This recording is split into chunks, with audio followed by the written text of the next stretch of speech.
Yeah, this ain't a season, it's a sermon. Yeah, still spine, eyes straight ahead, silver tongue, evolution with purpose. You feel that drum line in your chest, your heart chakra won't give a rest. That's the call to stand for something. Yeah, yeah, gorilla season, that's a bloodline reason. Truth stay breathing while the fake ones weaken. Y'all chase trends, I'm tending temples, building bonds that don't bend when it's stressful. Imagine being in the foxhole, praying like an apostle, and the only thing that'll stop you from giving up in front of the obstacle is a man fighting next to you screaming, I got you. You scroll for more of the rent. I'm in the trench with intent, truth paying the rent. They quote real till the deal gets signed, then peel off fast when the heat's on the line. Something that's been stuck in my mind is if I start diving money made versus drama looping time. You find this drama looping slaves work about $3 an hour, that's fine. But don't they know we can press rewind, begin to search and find all that line about getting on my level and how to climb. I don't flex clout, I flex conviction. This is permanent rent ink, not a subscription. Feed addiction, your timeline faith evaporates quick. Mine built brick by brick, no algorithmic trick. We're talking conviction. Imagine you trying to build a house, but the BQ print is missing. You ain't got a pot to piss in, a window to keep the wind out. What is this? In search of consensus. White gorilla, I'ma need a witness. It's gorilla season, no off switch, no treason. Truth don't trend, it's a lifelong reason.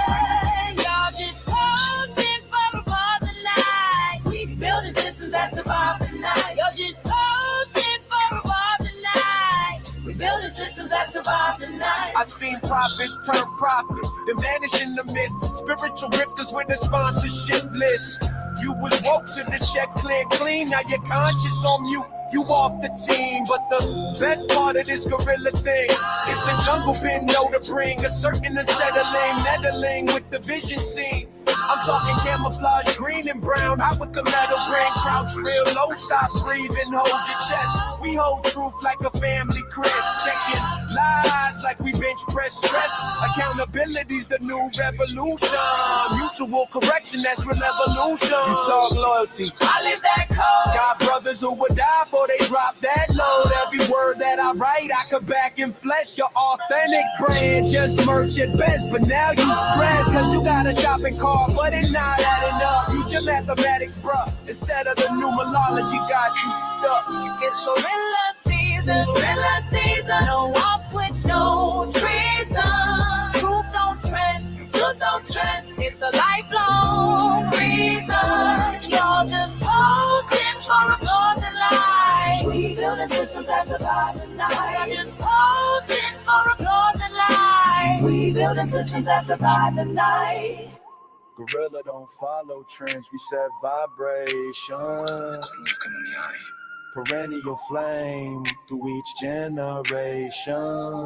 No filters, no slogans, no borrowed creed. Just roots and deeds and a soul that bleeds. I don't kneel to metrics, I kneel to meaning. Planting truth seeds while the cloud fiends scheming. They scream real talk, but they talk rehearsed. Selling virtue by the verse, man, the script got worse. I'm calling back the tribe, the aligned, the aware. The ones who build truth like a solar flare. It's there, cause every lie's just a tax on breath. And gorilla don't pay that debt. We gorilla season, that iron reason. When the ponies fade out and the real start breathing. No slogans, no stunts, no treason. This truth we live in perennial season.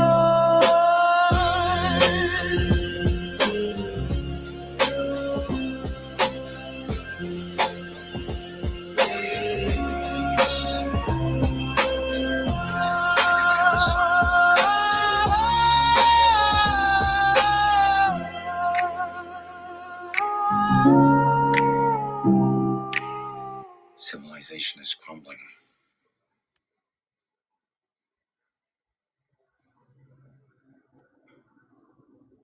Yo, what's up, people? Yo, welcome to the show. Welcome to the broadcast. What's up, Greg? What's up, everybody? God bless you. God bless you.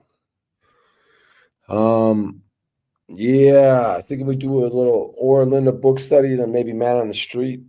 I don't know. The Oera Linda book study might not have no numbers on it, but I don't know. We'll give it a shot. A little impromptu stream. I gotta do an open mic later. So just a little impromptu stream. Let's get right into some action here. Let's pull up the Oera Linda book. Un momento. Oh, let's try this. All right, here it is. All right, so this is basically just where we left off last time. Going with the single vertical mode this stream. Welcome.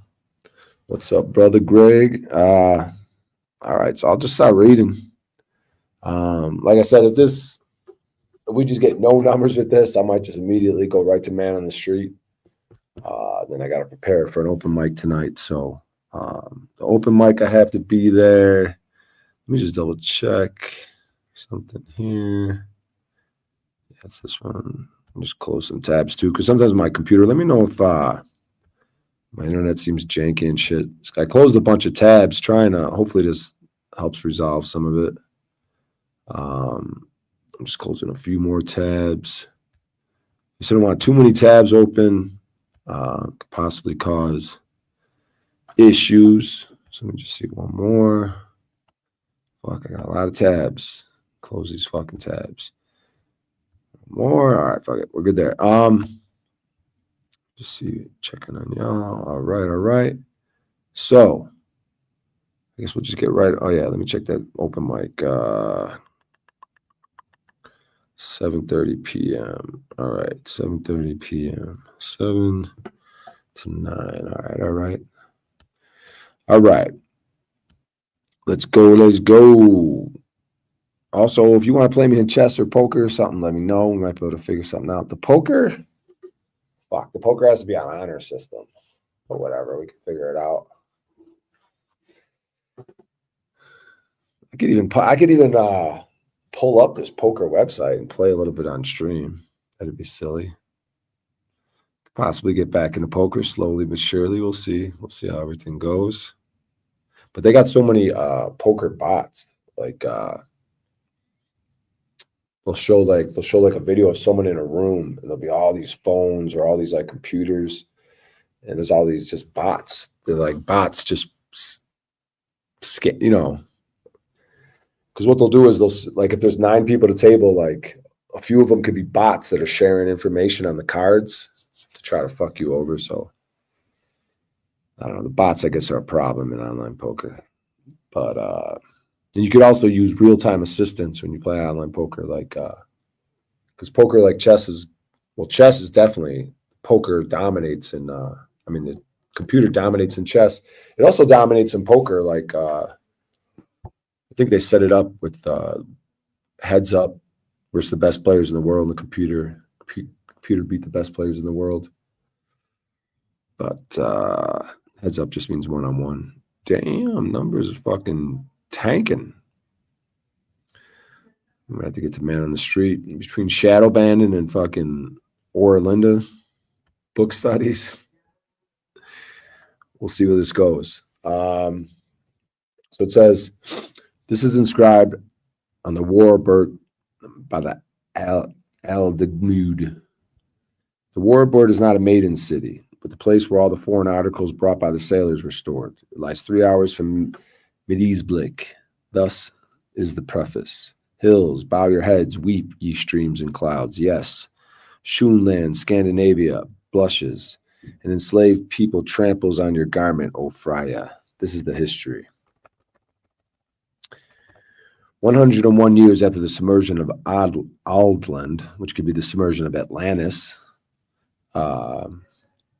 A people came out of the east. That people was driven by another. Behind us in Twiskland, Germany, they fell into disputes, divided into two parties, and each went its own way.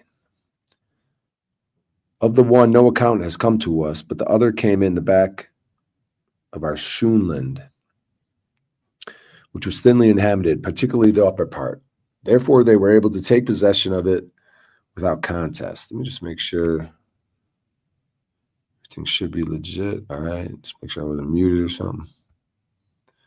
Without contest, as they did no other harm, we would not make war about it. Now that we have learned to know them, we will describe their customs, and after that, how matters went between us. Just fucking adjust his belt buckle. Just whip my cock out. And after that, how matters went between us. They were not wild people, like most of Finda's race, but like the Egyptians, they have priests and also statues in their churches. The priests are the only rulers. They call themselves Magyars, and their headman Magi. He is the high priest and king in one. The rest of the people are of no account and have subjection to them.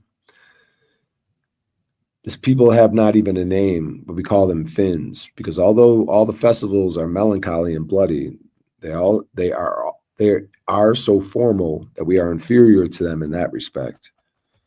But still, they are not to be envied, because they are slaves to their priests and still more to their creeds. They believe that evil spirits abound everywhere and enter into men and beasts, but of Geralda's spirit they know nothing. They have weapons of stone, the Magyars of copper. The Magyars affirm that they can exorcise and recall the evil spirits, and this frightens the people so that you never see a cheerful face.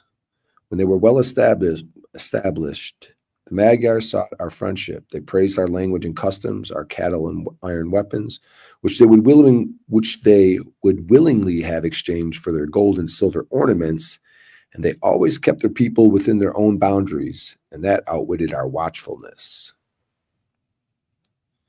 I think I read a little bit of this last time. Just checking on y'all. Why is everyone doing these short style streams? Not sure what that means. Sounds like a bot. What does that even mean, Michael? Come on up, Michael. We dropped the link for you, bud. Short style streams. Not sure what that means. Oh, the vertical view. I see what you're saying. Oh, it's to help get in the algorithm, Michael. I could do both. You call it the short view, but it's the vertical. It just helps people find it in their feeds. And I was thinking it would affect the numbers. I don't know. My numbers have been a little low. I haven't been consistent. And I don't know if it had something to do because I put ice in the description. I don't know if they were keeping, there was sort of shadow band and stuff that had ice in it recently. So, whatever. I don't know. The streams look like a short video. I'm not sure how to explain it. No, I know. Yeah, the screen's a little smaller. It's going to be hard. You can't really even read this text probably, but yeah, it's just called vertical view. It's a new little thing that yeah, you get it. Blah, blah, blah. 80 years afterwards, just at the time of the Jewel Feast, they overran our country like a snowstorm driven by the wind. All who could not flee away were killed. Freya was appealed to, but the Schoenlanders, Scandinavians, had neglected her advice. Then all the forces were assembled, and 3 hours from Gettysburg they were withstood, but war continued. Katerin was the name of the priestess who was burgmaid of Gettysburg. Kat was proud and haughty, and would neither seek counsel nor aid from the mother. The mother is like a government, like a high governmental figure, and she gives advice to people. And they're supposed to be strong too. They could use weapons. Like one mother was like 7 foot tall, and her sword was just as long as her. And when she swung it 3 times, she felled 3 of the enemies. So I don't know, how would that work today? Like, could we put like a woman in a high governmental thing, and could we seek counsel from a woman? They also seem to be like prophetesses, like they could predict the future. Could give you like advice and maybe understand, but maybe these were just different times. Maybe this is more of a golden era. Maybe more in the golden era, like a woman could hold a position like that and she could give counsel and advice. But it seems like in this time, man, you need a man, and women just, I don't know if you need women giving advice and counsel and sort of having high government position. I don't know. I'm just asking questions.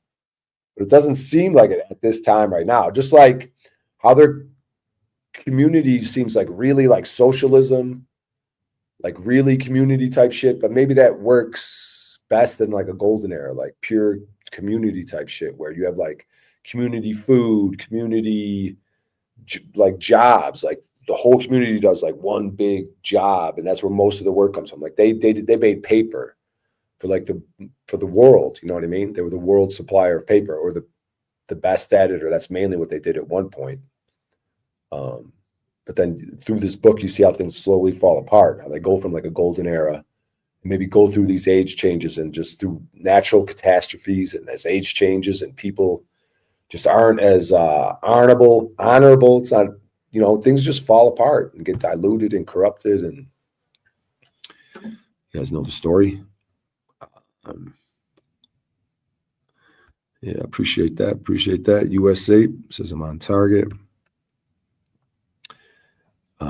Let's see. Okay, text. Let's see. Bergman, Cat was proud and haughty, proud and haughty, and would neither seek counsel nor aid from the mother. But when the Berg Theron citizens knew this, they themselves sent messengers to Texland, to the Aramota. See, this place Texland supposedly has these texts like TEX are, you know, like text, but TEX. Where like they'd have a citadel, which would be like a church, and then on the walls of this church they had the texts, which were like the rules for their like society, their communal society. And we went over some of the rules like last week or last stream. And so Texas, like Texland, Texas, I suspect Texas might have could potentially have something to do with this text stuff and this Oera Linda book and this type of people. These German, Denmark, Norway type people. I don't know. I suspect there's a connection there because Texas is like land of the free. Like they're really about freedom, right? If you look at our history, like freedom, like Texas, the South, the North. But Texas did have slaves, I guess. But this book is anti-slave to the gills. But I still suspect Texas has something to do with this word Texland. But let's just keep going. They knew to send messages to Texland to the Aramota, the mother, the Aramota. Mina, this was the name of the mother, summoned all the sailors and the young men from the Usfly land in Denmark. From this expedition, the history of Woden sprang. I guess Woden is like a person, like a warrior, which is inscribed on the citadels and is here copied. At Aldergamud, there lived an old sea king whose name was Sterik, and whose deeds were famous. This old fellow had 3 nephews. Woden, the eldest, lived at Lum Kamikaya, near Emund, in Usflyland with his parents. He had once commanded troops. Tunis and Inca were naval warriors, and were just then staying with their father at Aldergamud. When the young warriors had assembled together, they chose Woden to be their leader or king, and the naval force chose Tunis for their sea king and Inca for their admiral. The navy then sailed to Denmark, where they took on board Woden as his valiant host. Okay. What up, O'Shea? I just got here. Always glad to catch your streams. What up, dog? Yeah, we're just doing a little book study right now, and then maybe we could get into the shenanigans, little man on the street type shit, interaction with people. Then I got to go do an open mic. So, pretty tired, but we'll power through.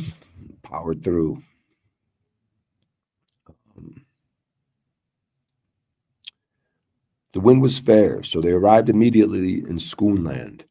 When the northern brothers met together, Woden divided his powerful army into 3 bodies. Freya was their war cry, and they drove back the Finns and Magyars like children. So Freya, so they must be like, Freya, like Freya. So you got Weralda, the male god. He's more of a spirit. And then you got Freya, which is like So like in the beginning, according to their story, in the beginning, there was just like 3 women on Earth. There was Freya, Lida, and Finda. And Freya is like the best of these 3 women. I won't say what color skin she is, but she's the best. And so Freya, they got like these mothers. So Freya's like this woman, and Freya's like the original woman, and she like a wise woman, and they that's their war cry. That's the word they use for the war cry, the history, of this female energy. And when Freya would teach her children, initially she would teach them about virtue and about self-control. And then when they got a little older, she would teach them about liberty, freedom. But I digress. Freya was their war cry, and they drove back the Finns and Magyars like children. When the Magi, so these would be like bad guys. The Magi, you look at it as like our modern day politicians, the Vatican. You could look at like Israel, these types of things. These would be the Magi, the Catholic Church, the popes, the bad guys. When the Magi heard how his forces had been utterly defeated, he sent messengers with truncheon and crown. What is truncheon? Let me just look up truncheon real quick. Truncheon. What does this word mean? Truncheon. Truncheon. Truncheon means a short, thick stick carried as a weapon by a police officer. Interesting. A staff or baton acting as a symbol of authority. Yeah, and that's where the fasces, the police of Rome, used to carry around a fasces, which was like a bundle of sticks with a little axe at the end, which I suspect could have been a high-powered like energy weapon or something, like a modern-day dew weapon, like some sort of sound frequency shit. But either way, a truncheon is basically like a baton, or it could be even something like that, like a fasces, where the word fascist comes from. Also, the bundle of sticks, where the word faggot comes from. All right, where we at? Let me just look at this. Cool, man. Thanks for doing the reading for us. Yeah, you got it, buddy. Thanks for being here. It's like classes in session with O'Shea. I mean, numbers probably ain't going to be nothing, but we're doing the study. But so I'm going to be, this might not last long. I might just have to go right to man on the street and just figure it out. So we can't have numbers being too low for too long. Let's see. Freya was their war cry, and they drove back the Finns and Magyars like children. When the Magi heard how his forces had been utterly defeated, he sent messengers with truncheon and crown, who said to Woden, "O almighty king, we are guilty, but all that we have done was done from necessity. You think that we attacked your brothers out of ill will, but we were driven out by our enemies, who are still at our heels. We have often asked your burgmaid for help, but she took no notice of us. The Magi says that if we kill half our numbers in fighting," let's see. Okay. The Magi says that if we kill half our numbers in fighting with each other, then the wild shepherds will come and kill all the rest. The Magi possesses great riches, but he has seen that Freya is much more powerful than all our spirits together. He will lay down his head in her lap.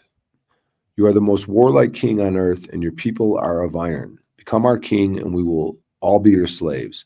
What glory would be for you if you could drive back the savages. Our trumpets would resound with your praises, and the fame of your deeds would precede you everywhere. Woden was strong, fierce, and warlike, but he was not clear-sighted. Therefore, he was taken in their toils and crowned by the Magi. So what they're saying is, you see how things fall apart. So normally, a Frisian person would never work with the Magi, never accept ridiculous offers, and where their ego's involved, like, yeah, I get to be king, and blah, blah, blah. But we're seeing how things kind of fall apart, most likely how time goes on and things change and age changes. So the Magi they're always just the bad guys. And they're the bad guys today, they'll be the bad guys tomorrow. There's probably not a lot of them in the golden era, but they pop up as time gets worse, or they're always around, just at different degrees, So the Magi see their cunning and see that The Frisian people of this Oera Linda book, they were always the best warriors. So what you're seeing happen is the Magi need their help because the Frisians had the best weapons, the best strategies, the biggest and the strongest. They're the best. So sometimes they would get hired, or sometimes they would help people with wars and shit like that. And so the Magi is playing on this dude Woden's ego. You know, he's telling him, hey, man, like, we need your help. And if you help us out, like, we'll make you king and give you like worldly pleasures. And like it says, like, this dude Woden was strong, fierce, and warlike, but he was not clear-sighted. Therefore, he was taken in their toils and crowned by the Magi. See, so he made a mistake. So let's check one thing. Right. Crowned by the Magi. Very many of the sailors and soldiers to whom this proceeding was displeasing went away secretly, taking Cat with them. But Cat, who did not wish to appear before either the mother or the general assembly, jumped overboard. Then a storm arose and drove the ships upon the banks of Denmark, with the total destruction of their crews. This strait was afterwards called the Kattegat. When Woden was crowned, he attacked the savages, who were all horsemen, and fell upon Woden's troops like a hailstorm. But like a whirlwind, they were turned back and did not dare to appear again. When Woden returned, Magi gave him his daughter to wife, whereupon he was incensed with herbs. But they were magic herbs, and by degrees he became so audacious that he dared to disavow and ridicule the spirits of Freya and Weralda. Well, which isn't good. Freya and Weralda are good. They're great. Freya and Weralda, they're awesome. So you don't ridicule them. While he bent his free head before the false and deceitful images. His reign lasted 7 years, and then he disappeared. The Magi said that he was taken up by their gods and still reigned over us, but our people laughed at what they said. Yeah, you see, the Magi, the bad guys, are trying to tell the Frisian people like that he was taken up by their gods and still reigned over us, you know, when he died. But the Frisian people, that's not how it worked. They got Weralda as the god, and like they're like, dude, that's not how it works. Like a human being. You know what I'm saying? They're trying to make deities of humans. That's the Magi's like trick. But the Frisians' culture is so ingrained that they even though things are falling apart, they like laugh at that. The Magi's dumb tricks. People laughed at what they said. When Woden had disappeared some time, disputes arose. We wished to choose another king, but the Magi would not permit it. He asserted that it was his right given him by his idols. But besides this dispute, there was one between the Magyars and Finns who would honor neither Freya nor Woden, but the Magi did it as he pleased. But besides this dispute, there was one between the Magyars and Finns who would honor neither Freya nor Woden, but the Magi did just as he pleased, because his daughter had a son by Woden, and he would have it that this son was of high descent. While all were disputing and quarreling, he crowned the boy as king and set up himself as guardian and counselor. You see how they do it? So while all were disputing and quarreling, there's something about, like the Civil War, and you get people disputing and quarreling, and then you make your moves, and then you do what you want to do anyways. While people are, he crowned the boy as king and set himself up as guardian and counselor. Those who cared more for themselves than for justice let him work his own way.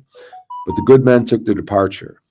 Many Magyars fled back with their troops, and the sea people took ship, accompanied by a body of stalwart Finns as rowers. Next comes upon the sage of the history of Nif Tunis and Nifinka. So we're just kind of going through the book here. I started going through the book last week, and I figured I'd just keep going. We'll see where this goes. Let me just see what I got coming in there. All right. Let's check something. What up, Salted Cedar? Welcome. Just doing a little study. Classes in session. All this is inscribed not only on the Warburg, but also on the Berg Stavia, which lies behind them. So this stuff is most likely written on walls of some sort of citadels. So it's important stuff that we're reading here.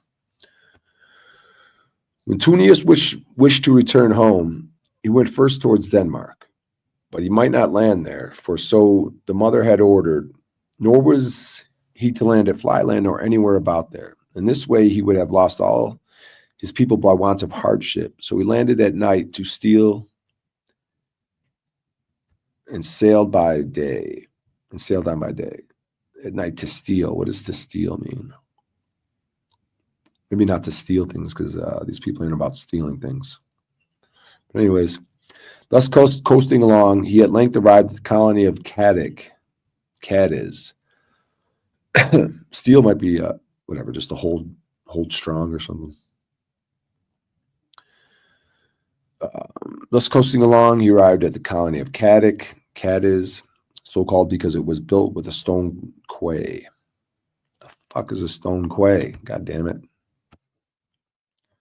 Stone quay. Jesus Christ. Stone quay, what is it? A long, usually stone structure beside water where boats can be tied up and the goods can be loaded or unloaded. Okay. Okay. But not a lot on the side of there, blah, blah, blah. Called it because built with a stone quay. Okay. Here they bought all kinds of stores, but Tunisia, and the Bergmag would not allow them to settle there. When they were ready, they began to disagree. Tunis wished to sail through the straits of the Mediterranean Sea and enter the service of the rich Egyptian king as they had done before, but Inca said that he had enough of all those Findas people. Inca thought, I mean, you could think of the Findas people. I mean, I know it's, mainstream to like be anti-Jew, but you could, but Inca said he had enough of those Finda people. He had enough of those Jewish people. You could just look at it like that. I think it's the same people today. Inca thought that perchance some high-lying part of Altland might remain as an island, where he and his people might live in peace. As the two cousins could not agree, Tunis planted a red flag on the shore and Inca a blue flag. You see how they got the red and blue even back then? People are divided, red and blue, between red and blue, and people got to vote and decide. Sometimes things never change, huh? History don't repeat itself, it rhymes, right?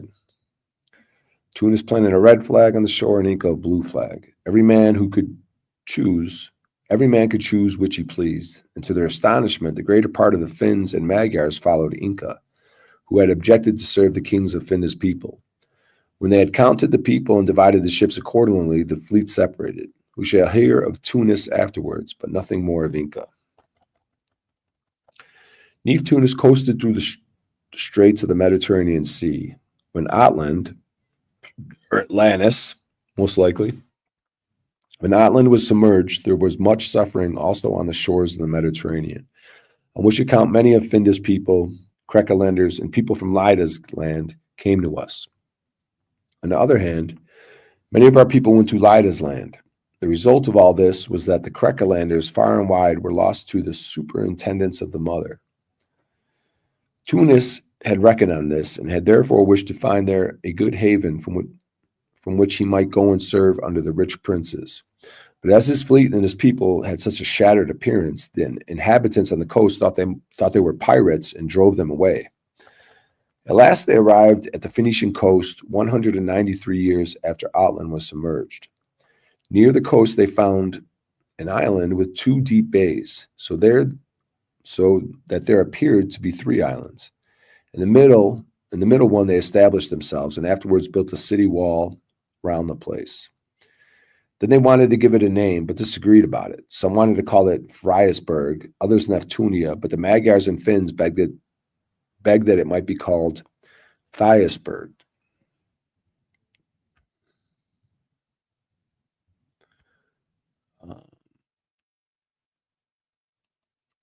Thyre was the name of one of their idols, and it was upon his feast day that they had landed there. And in return, they offered to recognize Tunis as his perpetual king. Tunis let himself be persuaded, and the others would not make any quarrel about it.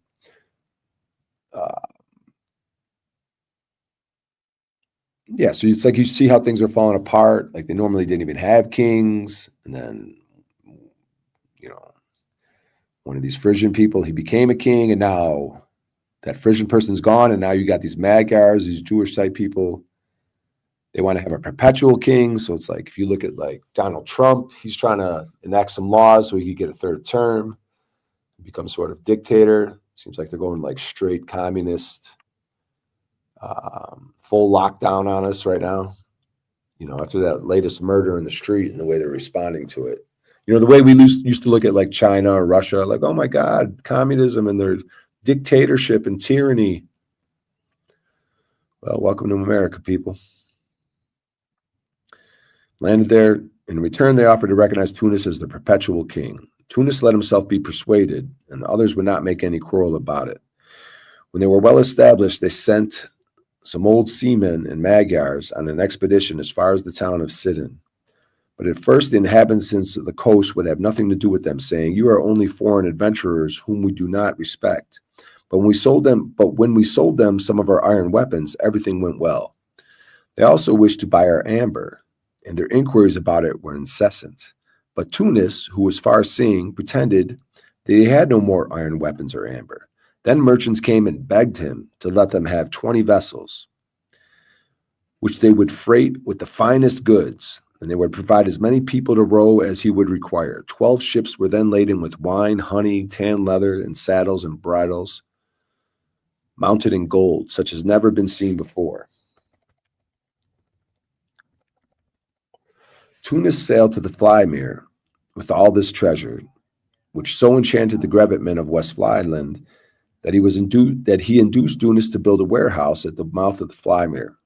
Afterwards, this place was called Almenaland, and the market where they traded at Weiringen was called Tolakmark. The mother advised that they should sell everything except iron weapons, but no attention was paid to what she said. As the Thyriers had thus free play, they came from far and near to take away our goods, to the loss of our seafaring people. Therefore, it was resolved in a general assembly to allow only 7 Thyrian ships and no more in a year. All right, I know a lot of this might not make sense, but we're just sort of going through the book. We're just going through the book, and I hope you guys, get more familiar with this book and study it on your own. But going through the book, that's what we're doing. Brian, are we almost finished with the history? We could be. We don't have big numbers, I'll tell you that much. So, man on the street could start sooner rather than later. I'll just read a little bit more. And I'll read a little bit more, see how it goes. And then we'll do some man on the street. Hello. All right. What the consequences of this was. In the northernmost part of the Mediterranean, there lies an island close to the coast. They now came and asked to buy that, on which a general council was held. The mother's advice was asked, and she wished to see them at some distance, so she saw no harm in it. But as we afterwards saw what a mistake we had made, called the island Marseilles. Hereafter will be seen what reason we had. The Golan, as the missionary Peace of Sidon were called, had observed that the land was thinly peopled and was far from the mother. In order to make a favorable impression, they had themselves called, in our language, followers of the truth. But they had better been called abstainers from the truth, or in short, Truwinden, as our seafaring people afterwards called them.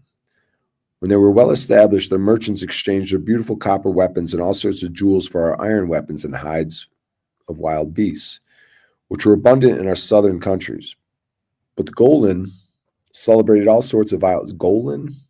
But the Golan celebrated all sorts of vile and monstrous festivals, which the inhabitants of the coast promoted with their wanton women and sweet poisonous wine.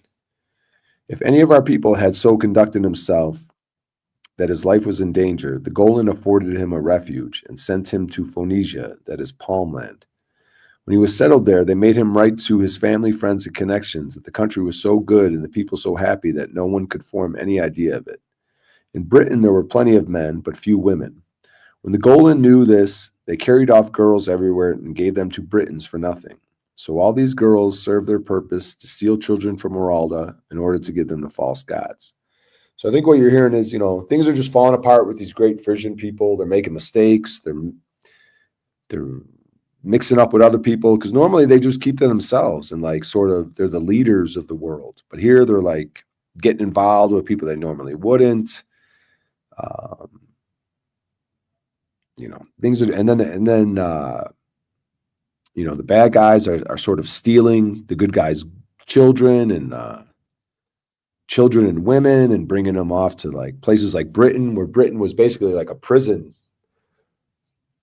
Britain had tin mines, and you would send prisoners there.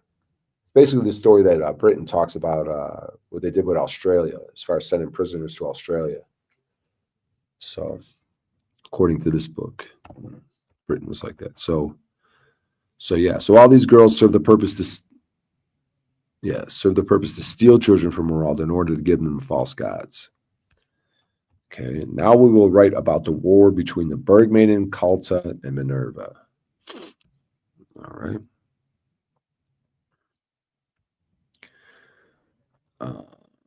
And how we thereby lost all our southern lands and Britain to the Golan. Near the southern mouth of the Rhine and the Scheldt, there are 7 islands named after Freya's 7 virgins of the week. In the middle of one island is the city of Walhagara, Middleburg, and on the walls of this city, the following history is inscribed. Above it are the words read, learn, and watch. See, they got that watch. Watch.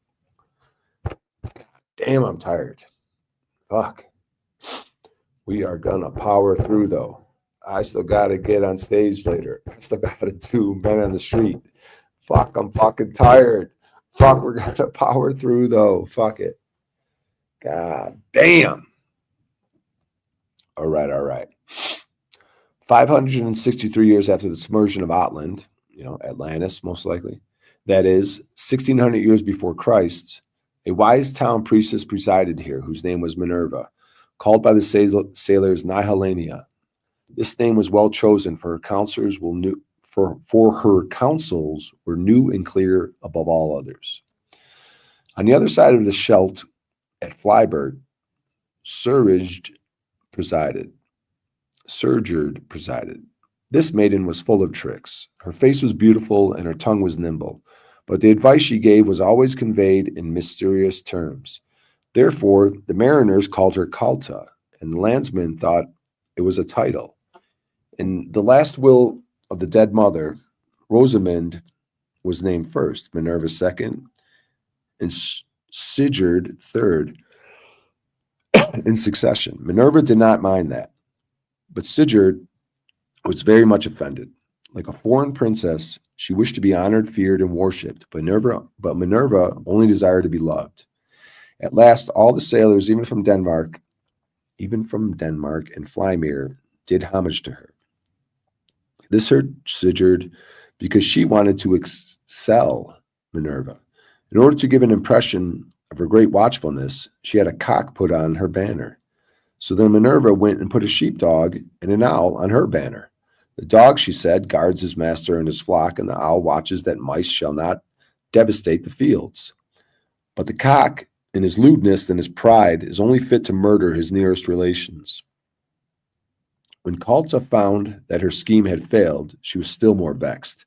So she secretly sent for the Magyars to teach her conjuring. When she had had enough of this, she threw herself into the hands of the Gauls. But all her malpractices did not improve her position. When she saw that the sailors kept more and more aloof from her, she tried to win them back by fear. At the full moon, when the sea was stormy, she ran over the wild waves, calling to the sailors that they would be lost if they did not worship her. Then she blinded their eyes so that they mistook land for water and water for land. And in this way, many a good ship was totally lost. At the first war feast, when all her countrymen were armed, she brought casks of beer, which she had drugged. When they were all drunk, she mounted her war horse, leaning her head upon her spear. Sunrise could not be more beautiful. When she saw that the eyes of all were fixed upon her, she opened her lips and said,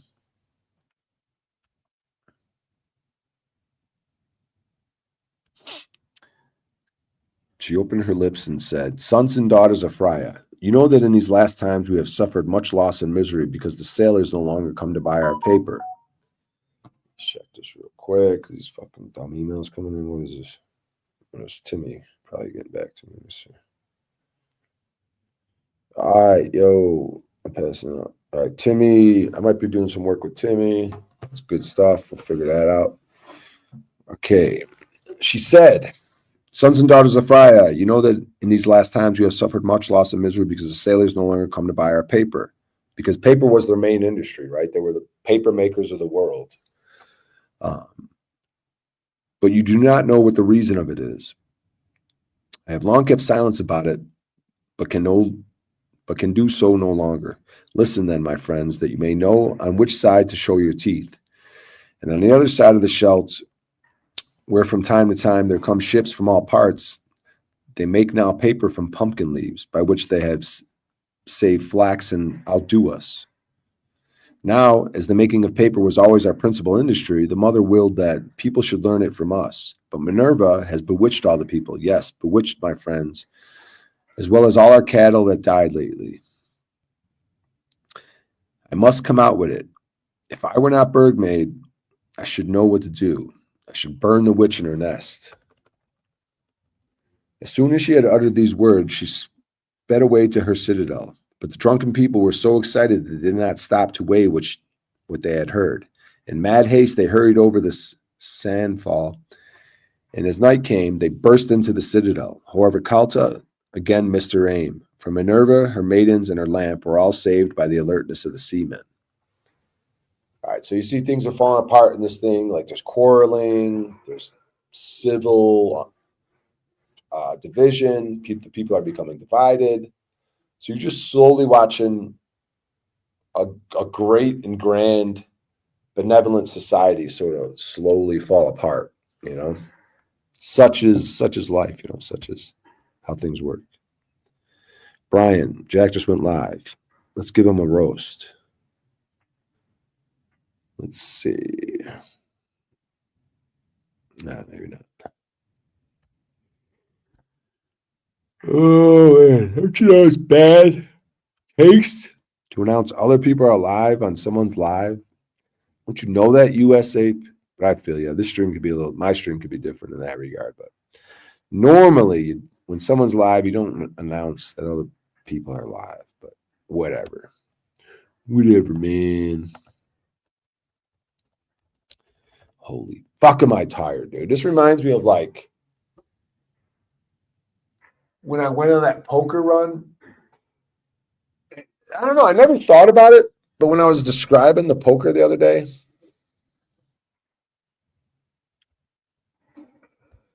like I was tired. Like I was working 14-hour days. All I did was play poker. And I would, after the poker, I would, because I was selling action, I would have to create action to be sold for the next day. Because each day I would have about 50 tournaments and I would sell action in all of them. Everywhere from like a $5 tournament to like a $50 tournament. I think the highest tournament I would play would be like $50, I think. And in order to like preserve my bankroll, I would sell action. I would sell like 50% of the action. So I put up half the money for all those tournaments in that day. And then I'd have investors who would pay a premium, like at 1.2 to 1 normally. They would pay a premium to invest in me. So they were attempting to make a smart investment and make a profit off me. You know what I mean? They would look at my poker graph and I would say, hey, I'm going to play all these tournaments today. And then for this price, you get this percentage. So let's say the total buy-ins for all 50 tournaments in one day was $3,000 for all the tournaments I'm going to play, hypothetically. Let's keep it an even number. Let's do 1,000. So if you would buy 10% of that. You'd put up $100, but at a premium at 1.2, because it's straight, no premium, it's just $100, but I would charge $120. So you would spend $120 to win 10% of the profits, right?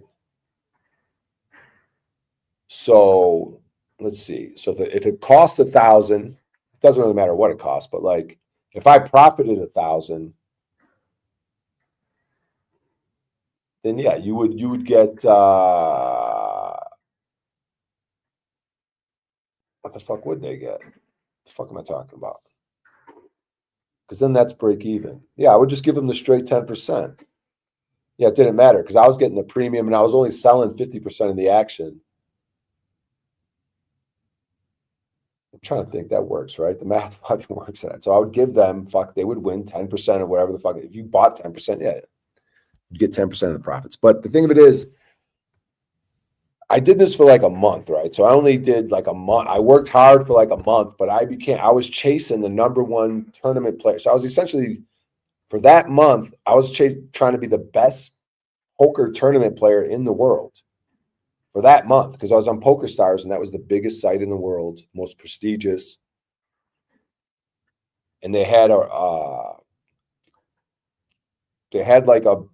they would keep track who was the number one, like however the points were derived, like based on you just have to win a bunch of tournaments basically, or cash, like win money in a bunch of tournaments, and obviously the closer you are to first place in the tournaments, the more points you're going to get. So it was a tournament leaderboard for the month. And I was chasing first. I ended up taking third, but I was neck and neck for first place, like right at the end of the month.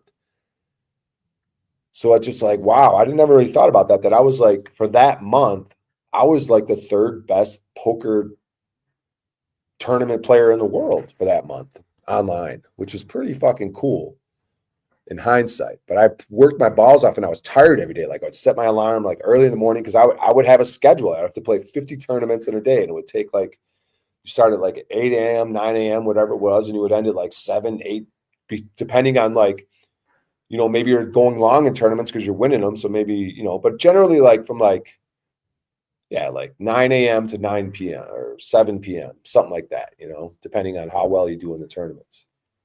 Because the longer means you're doing better because it takes longer if you're still in the tournament. But I would get so tired, but I would just get up anyways, and I would be tired at night, and I'd just go to bed. And then I'd have the schedule. I already sold the schedule, so I told these people, and I could like not play the first tournament. Like I didn't have to play all of them, but I had the schedule for these people, so I felt obligated to like get up and go play these tournaments. Whereas like if I didn't sell action, like, and I was just up to me, because that's poker is just like you could do whatever you want. You could just sleep in, play whenever you want. But I was sort of had these investors, so it was just like a month of me sort of constantly being tired. It was like 14-hour days. Like that's all it was. It was 14 hours of work, 8 hours of sleep. Is that the right math?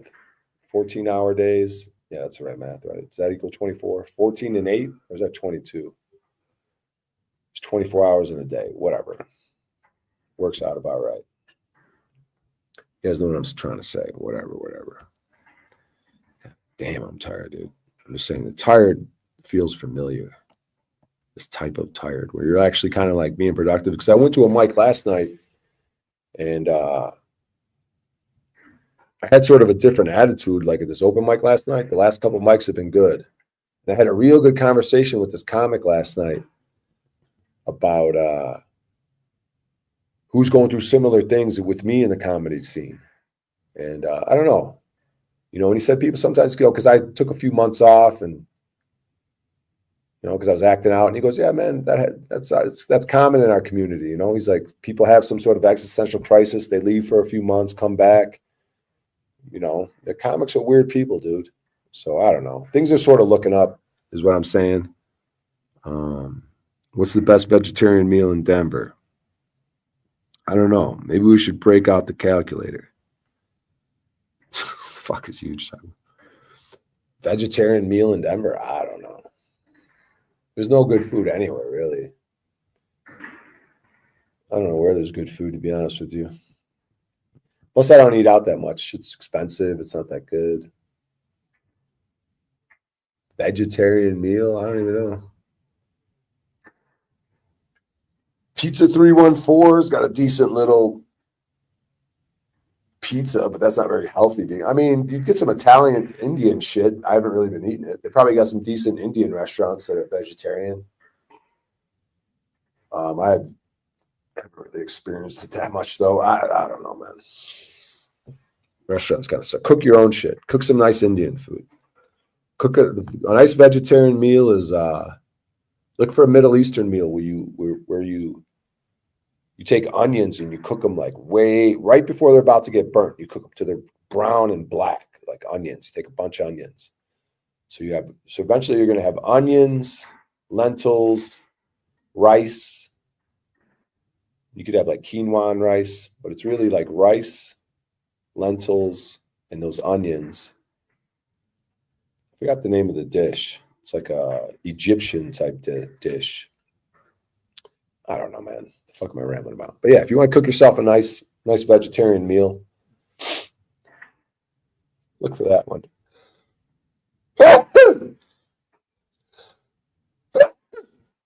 Yeah, because lentils, rice, onions, stuff like that, that'll take you a long way with vegetarian. Like lentils are pretty cool.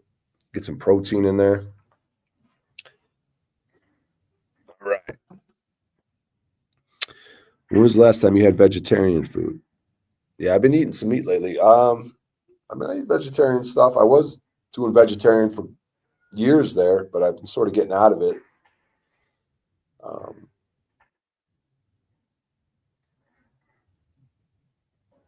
I mean, I know there's like a spiritual aspect. You probably shouldn't be doing meat, but it's weird as far as nutrients and stuff like that go. I don't know. I think it's difficult doing it vegetarian to get a lot of nutrients. So I don't know. So I've been doing some meat lately, but whatever.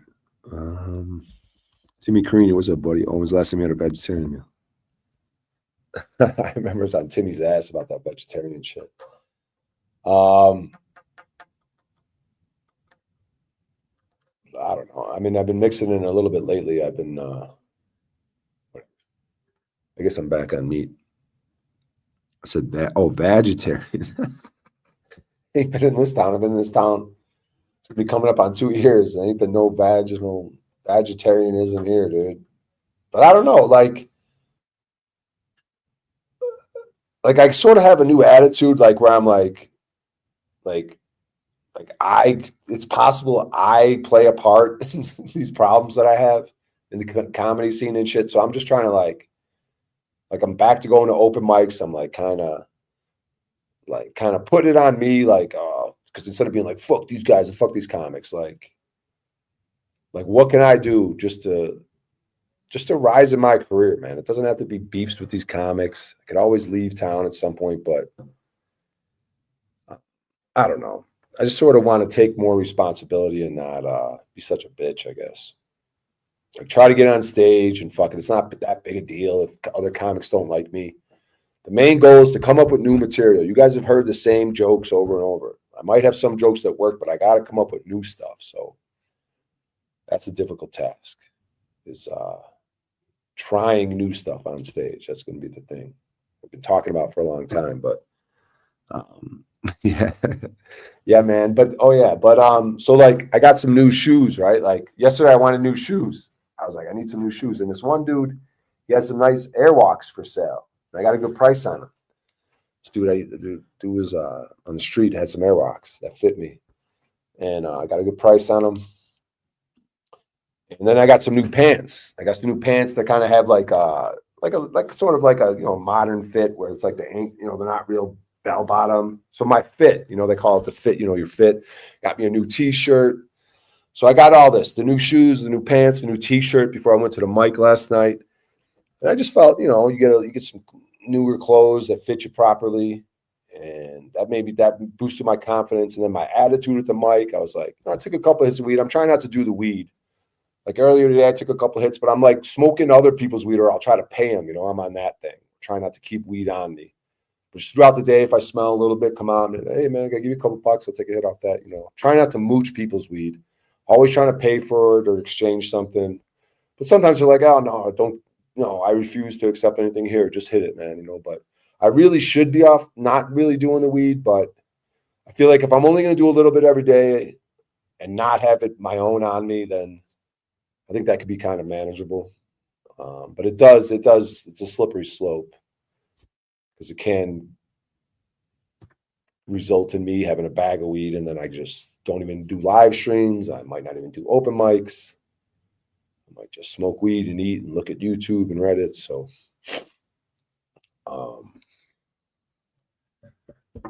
but I'm still not finished. The point is that, like, okay, I'm looking better. I got my new shoes, my new clothes. I'm doing well on stage. And so like even when I left the mic yesterday, like some girl was kind of like, she wasn't the most attractive girl, but she was like, I could tell she was like, I felt like maybe she fucked with me. You know what I mean? She, like when I was leaving, she gave me a look like I don't know, how sometimes people give you a look. Like maybe she was into me. And I just been catching that a little bit. Like my confidence is up so I could see myself potentially hooking up with someone, even though my living situation's still chaotic, let's say. But yeah, point is I'm moving on. I can see myself moving on that road as I continue to stay productive and stuff like that. There may be a girl in the future if I keep at it a little bit. All right, should we keep reading? Is there anything else I needed to jibber jabber about? All right, let's read a little bit. Where did we leave off? We now come to the history of John. You guys can see this. John, Joan, Jan are all the same name, though the pronunciation varies as the seamen like to shorten everything to be able to make it easier to call. John, that is given, was a sea king. Born at Alberga, who sailed from the Flymere with a fleet of 127 ships, fitted out for a long voyage, and laden with amber, tin, copper, cloth, linen, felt, otter skins, beaver, and rabbit skins. He would also have taken paper from here, but when he saw how Calta had destroyed the citadel, he became so angry that he went off with all his people to Flybert, and out of revenge set fire to it. His admiral and some of his people saved the lamp from the maidens, but they could not catch Sigurd or Calta. She climbed up the furthest battlement, and they thought she must be killed in the flames. But what happened? While all her people stood transfixed with horror, she appeared upon her steed more beautiful than ever, calling to them, "To Calta." Then the other Shelda people poured out towards her. When the seamen saw that, they shouted, "We are for Minerva," from which arose a war in which thousands were killed. So you see how the people are becoming divided. They're choosing one people. We like this, government official. No, we like this government official. And you see how civil wars, they say union is force. So that's what we have to remember with these ICE agents, dude. Like, they might be the worst of us, but they're still like Americans. So this whole Civil War thing, we have to remember it's Americans versus Americans, and that we shouldn't be doing that, dude. Union is force, not division is good for the enemy. Union is force. So we can hate the ICE, and they could be miscreants and up to some shit, and they need to be disciplined and dealt with, but we still should have some sort of mindset that they're Americans. Like I guess it'd be like if you had children that are misbehaving. We sort of have to look at them like that. Like you know what I mean? Like these fellow Americans, they're misbehaving, right? And we have to sort of discipline them somehow, I guess, without it being civil war, whatever that looks like, I guess would be the way to go.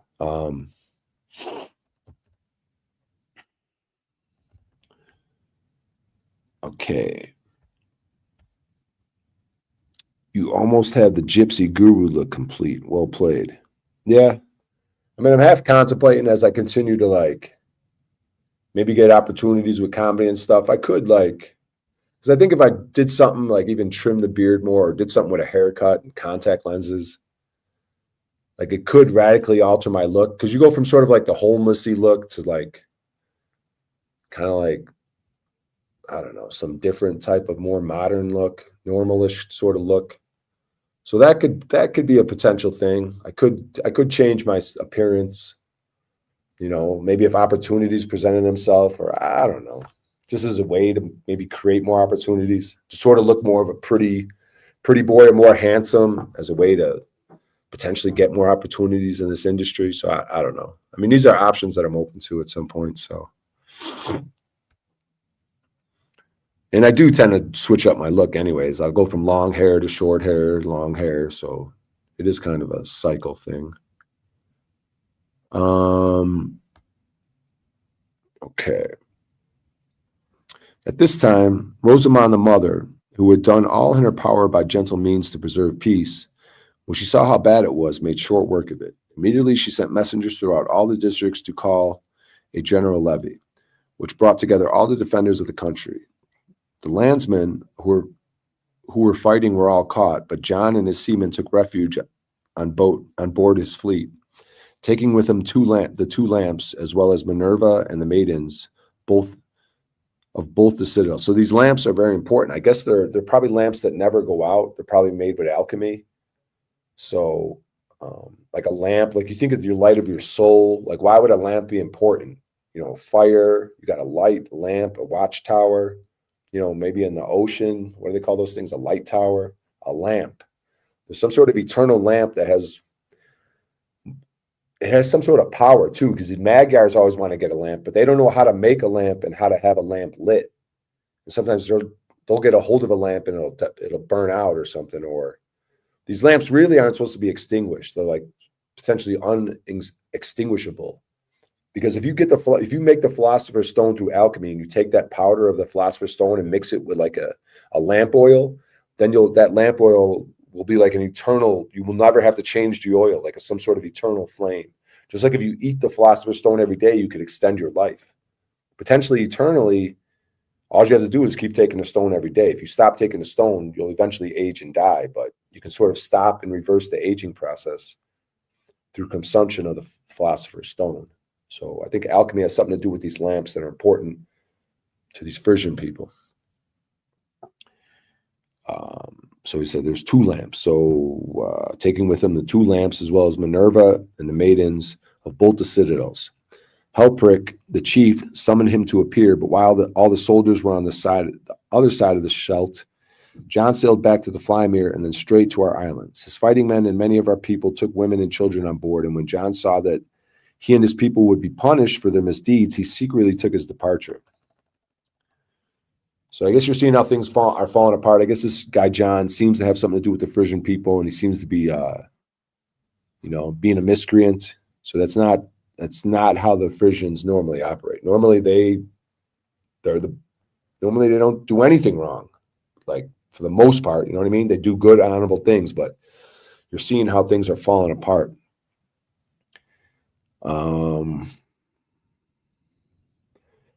He secretly took his departure. He did well, for all our islanders on the other side of the Scheldt people who had been fighting were transported to Britain.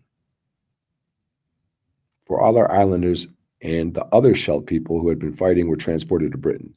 This step was a mistake, for now came the beginning of the end. Calta, who people said could go as easily on the water as on the land, went to the mainland and on to Massalia, Marseilles. So I don't know if Marseilles has something to do with France. That word Marseilles sounds familiar.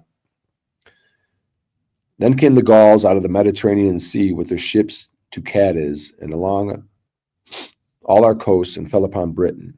But they could not make any good footing there because the government was powerful and the exiles were still Frisians. But now came Calta and said, "You were born free, and for small offenses have been sent away, not for your own improvement, but to get tin by your labor." See how things are falling apart. What she's saying here is, so this lady Calta would be a government official, a mother, said, "You were born free, and for your small offenses you've been sent away, not for your own improvement, but to get tin by your labor." So it's like what's going on today. Like good people born free in like America, but like they try to get you into the prison system, right? To try to like, because these are for-profit prisons. So of course they're going to try to get you in the prisons. That's what they're saying here. They're saying, yeah, you were born free and for small offenses. So like driving with no plates, driving with expired tags, not handing an ID to a police. See, then you could end up in jail. And then in jail, they could get like free labor from you, or it's a for-profit prison anyway. So just getting you in the door makes them a profit. And they're saying the same exact thing here. They want, for small offenses, you have been sent away, not for your own improvement, because prison's supposed to be an improvement, but to get tinned by your labor. So see, like you're the commodity, you're the thing. Like you're the, like how they say with our birth certificate, like it's a number that's traded on the Dun and Bradstreet, like at Wall Street. So yeah, they're just making profit of us. They don't look at us as people. Like things are falling apart, and they're just trying to make a profit off us. And they're bogusly putting charges on us just to get us in a prison or a labor camp to get free labor from us, slave us up,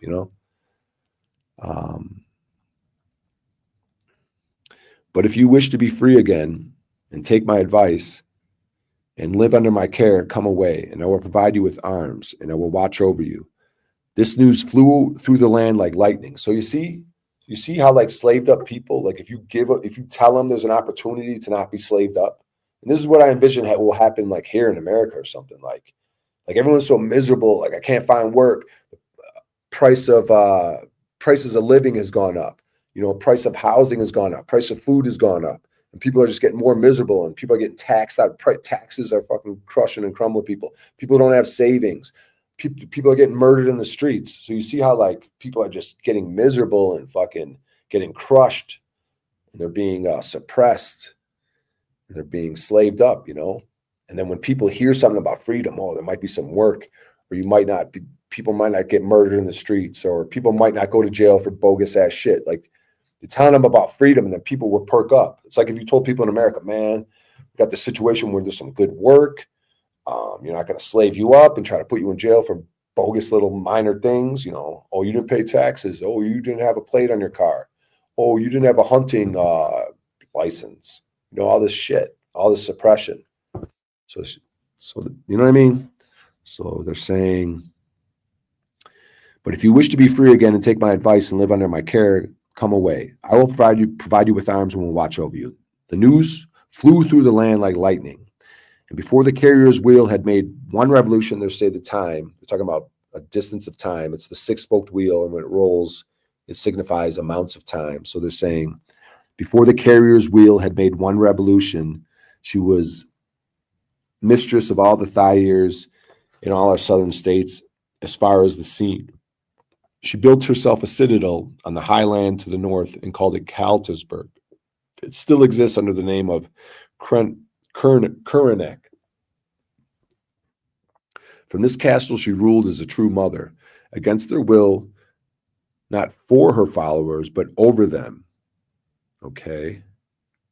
So you see, I guess this isn't a good thing, because she's like ruling over them instead of like for her followers, but over them, who were thenceforth called Celts. See, this is where my people might come from, the Celts, the Irish.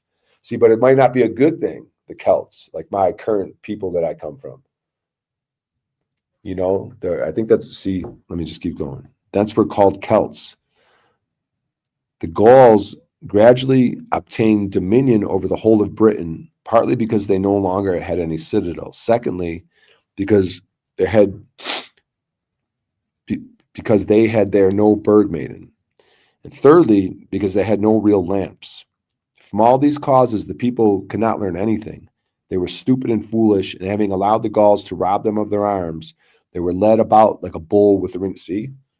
They were led about like a bull with a ring in its nose. See? Having allowed the Gauls to rob them of their arms, what's going on in America? They want to get the fucking guns.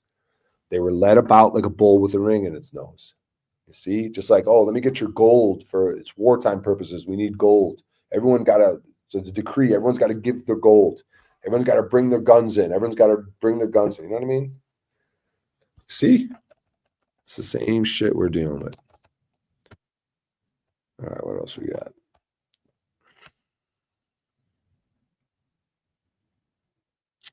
Shave your beard on stream. Yeah, I would look fucking weird. Like I remember I was dating this girl, and I had like wild man hair, I think, wild man beard, like straight homeless style.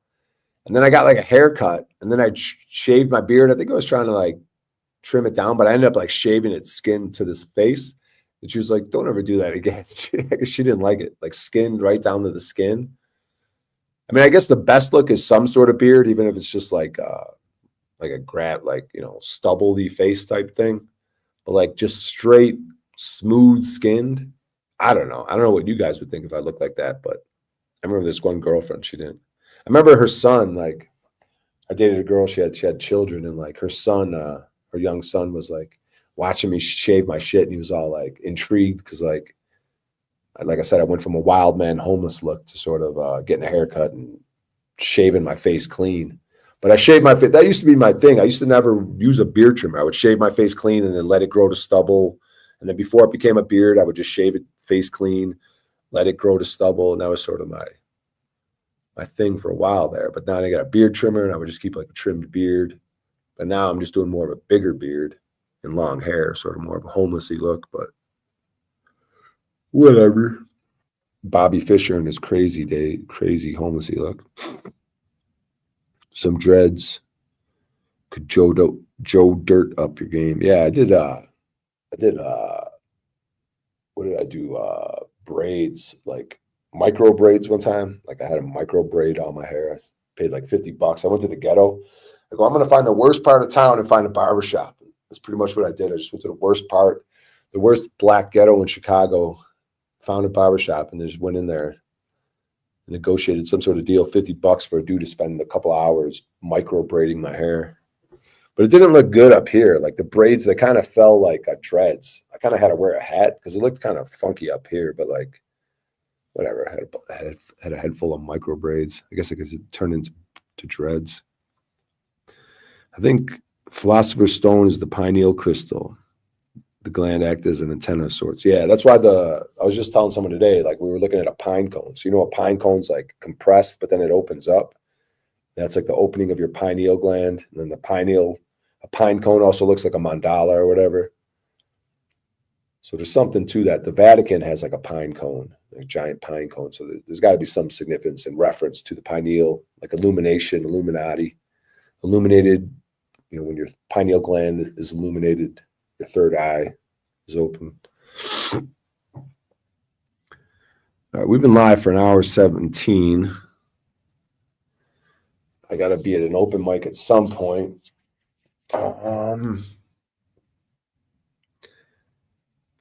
Is that why the small hats cover it with a black cube? Cover the, like on their head, a bald spot? What are they covering with a black cube?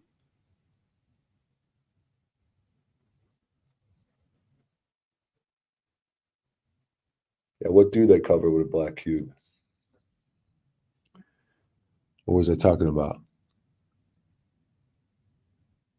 Little black cube. Wasn't it a round disc they put on top of their head? I guess it could be a cube. It's shaped like a diamond or whatever. Oh, they cover the pineal with a black cube on their head? I don't know. The third eye. Yeah.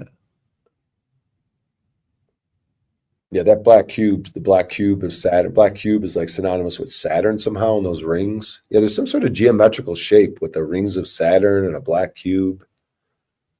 And the obelisk, like from the movie Planet of the Apes. There's something about that black cube. And then don't the Muslims have some giant black cube that they worship?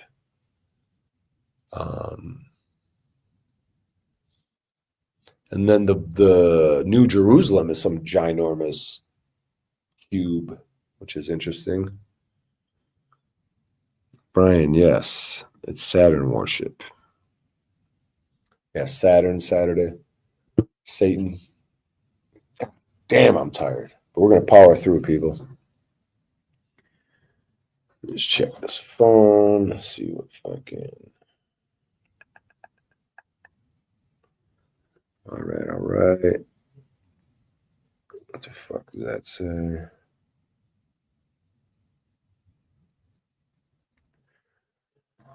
All right. Let's see where we're at. Now we shall write how it fared with John. Okay, didn't we read this? It is inscribed at Textland. Okay, let's keep going a little bit. Maybe it's a man in the street. Now we shall write how it fared with John. It is inscribed at Textland. Maybe even Texas. Maybe Textland is our version of Texas. 10 years after John went away, there arrived 3 ships in the Flymere. The people cried, "Huzzah! What a blessing!" And from their accounts, the mother had this written. When John reached the Mediterranean Sea, the reports of the Gauls had preceded him, so that on the nearest Italian coast he was nowhere safe. Therefore he went with his fleet straight over to Libya. There the black men wanted to catch them and eat them. At last they came to Tyre. But Minerva said, "Keep clear, for here the air has been long poisoned by the priests." So you see this? The air has been long poisoned by the priests. So even back then, they got the priests, they got the whatever. The priests are considered the government leaders. So today, the priests, the bad guys that they're talking about then would be considered, our government officials, the Vatican, Israel, that type shit. Poisoned. The air has long been poisoned, just like there's chemtrails. So it's the same shit, right? They're dealing with the same shit. These fuckers, and they don't have new fucking ideas. This is what they do. They poison the air. They come up with plagues. People wear masks. It's like they have the same playbook over and over and over. Like they don't have creativity. They just have these dumb playbooks. Let's poison the air. Let's fucking. So. For the air had long been poisoned by the priests. The king was a descendant of Tunis, as we were afterwards informed. But as the priests wished to have a king who, according to their ideas, was of long descent, they deified Tunis to the vexation of his followers. After they had passed Tyre, the Tyrians seized one of the rearmost ships, and as the ship was too far behind us, we could not take it back again. John swore to be revenged for it. When night came, John bent his course towards the distant Crecaland. At last they arrived at a country that looked very barren, but they found a harbor there. Here, said Minerva, we need not perhaps have any fear of princes or priests, as they always look out for rich, fat lands. You see? Just like the land they always take over, they're always trying to take the best land. So they're traveling around, things are falling apart, they're sort of escaping problems. They come upon some land that's kind of like desolate and fucked up, and they're like, all right, we don't have to worry about the government and the small hats and the church finding us here, you know what I mean? Because they're so fucking haughty. They always got to have like glamorous shit, but we're in sort of a desolate place and they're not going to fuck with us here, you know what I mean? They only like the best stuff. So,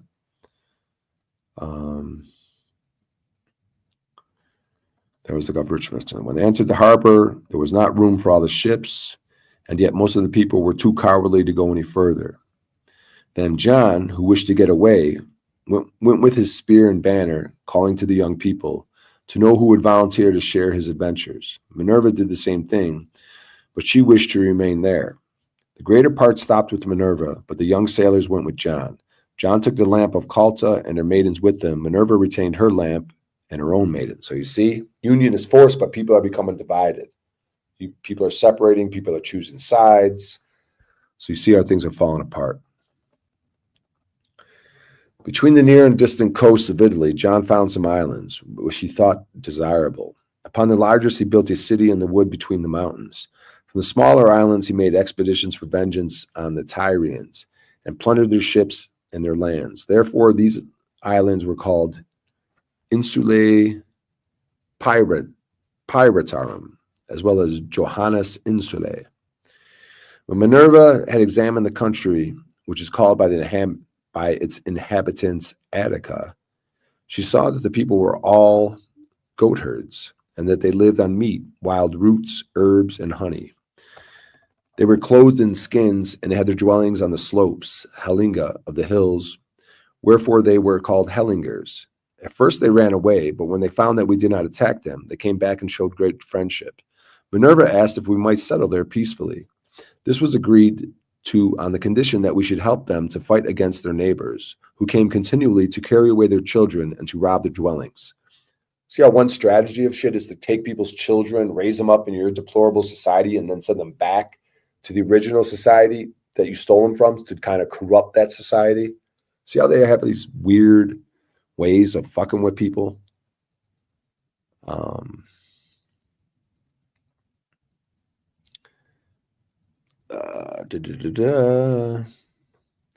Might settle it peacefully, and to carry away their children and to rob their dwellings. Then we built a citadel at an hour's distance from the harbor. By the advice of Minerva, it was called Athens. See, now is this the Athens Rome? I don't know.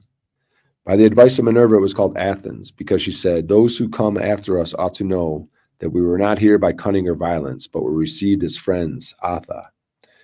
While we were building the citadel, the principal personages came to see us, and when they saw that we had no slaves, it did not please them, and they gave her to understand it, as they thought that she was a princess. But Minerva said, how did you get your slaves? They answered, we bought some and took others in war. Minerva replied, if nobody would buy slaves, then they would not steal your children, and you would have no wars about it. If you wish to remain our allies, you will free your slaves. The chiefs did not like this, and they wanted to drive us away. But the most enlightened of the people came and helped us to build our citadel, which was built of stone. See? They're telling them, like, you got slaves. You slaved people up. That's why people are coming and fucking with you and stealing your children and robbing you and shit. See? They don't like slavery at all. I'm trying to tell these people. This is the story of John and Minerva. When they had finished their story, they asked respectfully for iron weapons, for they said our foes are powerful, but if we have good arms, we can withstand them. When this had been agreed to, the people asked if Phrygia's customs would flourish in Athens and in other parts of Greece, Krekelanden. The mother answered, if the distant Greeks belong to the direct descendant of Phrygia, then they will flourish. But if they do not descend from Phrygia, then there will be a long contention about it, because the carrier must make 5,000 revolutions of his jewel before Finda's people will be ripe for liberty. So they're saying these people like Israel, the Vatican, the politicians of America, like these people, these bad people, it's going to take a long time before those type of people are going to be the type of people that respect freedom. So that's just what it is. Like before those people change, but right now they're enemies, they're bad people, and it's going to take a long fucking time. They're saying that wheel, that jewel wheel, it signifies time. Like they're like, what do they say? Make 5,000 revolutions of the jewel. And I think each spoke is a few thousand years. So that's like 5,000 times like 6,000, which is like 11 million or some other crazy number, thousands of thousands. Because 1,000 times 1,000 is a million. So 5,000 times 6,000 would be like 30 million or something. So like 30 million fucking years before these people before like the Trumps and the Netanyahus and the Popes, before they're the type of people that change and be benevolent or respect freedom. So there's just sort of that's like a statement in itself. You know what I mean?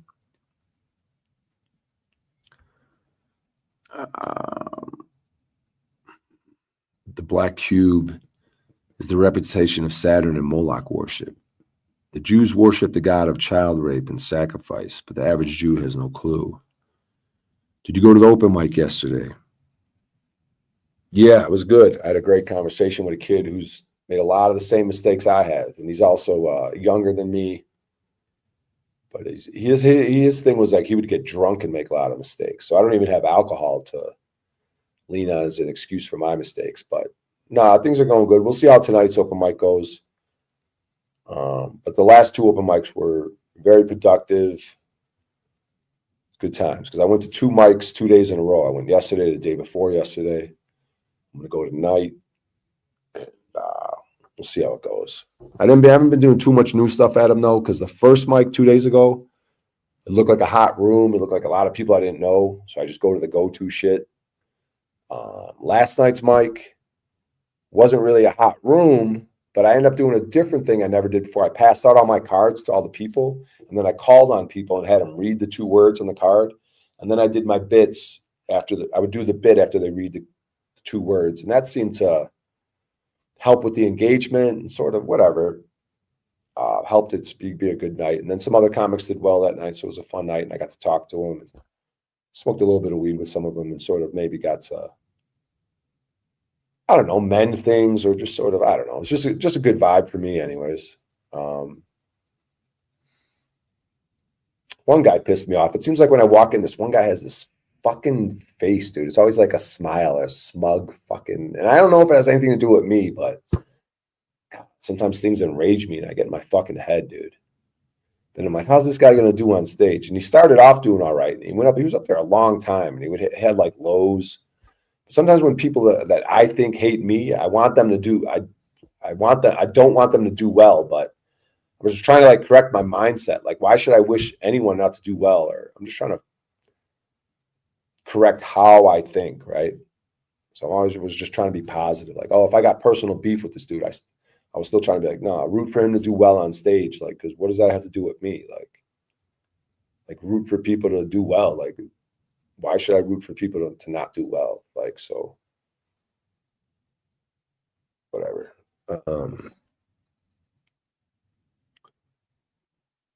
Before we had flat screens, we all stared into a black cube.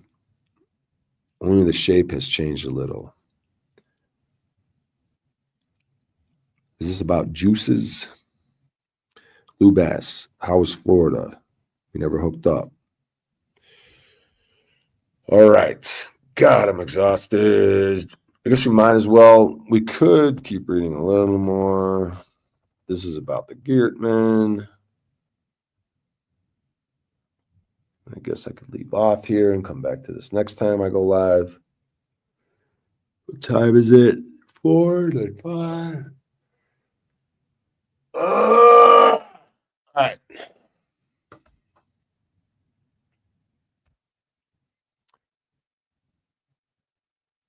Yeah, I mostly helped my son with the house. He was renovating. Then 10 days was way too short. Next time I'm going to drive down so I can get around more. All right. Let's see. Let's check in. I don't know. I guess we could check in on Jack while I get ready to. We'll check in on Jack while I get ready to do Man on the Street. I'm just going to gather up my belongings. We'll just watch Jack. Jack's got bigger numbers than me. AI. You know, someone showed a false video of a policeman confronting an ICE agent, right? But you know, and they're doing what would be righteous, saying, hey, you know, not in my town, you're not going to be doing this to our people. But it was fake. You know, and the point is, at this point in the development of AI, you can see the signs of when it's fake. But what's the next step? As this stuff improves, it's going to be more and more difficult to see what is real and what is false. And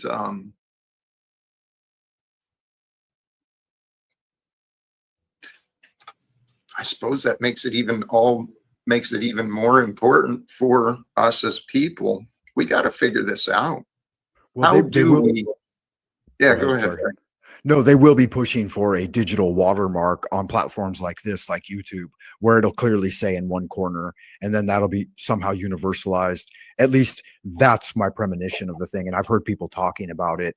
But then again, they're putting GMO foods and other things on the market without any indication of that, right? So we had kind of strived for that in the past when they first started integrating genetically modified food organisms into the marketplace, that they should be clearly labeled. And I'm not sure how that's playing out with where you guys live, but I know that like here, for example, there is no indication of whether or not it's been Obviously, modified in with some here. way.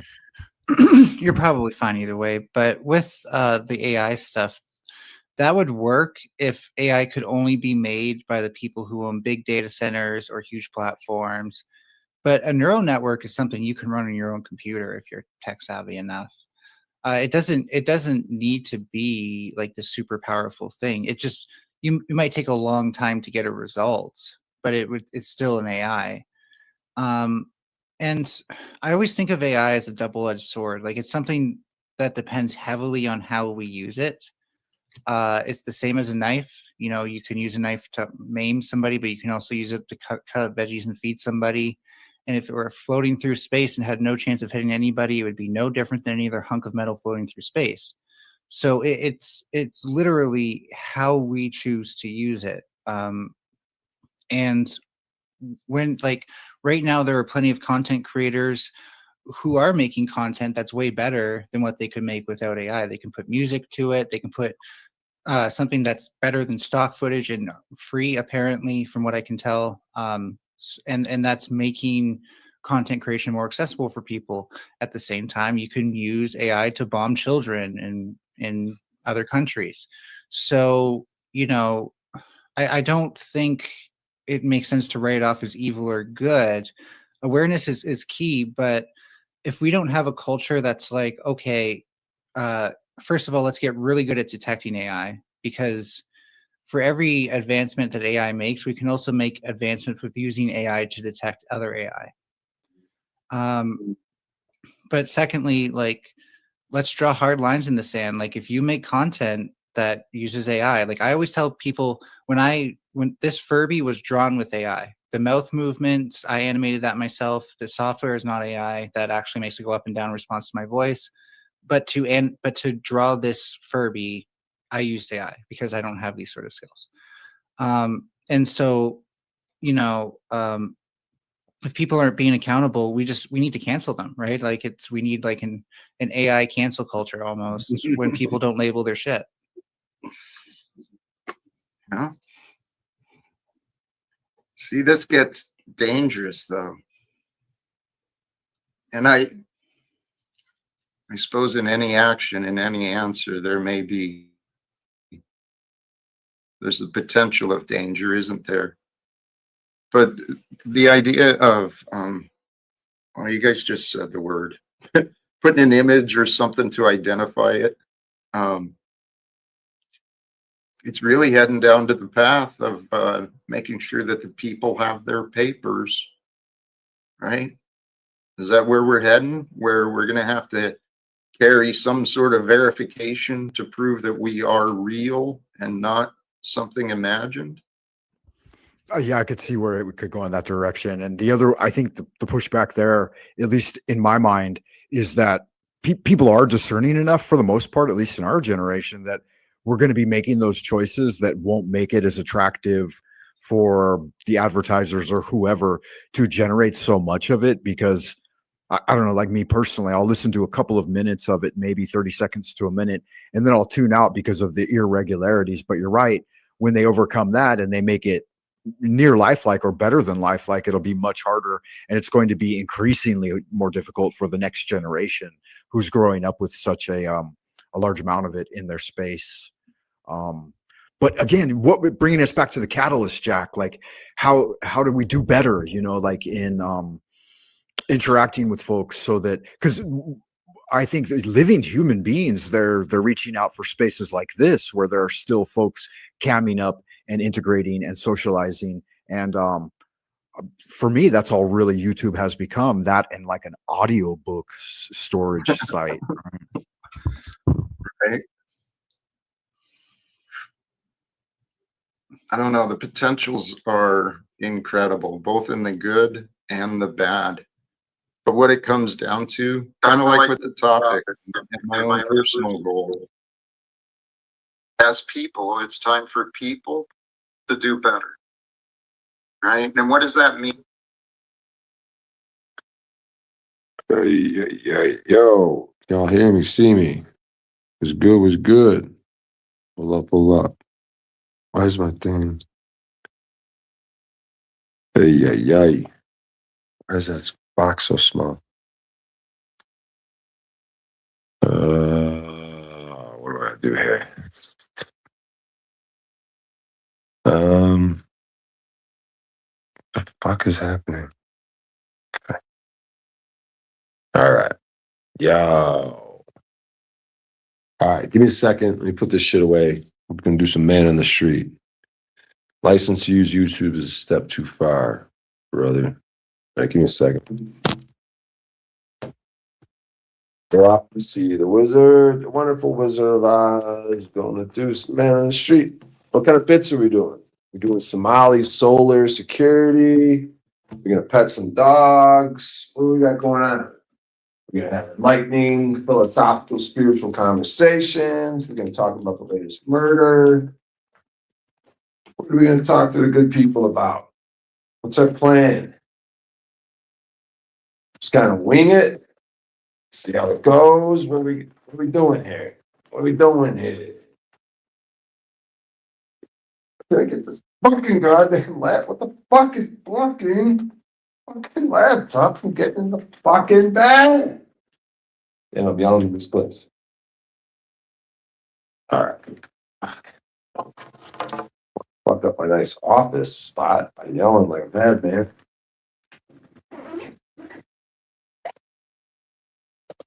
Let's get out of here, people. I think I figured it out.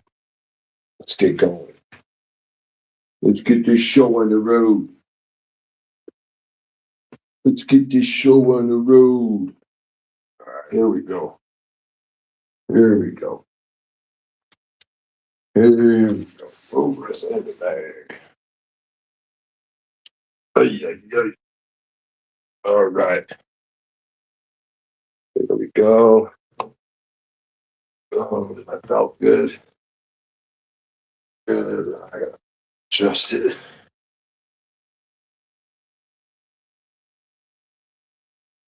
All right, let's go. What's good was good. At the end of the day, everyone is still alone. No one has built any kind of off-grid communities. Bet. What exactly does better than real life mean? Better than real life. Yeah, that's weird. That's like the steak in the Matrix. It's better than the steak in real life.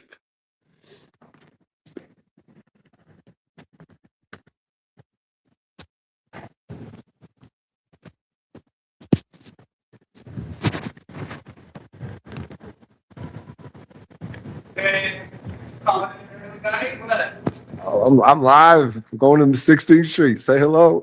All right, I'll see you later, man. Yep.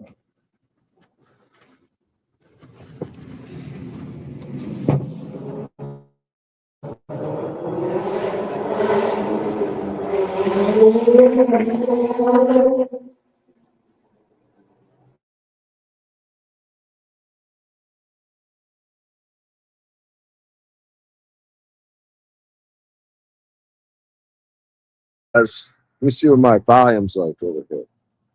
Settings, audio. Volume seems to be up. All right. Should I run across this street? Yeah, let's run. Let's run across this street. All right. I got my new shoes, my new pants, my new t-shirt. Got my slick pea coat on. I might get laid one of these days. I might get laid one of these days. What's up, dude? That's a Jew right there. Gotta look back, see if you heard me call him a Jew. He was attacking me. What's up, G?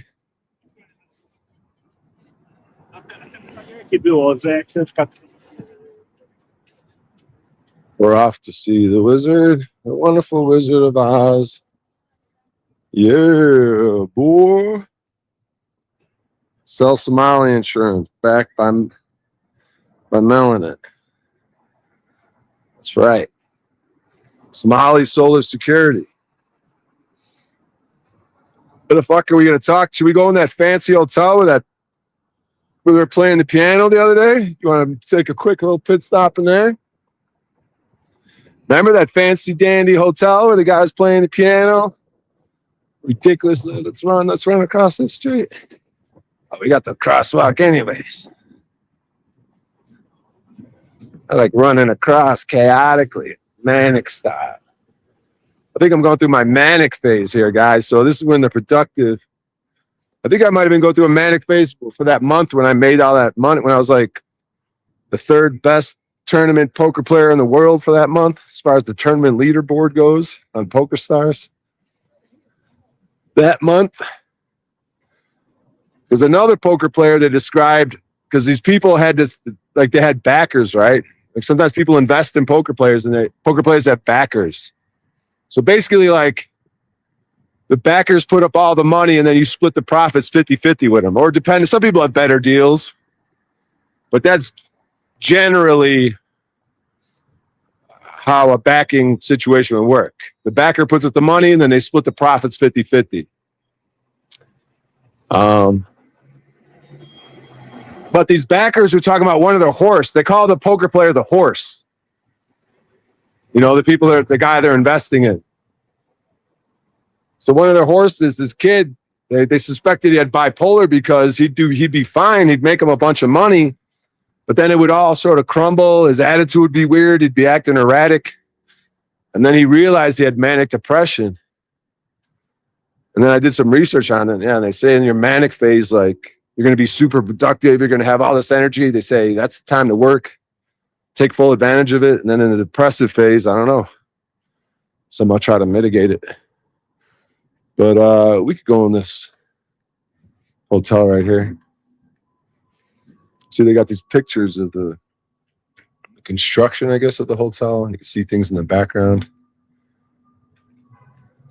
I don't know, dude. Did they actually build it like this? Man, you don't see many constructions of things, but I guess you're looking at one here.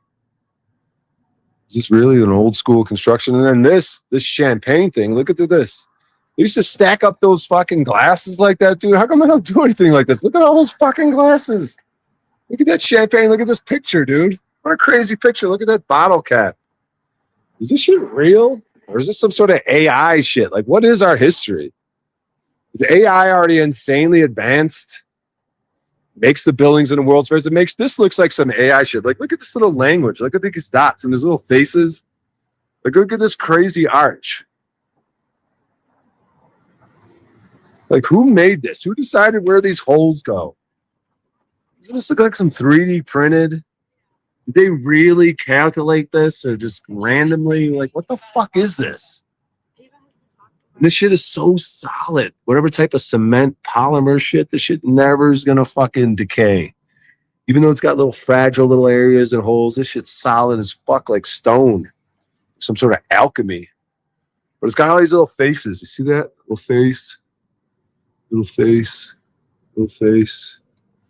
Little face. Like, what the fuck is... You guys see what I'm saying by face? See the eyes, nose, mouth? What the fuck is this arch, dude?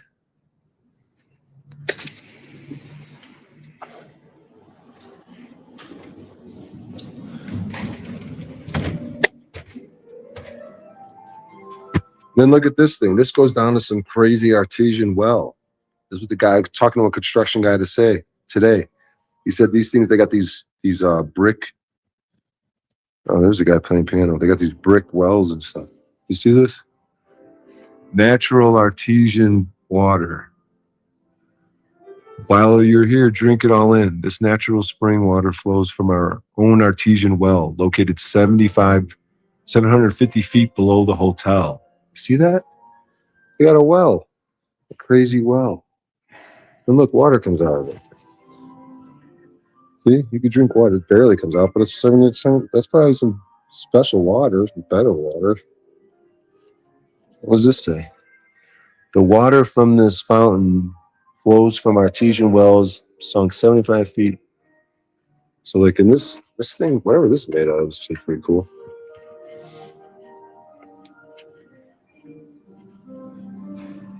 Okay, I'm gonna hang on.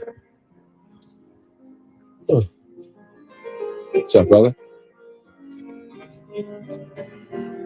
It's pretty cool. See, I think they didn't they have a chandelier here sometimes. So I guess they do they really take the chandelier?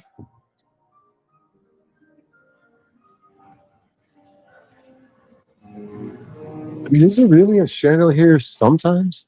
And then they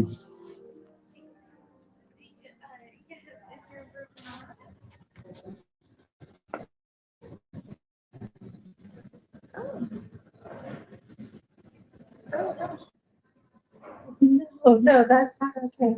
I can switch your room. Or if you don't want to, I can just send someone up there. Okay, what time are you headed out? Okay, I'll let them know to go in about an hour. Okay, you're welcome. Bye. hey, is there sometimes a chandelier here? Yeah, during the holidays. Oh, so how do you guys? Oh, so you guys just transport it? It's hung all the way from the ceiling, Yeah, it goes through the glass. and then it goes back up in there, or so it's in there now. No, they take it apart and they store it, but the mechanism to hang it is in there. Is that real complicated? I don't do it, so probably. Seems like it. That's pretty cool, though. Appreciate it. Yeah, they have this beautiful chandelier. I can't believe they do that. They like for the holidays they bring it down and they put it back. That's interesting. They got the Ship Tavern over here, which is a pretty cool place. Take a look in there real quick. And then they got this old letters. See, I think they used to have like a vacuum suction thing.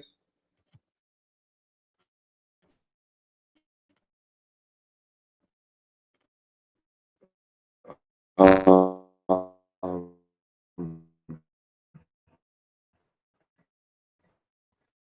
just looking at some of these comments.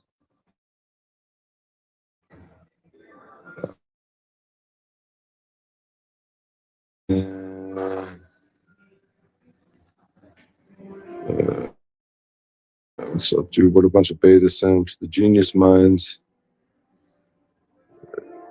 License to use. But at the end of the day,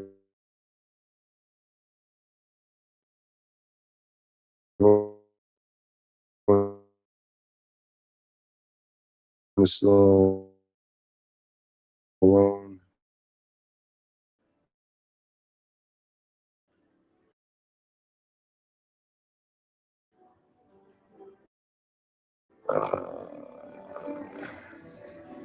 A physical interaction leads to a metaphor.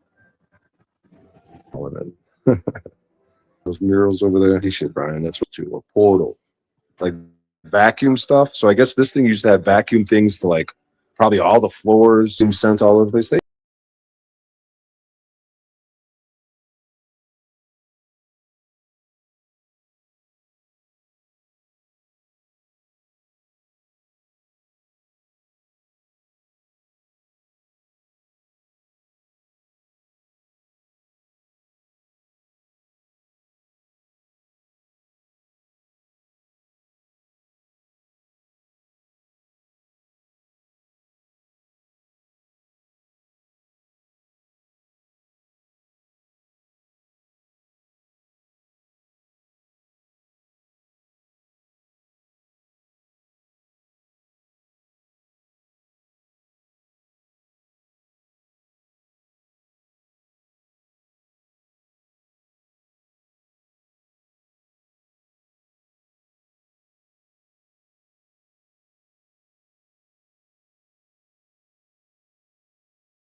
Fuck, man. If I'm having some sort of internet issue, whatever the fuck. All right, let's do a little walking around and figure this out. Hit up 16th Street. I got to do that open mic in like, I don't know, an hour and a half, 2 hours. Yeah, 2 hours from now. I have to head over to that open mic. Let's see.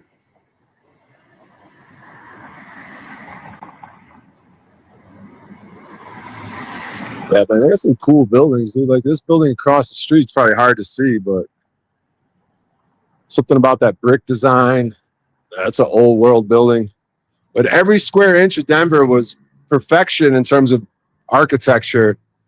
And if it's not perfection, it's because they tore it down and built some modern crap. But imagine that every square inch of the city of Denver was architectural perfection. The streets, the roads, the trolley cars, the train tracks embedded in the roads, the types of travel they had. Perfection. Like this building is fucking awesome. You might not be able to tell, but it's an old world building. And it's this fucking nice building, dude. It's a great building. But then you got the modern crap. Every square inch. They tore down something fucking awesome. They probably tore down the best of the best. They even admitted it. They said they tore down 30 square blocks. They tore down 30 blocks for urban renewal and private business development. Doesn't make any fucking sense. What does it say? Wall Street of the Rockies, top of the world. Long's Peak, visible at the end of 17th Street. It's 14,255 feet in elevation. The National Forest Service lists 54 peaks over 14 feet in elevation within the state of Colorado. Mount Albert is 34 feet. Oh, they're saying you can see a mountain at the end of this? Okay, we can see a mountain. Blah, blah, blah, blah, blah. So I guess at the end of the street, you can see a mountain. Somewhere.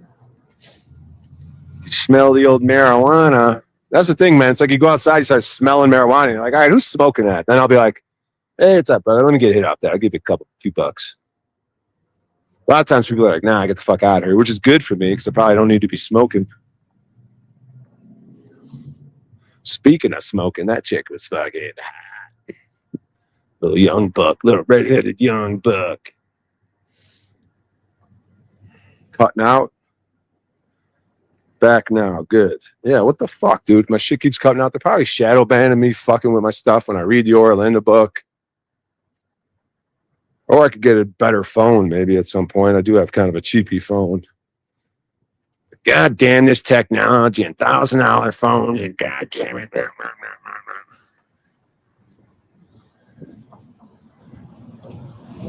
It's 555, the Pinnacle Club. But once again, if it's a new building, they tore down something awesome, probably the best of the best. Because like when it's super duper duper awesome, they have to get rid of that because that people ask questions like, why the fuck did you guys build like this? All this awesome shit. And nowadays you build crap. Buildings block signals sometimes, I think. Yeah, sometimes in downtowns you get internet can be a little funky. That's true. I was in that hotel. I fucking got kicked off the stream. So we'll go to 16th Street here. We'll mix it up a little bit.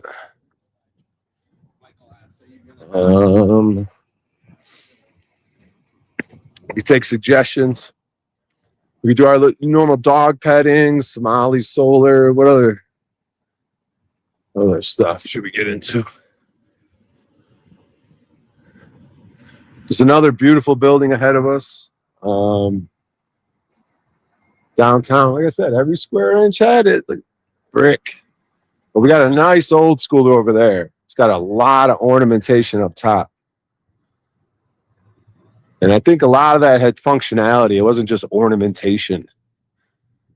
Like either electrical or mechanical. Those things are there for a reason. There ain't no reason. So, yeah. You guys aren't going to be able to see all the detail, but I'm pointing at the building right now. It's across 16th Street over there. And the top of it just has crazy detail.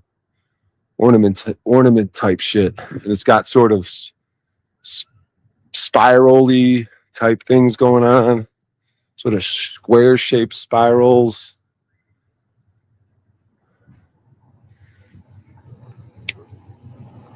But then there's buildings back to back to back. It goes badass building, badass building, badass building, and then across the street, badass building. So we got all types of badass buildings. This one right here seems like a badass old building. But across there, nope, new shit. There, new shit. Bullshit. But here, badass old. Right across there, badass old building. Right across here, badass old building. But some of these might have the cores, right? They might have kept the core of a badass building and then put all this crap bullshit on the outside of it, you know? Might have stripped down some good shit.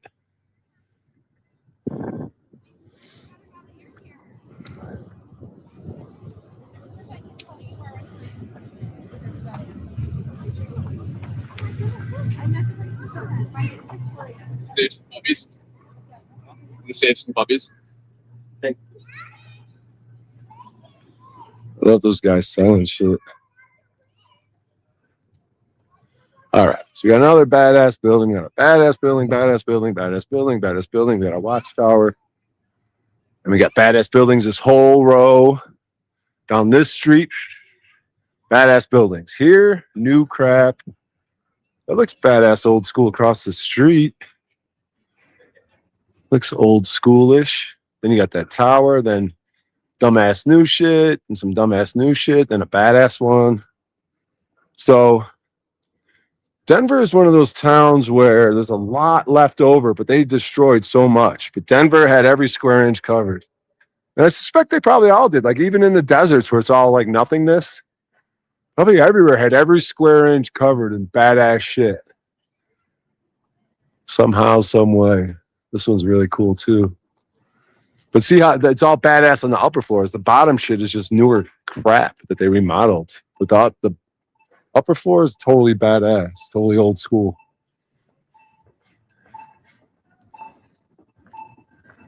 Invite folks to your open mic. Go get your palm read. Or ask someone to read their palm. Yeah, some lady took my pulse today.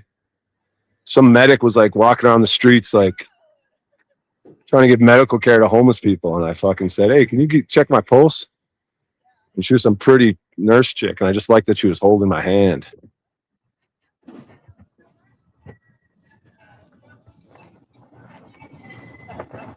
What's up, big dog?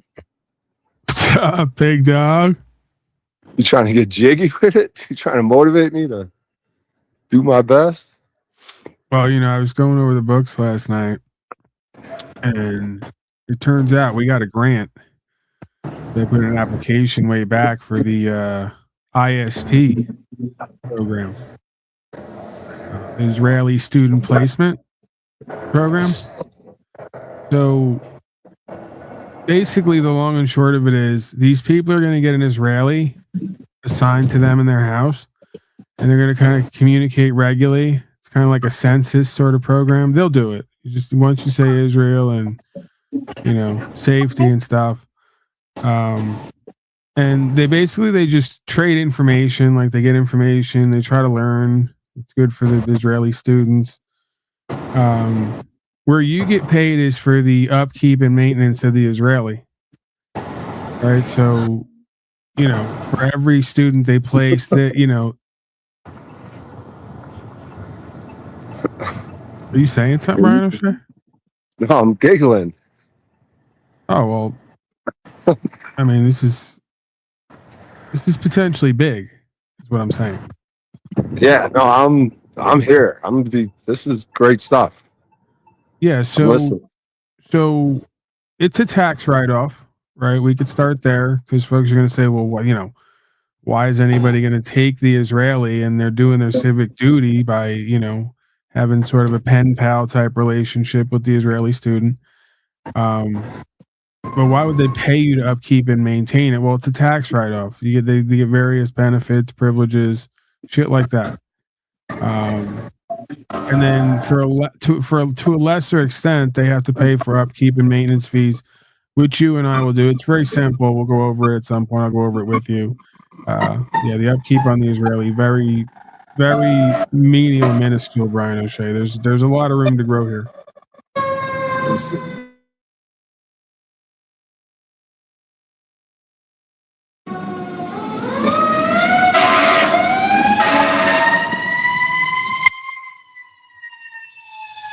They must have got a call for you because your comedy is so hot.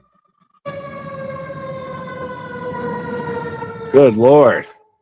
Did you hear me, Brian O'Shea? You didn't hear me, did you? All right, whatever. My bad. We got this fucking fire truck coming through. But I did hear said most. They must have got a call on you for your comedy being so hot. Yeah. They need the fucking. It's a grease fire. They need that. They can't use water on my fires. It's a grease fire, and I'm a greasy. My hair hasn't been washed, so they need that special soap type water. Completely irregular. There's no denying it.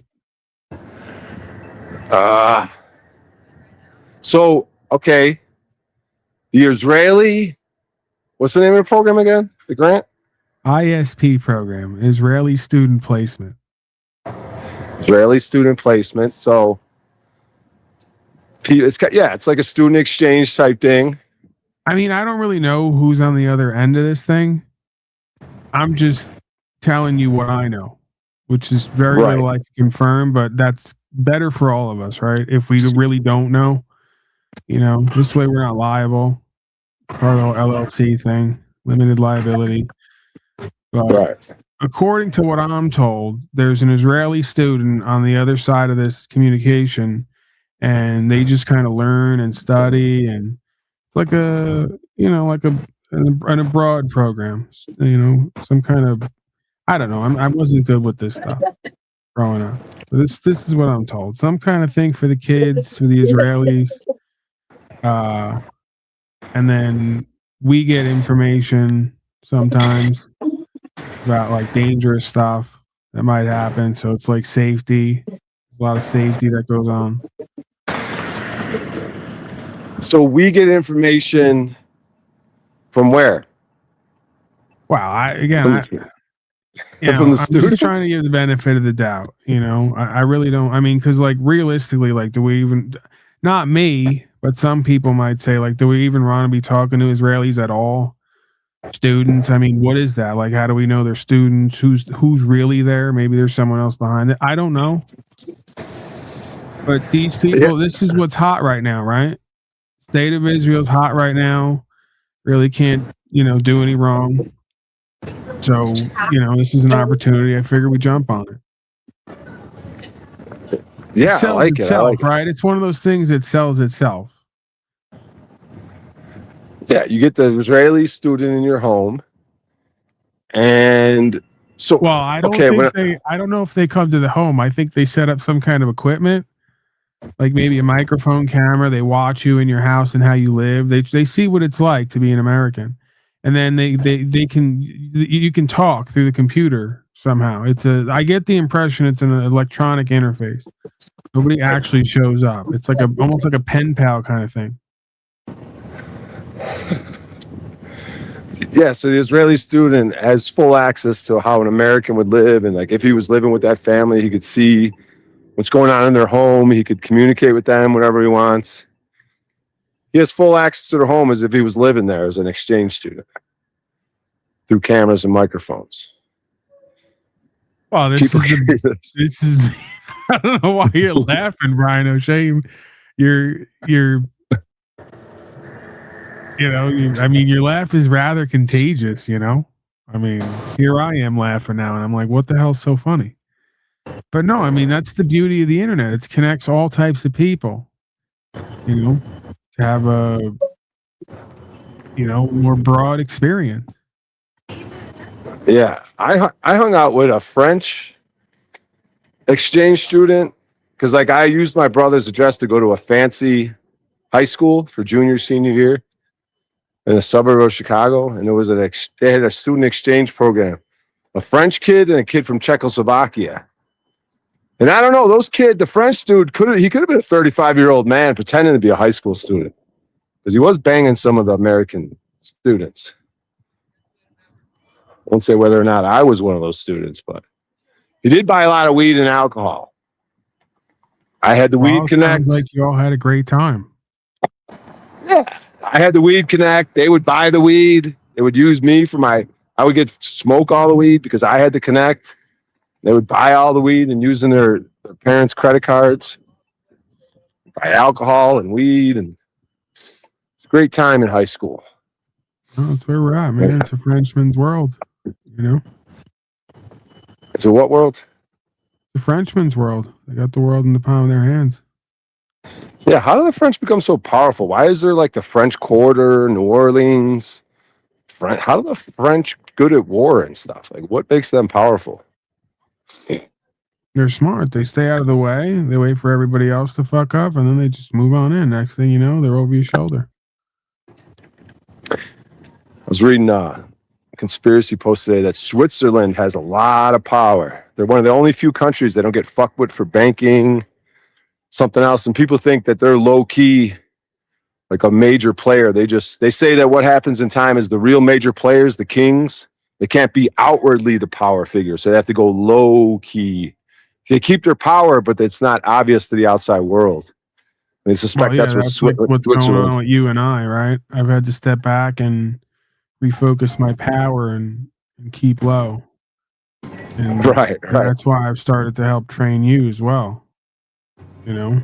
Right. You want me to be the outward, the face of the power, but the real power is behind the scenes. Yeah, you were seeing whatever kingdoms and fiefdoms would pop up when you sort of went underground a little bit. You're like the Mike Tyson in this scenario. I'm like the Custom Auto. Nice. Yeah, you're a wise old man, and I'm the young, hungry. Even though I'm the old man. We're not man. actually. I mean, we're taking creative license here. Right. I like You're it. the man on the street. Ultimately, you're in the arena. You know, I'm just in a black box. I'm the voice inside your head. Right. What's good? All right. What shenanigans? The Israeli student, the ISP. Did you ever sell any Somali systems? No, I got a bunch of Somalis in my storage unit. A little hungry, but some Somalians. They I don't know how they got here. They said they got here on a train, but I got them sort of in there. Whatever. Yeah, they got here via boxcar, so the storage unit ain't that bad compared to a boxcar. No, I just got them in there chilling. Tell you otherwise. There's ventilation in there. Exactly. There's automatic lights. Please. Exactly. These people, they're always complaining. They don't know how good they have it. Exactly. They're trying to tell me they have connections to the people that made millions in Minnesota, but I don't know if I should believe them. They're like, no. We made millions. I just learned recently from ICE and the whole political situation. We don't need warrants for anything. We could do whatever we want. Okay. So, Social Security, it's for the safety of our nation. It's somehow tied into the whole grid. We're important people. This is important stuff. Right. Just like this guy right here. It's an important fella right there. Cop car. What's up with this guy? Why? What is he? He's watching you or what? Nah, they're just roaming down 16th Street, making sure everyone's safe. Yeah. Yeah. You know the drill. Could get on this bus right here and go to Union Station. That's always a fun time. Actually, we're so close to Union Station, we don't have to get on the bus. We might get on anyways, just for shits and giggles. Nah, we're so close though. God damn it, Paul. So I went to open mic the last couple of days. You guys motivated me a couple of days ago. Things going well with that. Not too much new stuff being but you never know. I could always try to do something new instead of the same fucking 3 minutes of jokes. All right, take a risk, man. You know, try something out. I mean, you got Somali Social Security now. You can tell people about that. They'll be inspired by that, if nothing else, right? It doesn't all have to be jokes. Hey, here's something inspiring I'm doing lately. People take, they say the average person takes 5 to 7 at least career changes in their life. So you're trying stuff out. haven't gotten too much interest yet, but you just got to learn how to pitch it the right way. It's all on the wrist. I got to disrobe. I'm overheating. It's hard work huffing these streets. Take off my wool petticoat. Petticoat? Great stuff. All right. Get this shit going. Get back on the road here. Every square inch is architectural perfection. I like how you exclaim how high quality the code is and then stuff it into a handbag. Into a I sleep ball. on it. I used it as a pillow last night. I stuff it in it. I know. I abuse my nice stuff. Oh, you're a man of people, Brian O'Shea. There's no denying that. You know, you're down to earth, grounded being. Nothing wrong with that. It was nice new Airwalks I bought for $5 off the street, dude. There you go. Nice new Air. Got my nice fitted pants, a nice new shirt. And your belly is way down too. I don't know about all that. It is. I don't know. It's there. Trust me. I had a belly when I was 14 and skinny. It's a malnutrition belly.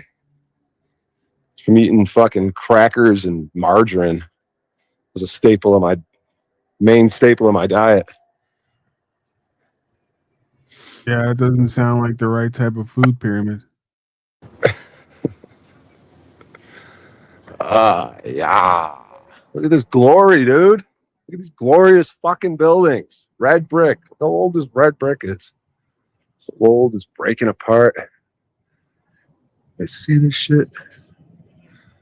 The fuck, dude. Every square inch of this town was architectural perfection. You believe that, Paul? Every square inch. I'm talking road. I'm talking trolleys embedded into the roads. How? What is that? Did they find this place, Paul? Or did they build all this shit? Cowboys and Indians. The settlers. Did they really build all these magnificent buildings? All over the world. You know, what's fascinating is when you see what it was versus what it's turned into, and that's like build is superior. What is superior? Yeah. You know, it's put forth like this is superior modern architecture, but exactly. A good amount of it looks like shit. I mean, I guess it's temporary. Like anything else that's subjective, you know? Yeah, it's temporary. These are the new shit is the temporary shit. The other stuff is like will last forever, dude. We don't know. We don't know how old this Union Station building is I'm walking up on. This thing's built to stand the test of time. I suspect it's all brick under this, and then there's some sort of high quality.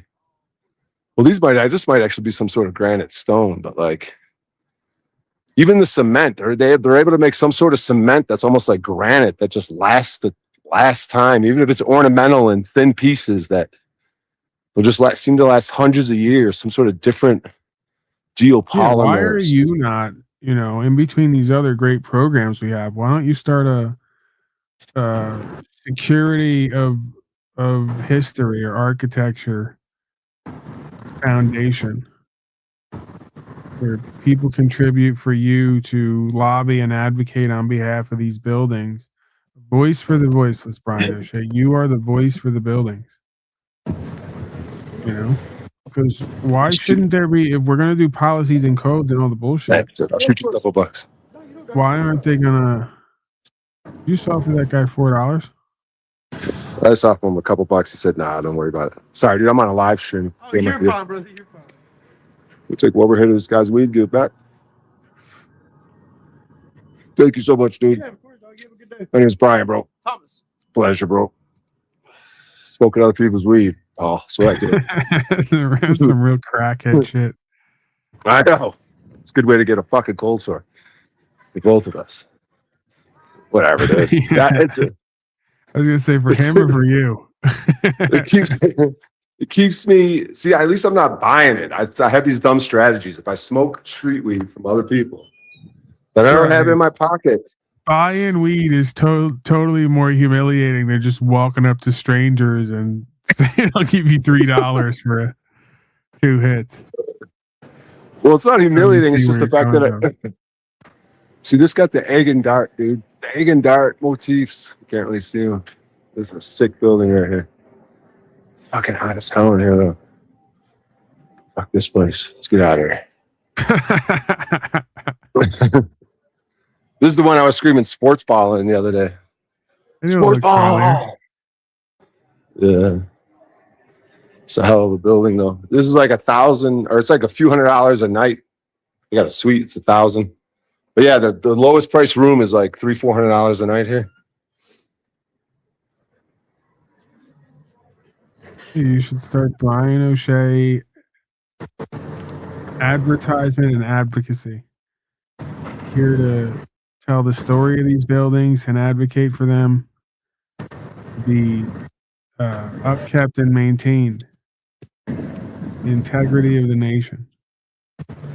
Want our history intact. For real, dude.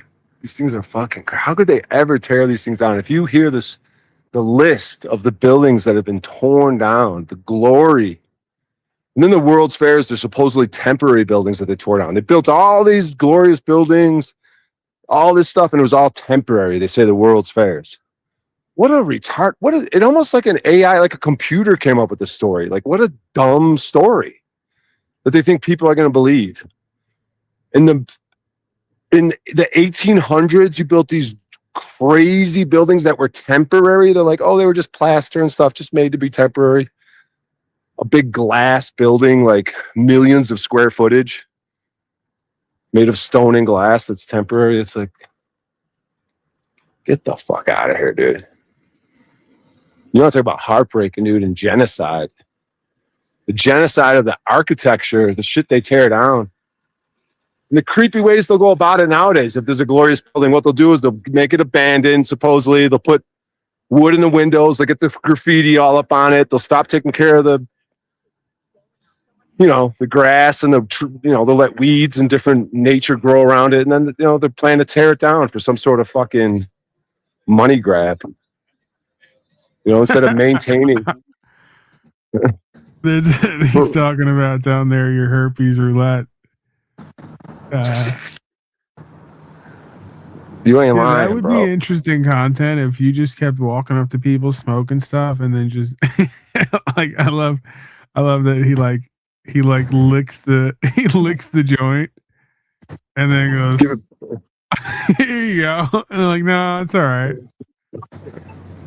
I give it back to them all. We used to call it, some people used to call it nigger lipping it, but I never said do that. Yeah. Dude, you nigger lipped it. What the fuck? Because what? They have large lips and there's more moisture. So yeah, I prefer Jew lipped anyway.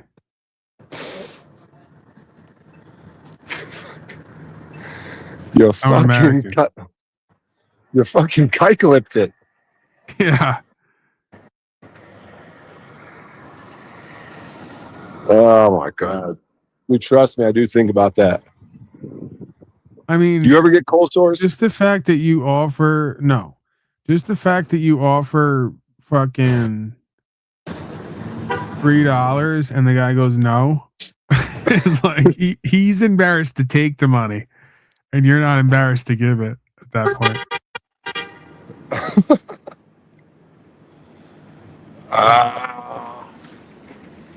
Dude, what the fuck? There's never ending awesome buildings. This is a new bit that I kind of like, where you just approach people smoking and then just presume to be in on it. Oh yeah, that's what I did at the comedy club. Like, you walk out, they're in a big circle. I said, "Oh, let me hit it," and then one dude leaves as soon as I hit it. We definitely have a Brian O'Shea movie, where the world is his oyster. He just rolls over in an airport, like walks outside, he scratches his belly, he starts walking up to people, smoking, and just like, "Can I hit that?" He doesn't even say, "Can I hit that?" He just puts his hand out, like it's gonna happen. Yeah, that should be. Yeah, I could try that. I would try that. Like, try to get a hit without saying anything. That's Just your walk bit, up man. That's your special or your movie. Is like the world is your oyster. Like it's here for you. Like I get things without saying. Like I get booked at a club and I don't say anything. I don't know. Is there a way to do that? Like I could walk up on someone. That's the bit. I don't know. Is it you not saying it? Don't say anything. There's something about not saying anything and getting your way, or I just like go on stage. Like I don't know. Gotta be something to this shit.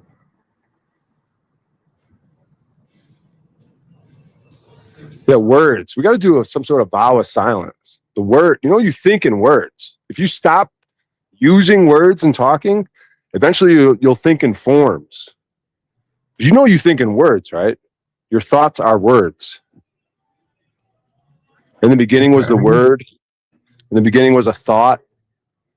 Thoughts create reality. Yeah, but you could think in fucking pictures too, no? No, you don't, because you use words so much that your brain thinks in word. But if you were to do a vow of silence, say you were silent, went to like a forest, maybe after 6 months, a few months, a year, I don't know, maybe you would be quicker. Maybe after 1 month, you start thinking in forms. But maybe I think it would take 6 months, a year of just not talking, not speaking. And then so what does that mean to think in forms and not words? What does that even mean? Forms. What do you mean forms? Like Plato, something about forms? What are we talking about here, Paul? Imagination, imagery, like what does it look like? Like Chinese characters? Because Chinese characters aren't letters, they're forms, right? So they think a different way from us. Maybe they think in forms. You were saying they were lesser, not even humans. Maybe they're more advanced. They think in forms, right? Characters. I didn't say they're inferior. I said that I've been doubting. I've been watching the guy on History Channel with the big hair. He seems to know some shit.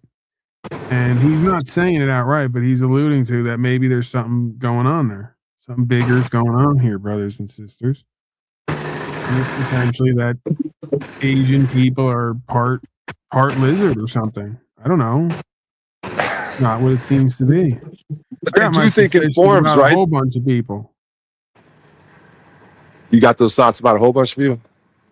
Yeah. Yeah. I guess more to this thing than meets the eye. You might be too young, but you do know a lot of old school things. Do you remember there was a TV show called V? It was about lizard people. Like the government officials were really lizards. It was in the 80s. It was on Superman and the Mole Men. Huh. Yeah. Mole Men. They lived underground, blind. But they could see that different type of vision. They were real hairy, like those tunnel Jews that they found downtown in the Bronx. Somewhere. I don't know if tunnel Jews is bloody mattresses and all types of witchcraft going on down there. Right? Yeah, tunnel Jews is a thing, man. Tunnel Jews. I've been saying it for the longest time, and they say that I'm out of my mind. And then one day, they just started popping out of holes in the ground. Yeah, what is underneath us, dude? Like all these buildings have windows that fucking stop halfway at the street. What is that?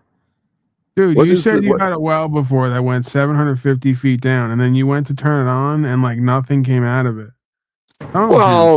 Someone's down there. Something's down there. It's just not what they're saying it is. And then there was like Illuminati triangles on the fucking handle of the washer, the whatever it is, the eye wash station.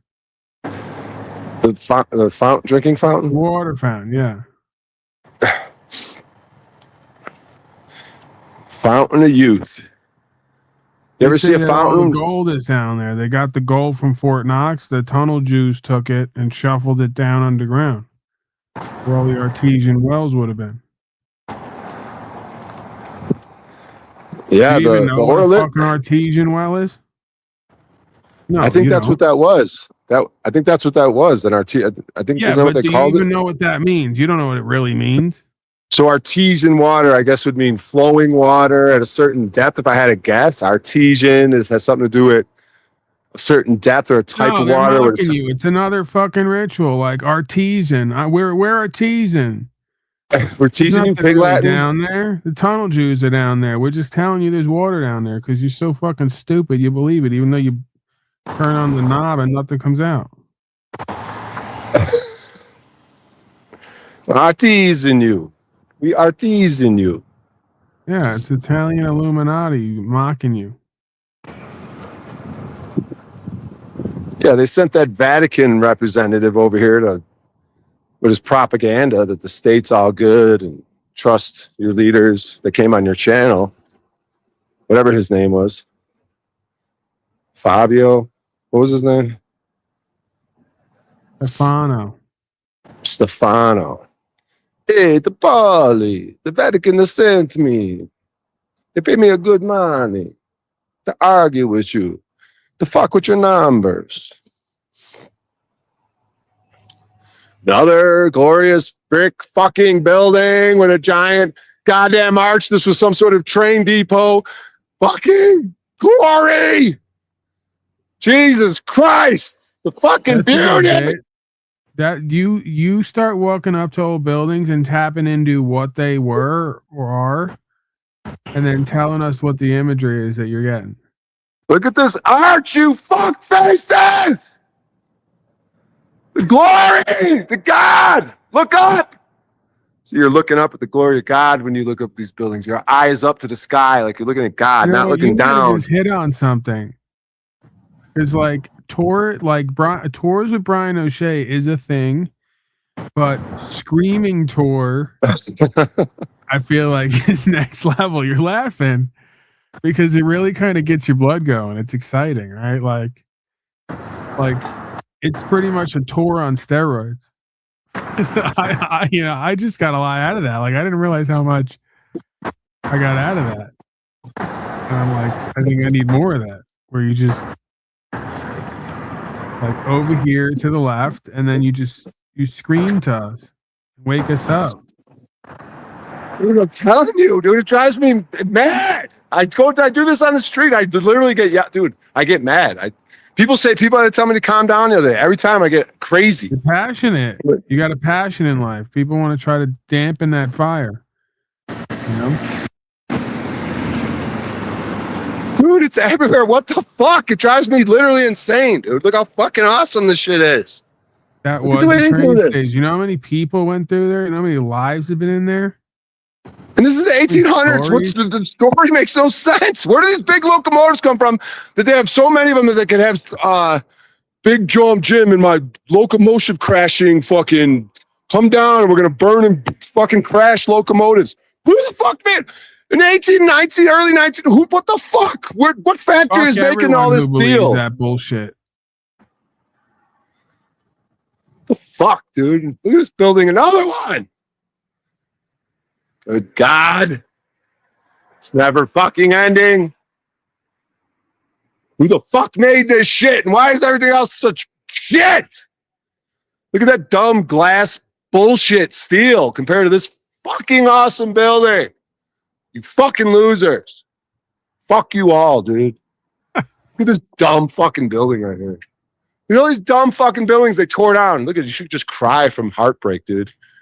Because you know there was glory every square inch. And everything that's just dumb fucking new shit should just have you weeping in the streets, dude, when you have this right next to it. That's why they have to get rid of this shit. People should be weeping in the streets. Just like you would weep for a human being, weep for these old buildings, dude. People lived there. They had souls. A building gets a soul after a while. After all being lived in it for so long, a building has energy. That's why you say, oh, they get haunted. What are you getting from that building right now? Make contact with it. Tell me what you're getting from it. Bro, this fucking building right here, dude, you touch it, and it's like, you know, in those movies, it's like, you all of a sudden get all these visions, all these families, and it's fucking so fucking old. And dude, look at this other curb. Jew vibe underneath? Dude, there's something going on, dude. They got brick pipage, dude. Brick everything, brick wells, brick pipes. Yeah, dude, underneath it, dude. We don't know. That's trying to get into these buildings and looking around and doing a tour. Scream tour the outside. Like Scream tour is cool for the outside, but the inside maybe like a little bit more civilized. Yeah, I've done that a little bit, but it's like it's hard to get people on your side because I'll be like, damn, these things are awesome. They'll be like, yeah, well, back then they did dumb people in their indoctrination fucking stories. Yeah, Well, you see, this back is like then, selling Somali Social Security. They gotta see that you're passionate about it. Then they start to get a little excited when they see how interested you are. Sells itself. Like, wow, this guy see really what they cares did. about Somali solar security, or he really cares about building architecture. What's up, brother? Wow, I like that. I like how you just greeted that black guy like you were like one of him, one of them. What the fuck is Pretty this place? impressive. Oh, the sheep barn, yeah. But see how they gutted this beautiful building and did this dumb fucking whatever this is? See, you can see the brick and the glory, but look what they did to this, dude. What an abomination. They turned it into a God. glory hole. But you could still see some awesome brick. But this is an abomination, dude. This is God is not pleased with what has happened here. So woe to the people and their karma for what they've done to this from this perfection, dude. It's perfection. It's like too perfect, some people say. So there could be something wrong about it. Like, is it made by AI? It's like too good.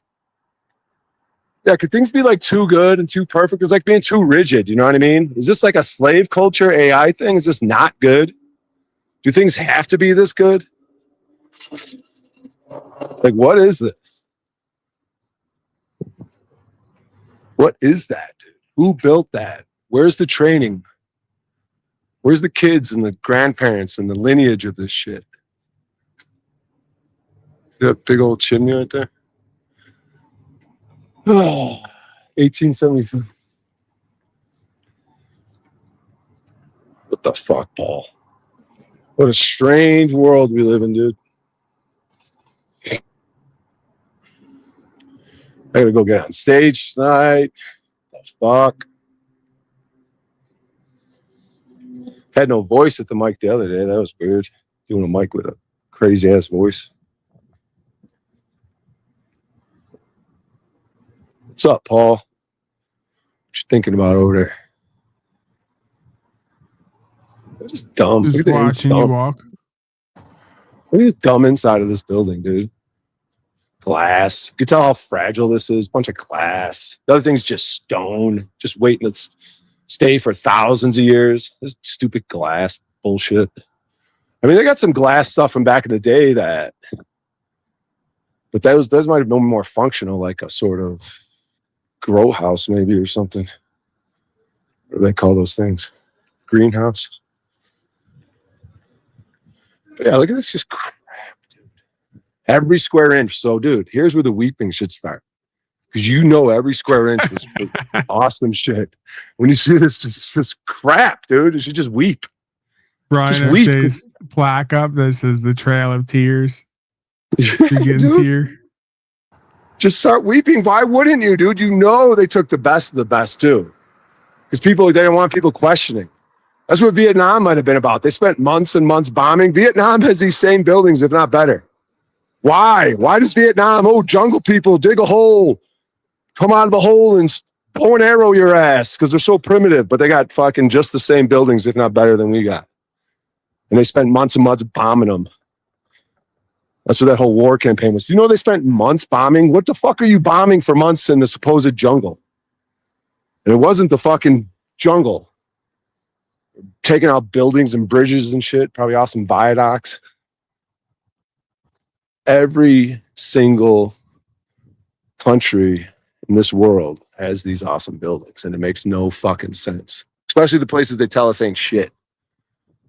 Or weird things like even Australia, histories make no sense. These countries places are supposed to be brand new.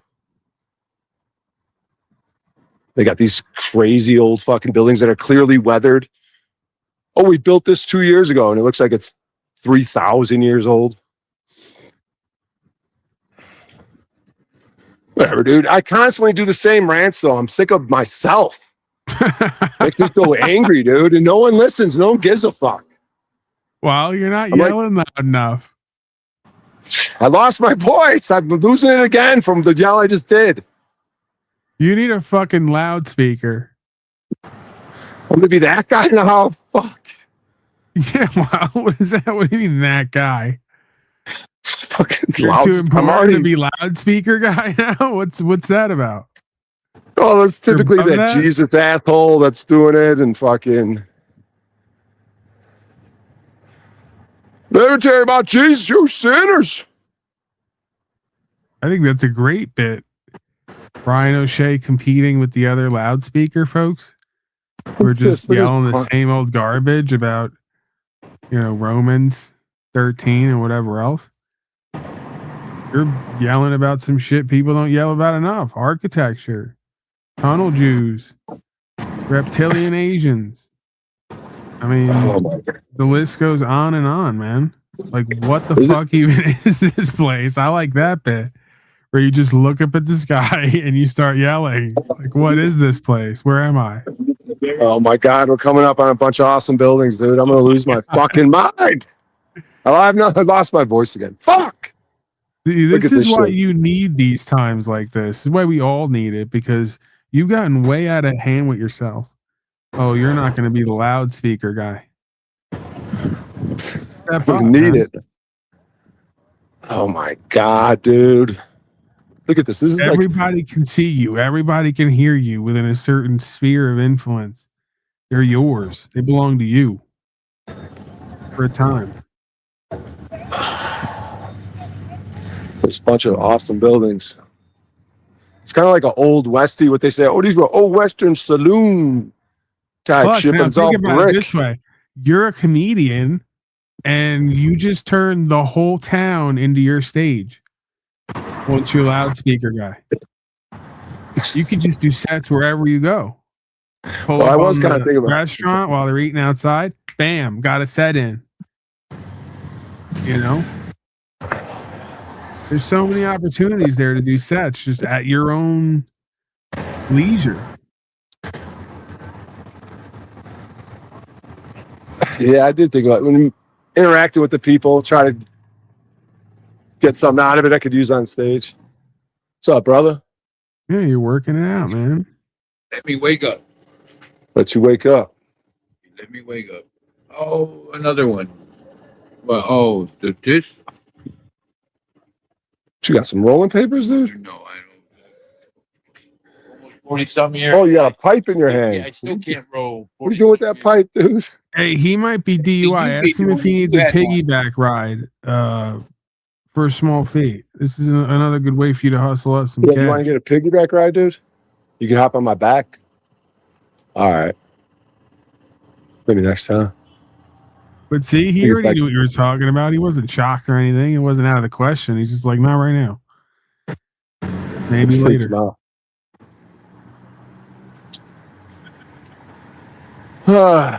Old awesome buildings.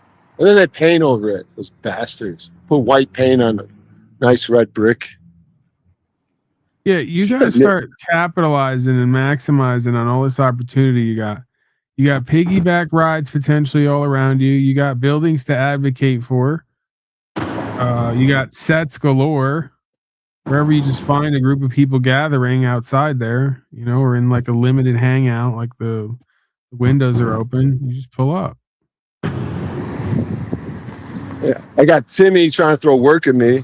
We're going to talk about it tomorrow. So, working with that Jew, there's got to be some stories I could take to the stage. Marketing. You know how comedians do that. Oh, my day job, doing all this marketing with my Jew boss, Yeah, he's going to get you to call up people and try to convince them to take something that they don't want or need. That's the American dream. It's all marketing. Like, how, what was that comedian? The one they say is Alex Jones, whatever. The guy that used to yell, comedian. Well, what the fuck? He was saying, yo, if you're in marketing, anyone here, if you're in marketing or advertising, kill yourself. No, this ain't a joke. I'm just saying, kill yourself. Take a gun. But that's what Timmy does. He does marketing and advertising. And he uses AI to help him out. To help him market whatever bullshit, all those Facebook ads. And he gets to all the extra time to bust your balls instead. Yeah, he's gonna have me do all the grunt work. I'll get you fucking AI game together. That's the whole point of AI. Timmy the Jew has multiple Asian AI robots working for him. We finally made slavery legal. See, this is the brilliance of the human condition and perspective. Is we've been doing slavery for the longest time, and even though it's been legal, it's been unlawful technically. I know no one cares, but now we've got a workaround. We got Asian AI robots that are going to do everything that black people used to do and Mexicans used to do, and at one point the Irish, like yourself and myself, half. You know, there may come a day where we look fondly back on the memories of slavery and indentured servitude. The Asian robots are going to take over everything. You know, nothing left for anyone to do. Yeah, what if these fake people, what if they have advanced technology enough to... But I'll tell you something they can't replace with their AI Asian robots, and that's world-famous comedian Brian O'Shea. Yeah, how are you ever going to make... years. How are you going to simulate this crazed reality?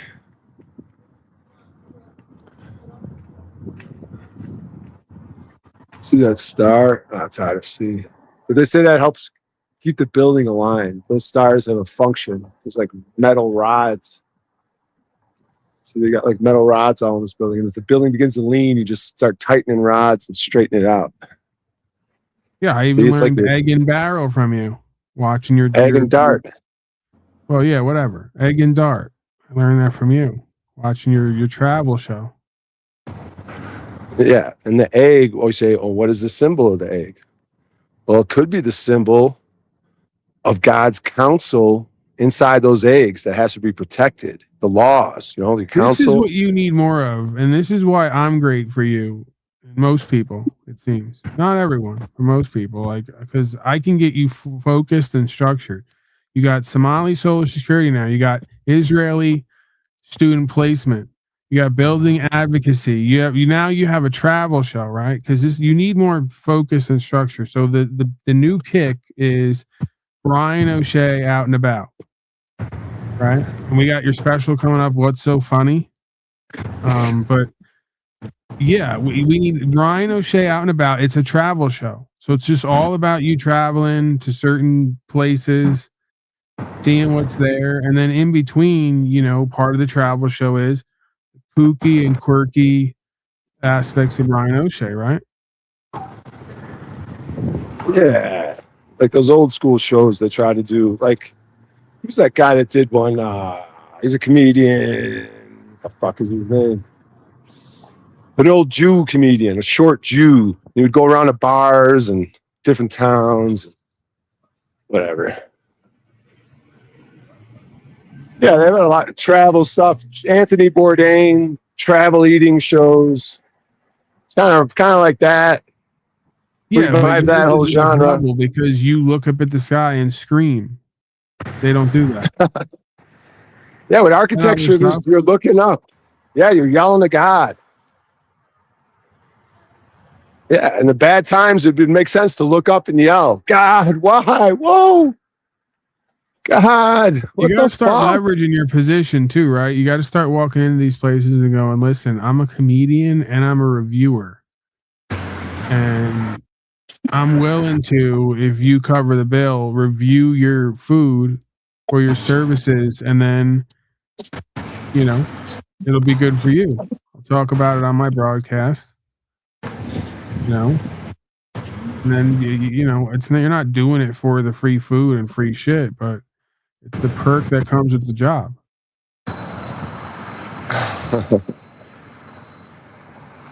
Dude, you know what I gotta do right now?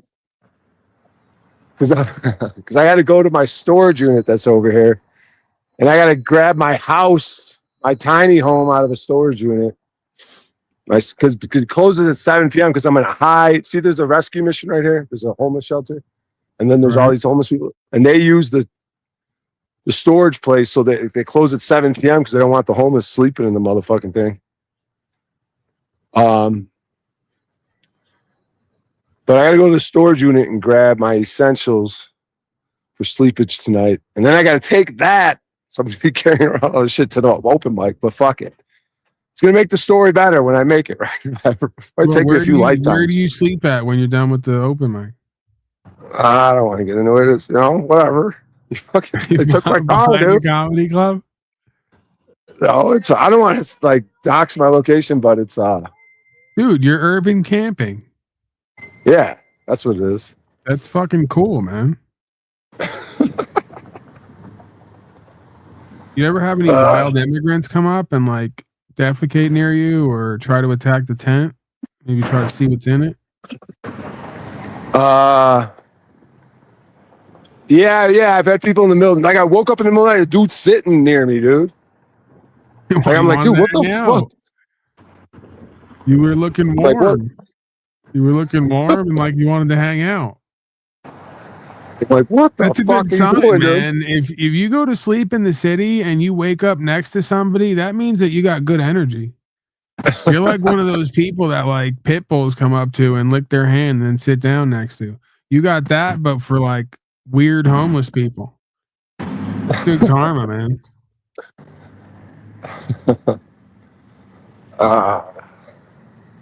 I think I know where I'm at.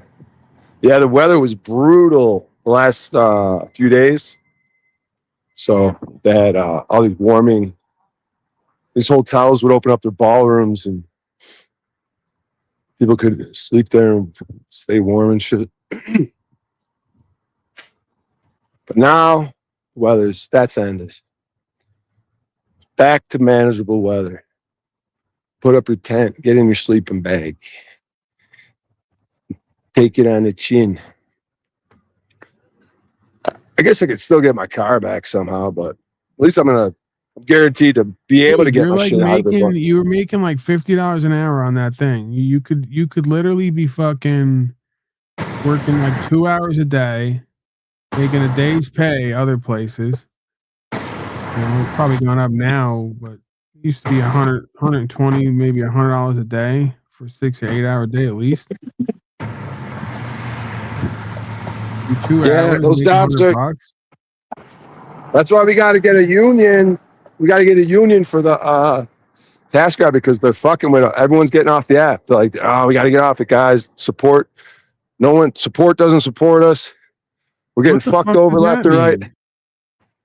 No jobs are coming in. I'm getting zero jobs, dude. And everyone because you want to be 1.5 things on there instead of being 10 or 15 different things. Yeah, there actually is a category for literally anything, dude. And I think they set this piece of furniture. Hey, I want you to act like a couch. Go kneel in the corner and act like a couch. Literally, dude. I think it was set up just like Tinder became. I think it was set up to get for these single mothers to get dick on demand. It's called Task Rabbit.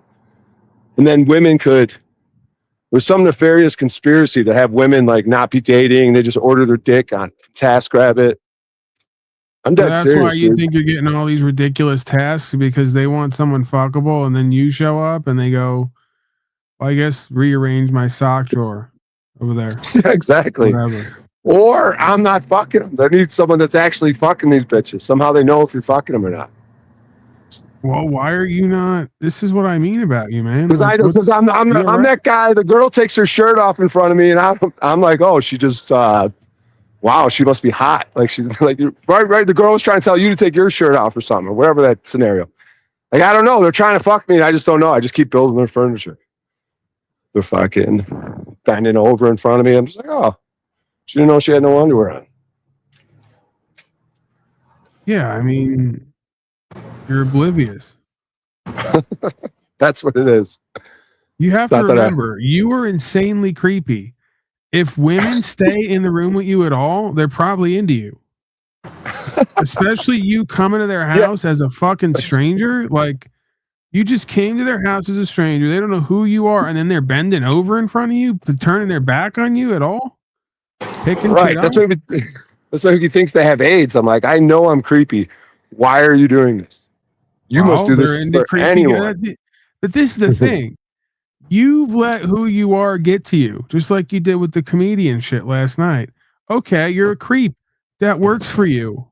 That's why these women are hiring you. They like creepy guys. There's a market for everything, Brian O'Shea. This is Denver. The world is your oyster. I've been trying to tell you. You got a really low opinion of yourself. And anywhere else in life, that'd be, probably a good thing to have. But this is Denver. Never too low. See, that woman right there. I just heard somebody screaming, looking up and screaming at the buildings. All right. This is the Illuminati moment of the stream. Going to the storage unit. Maybe I should link up with him. Can't believe I got to bring my tent to the fucking open mic. Yeah, I was just thinking about the other day. Red's down there got a point. Annie blew you in front of Jeffrey. You forget who you are and where you are? Oh my God. Guys, he's like the story. The part of the movie is Brian O'Shea bumps his head and then he's a different person. And he has to bump his head again to go back to that person.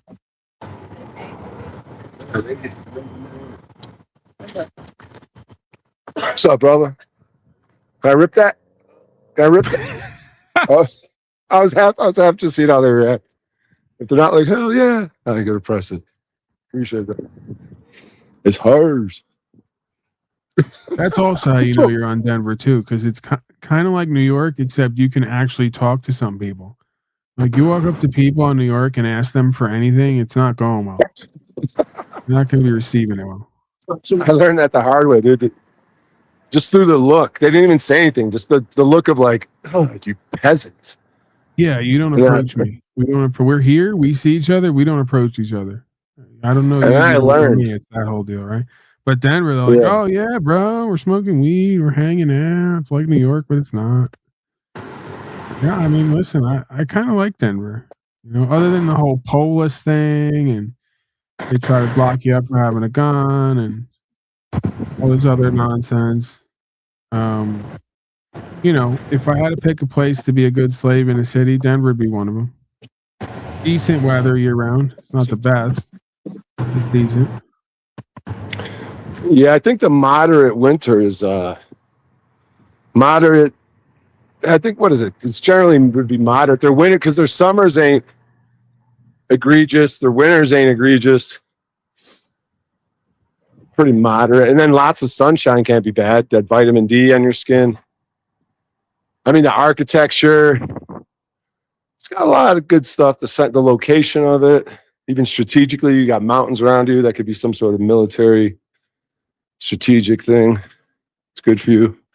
Got a built-in fortress around you with mountains. All right, I gotta go grab the tent or whatever. There's just like scooters around. You need to get around. They're just laying there. The fool's paradise, that Denver, man. Lights, colors, all types of products, Lights, colors, and products. I don't know if that's for a minute. Exciting. You could Times Square. You could have entertainment just walking down the street and just, hitting some of that yellow liquid that makes you masturbate a little too much for your own liking. And just walk into these different worlds, and interact with them.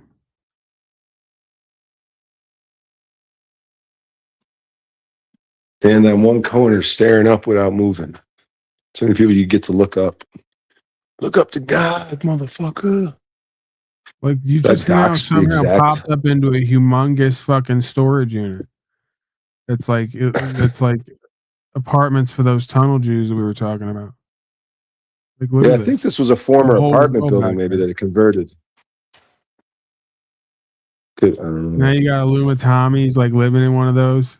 Right now he's just kicking back in there. Imagine they're all So peek his head up. inhabited. Like they're selling them as storage units, but there's people in all of them. Dude, there's lots of homeless people. That it closes at 7 p.m. I think that it's good. So you got to be in by 7, man. That's pretty restrictive. And I got a locker, so I got to climb this fucking ladder. I got to drag this ladder around. Save money. It's like $14 a month, but the way they get you at storage units is they give you cheap up front. And then after a month or two, and they know you don't want to move your shit, they start jacking up the prices. So right now, $14 a month. But a $29 and an initial fee. You ever do a storage unit? I think I have maybe once or twice, but never to like live there or whatever else. But you could start a business out of them, maybe. You collect things and then sell them, maybe. Some antique type shit. I turn the camera off. I'm usually there when people are doing storage unit stuff, but it's never mine.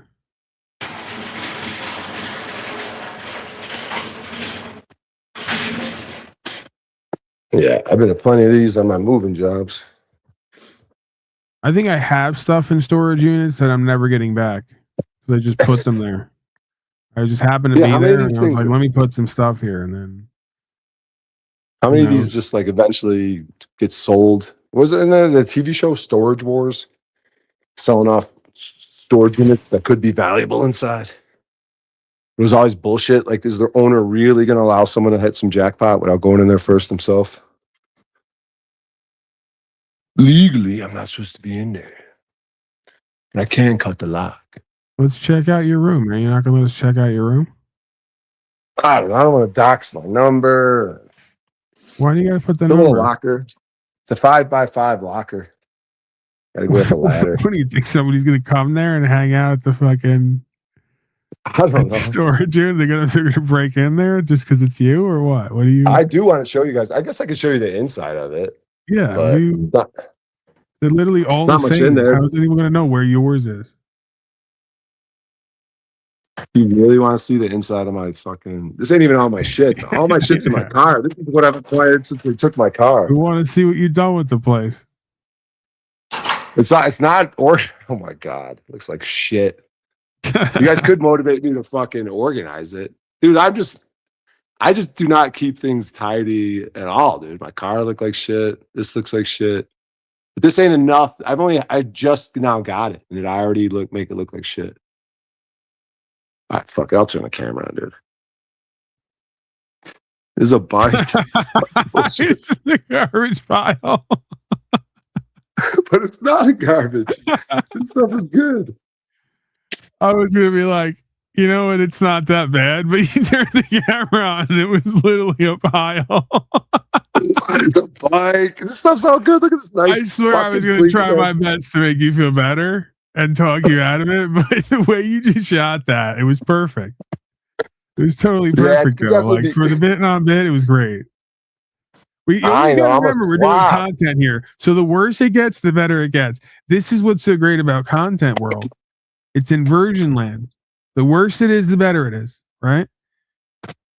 Now, if you took if you were with a woman and you took her there and opened that up the way that we just saw it with her there, that's a police event, right? There will be police contact. But you and I, the life we've lived at times, and just the fact that you're a comedian really does make everything better, man. It really does. It's like a cure-all. It's a catch-all. You just go, I'm a comedian. And then when you open the fucking storage, you're like, ta-da, that's funny. If you weren't a comedian, I'd be really fucking concerned about you in your life. But you are. So it's all good, right? That is the magic of you. That is the genius and the magic of Brian O'Shea. He turned himself into a comedian, and now everything can only be funny. There's no room for anything else. He doesn't like that though. Sometimes I guess I get the like that works for you sometimes, and sometimes it works against you. I'm sympathetic to that. I get it. What? It's a little, dude. Imagine this is a brand new storage unit, dude. This is only after a few days. Imagine You if I had can't this thing deny for that's months. funny that you that you had a room somewhere for your stuff, and then you're like, I'm like, let me see what you've done with the place, and you open it up, and it's just a pile. It's just a pile of random. What is it supposed to be nicely organized? And no, it doesn't have to be anything. Just the way that you got to watch it back. You go back and watch it back with the way that we set it up to go into it, and the way you opened it up. Like you were at the bottom of the pile too. Like it looks so much bigger the way that you filmed it. This is what I mean. You're annoyed about being hilarious. You're a comedian. If your stuff is funny, then you're winning.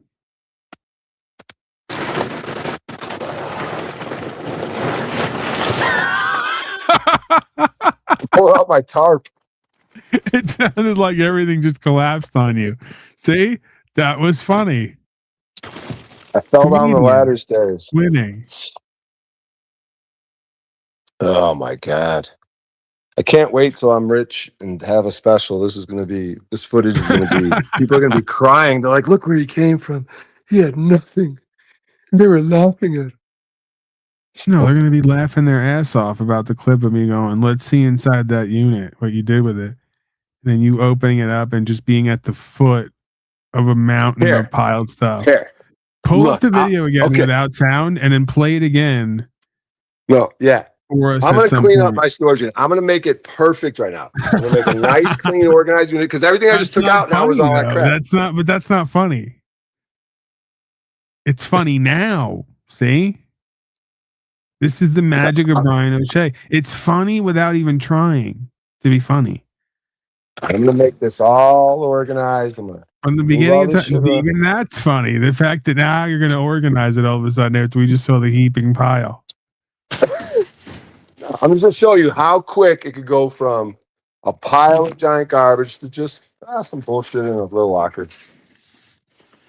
Look at this spot. Move this here. Oh, actually, maybe I can't. Maybe it's still good. I need this. Because look, it's way less shit in here because everything's just coming with me now. Whoever's living in that one next to you is pissed right now.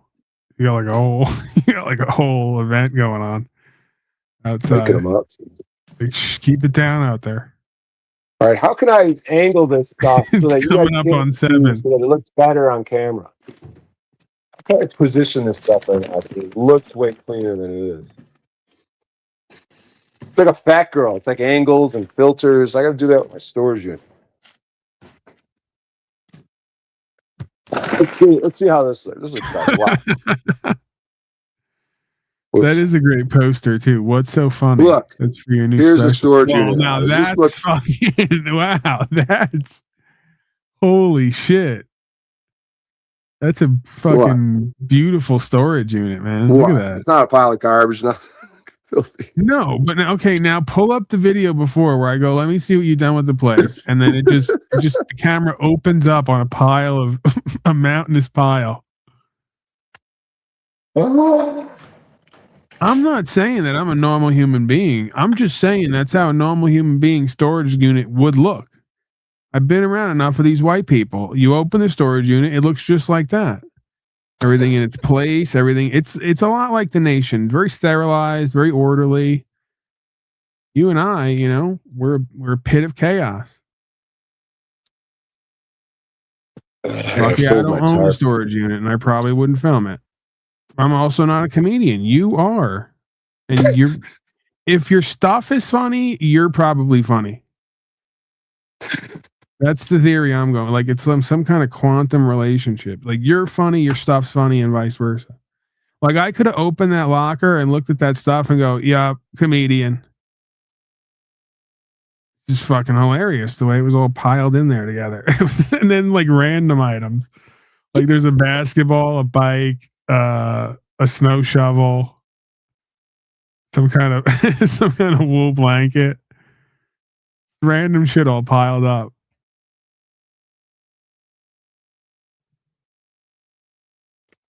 Folding my tarp.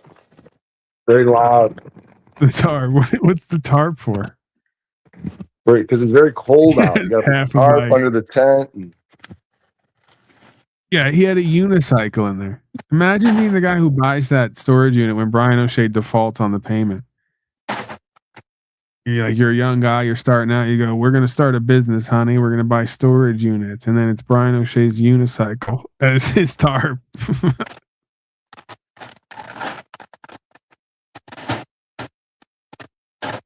You got a lot of shit, Brian O'Shea. You got to let go of in life. A lot of stuff I got to let go of. Yeah, like what do you need a snow shovel for? Oh, that's the $50 an hour jobs. What are you talking about? Oh, that was part of your tools of your trade? Yeah. What do you need a unicycle for? Yeah, someone stole my wheel. That was a functional bike. I left it outside for a day and someone stole my front tire. See, I gave you credit. He's right. Red was right. I thought it was I thought I saw a unicycle, but I go, he can't have a unicycle in there. But see, comedian, right? Like you go in there, there's a red nose, there's floppy shoes, there's a unicycle. There's like a snow shovel without a handle. It's fucking funny. It's all just piled in there. It's comedy. Some folks would say this is the last vestige of a depressed man's invaluables, we'll say. Yeah, I wish this shit was filled with urine, dude. That's gold. That's skincare, dude. I could sell that. I kind of want to go over what's in there, item by item.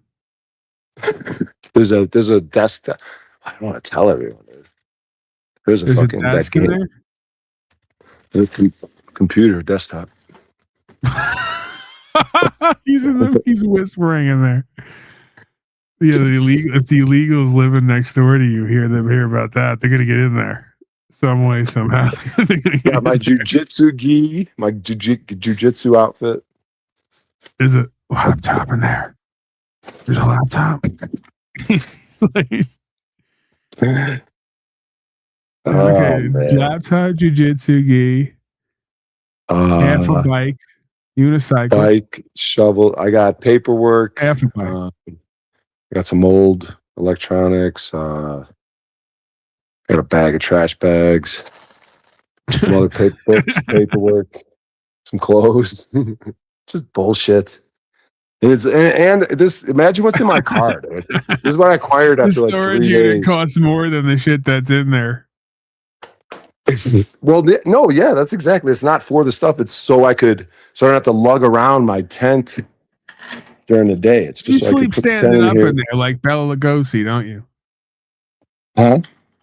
You sleep, You sleep standing up in there like Bela Lugosi, don't you? Oh, when that Arctic cold, it runs past your mind, dude. We just got rid of done with Arctic cold. He sleeps in there standing up. Oh my god, dude! I gotta bring all this shit to the open mic. This is crazy, dude. What a dumb life I live. I say it's fucking magic. I say it's pure. This is the life of a comedian. Most people couldn't handle it. So what's gonna be crazy is if I do well at the mic and then I go sleep urban camp. But it's part of the story, Rick. And they do the life of the story, a Hollywood movie of Brian O'Shea. Who's going to play this character? Who's going to act out this scene one day at the storage unit? Showed the audience. The audience was like, "Oh my god, look at that! Poor thing. Can't And you now get some I'm kind of pouring. like bike pod combo where you ride the bike with the pod on the back, and then you climb in the pod?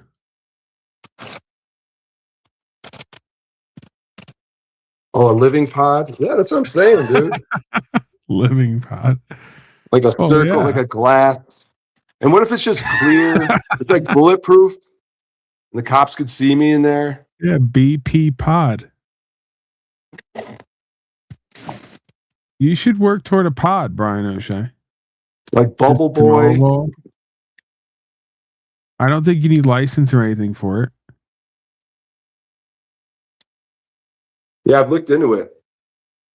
It's kind of hit or miss. Like when you turn, when does it be not a bicycle and when is it an automobile? There's Well, when you're a in fine it, it's line. like COVID when you're standing up and sitting down. If you sit down, no mask. Stand up, mask.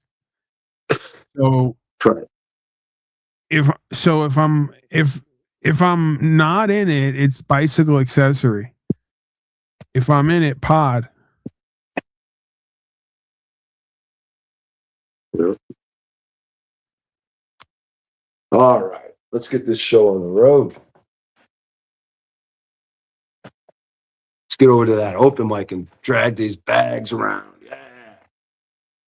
Here's O'Shea. USA brings up a good point. Have you ever officially and or privately been life coached by Jack Talcott?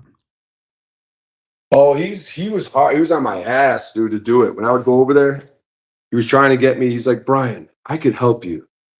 Reach out to me privately. Yeah, he's tried that on me a few times. Yeah, I've never took him up on it.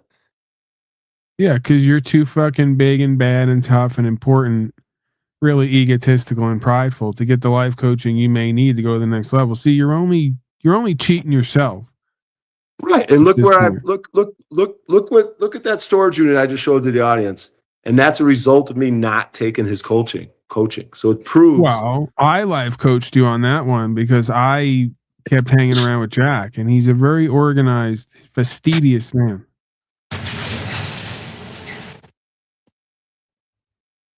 Not bad. Oh, fuck. Damn it. I gotta put something else in the fucking. Dang it. We'll go back in there.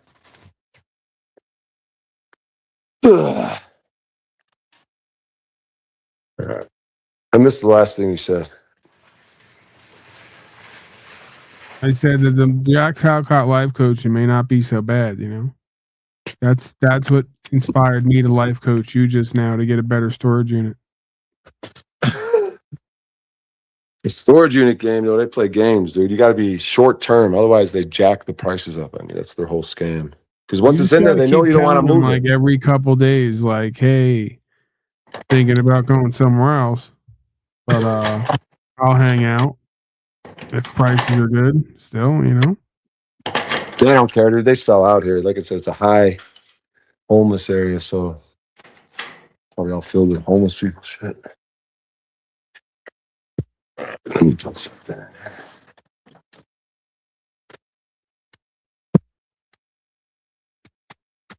Sick. All So right. you got a dedicated spot where you could put a tent up and they don't bother you?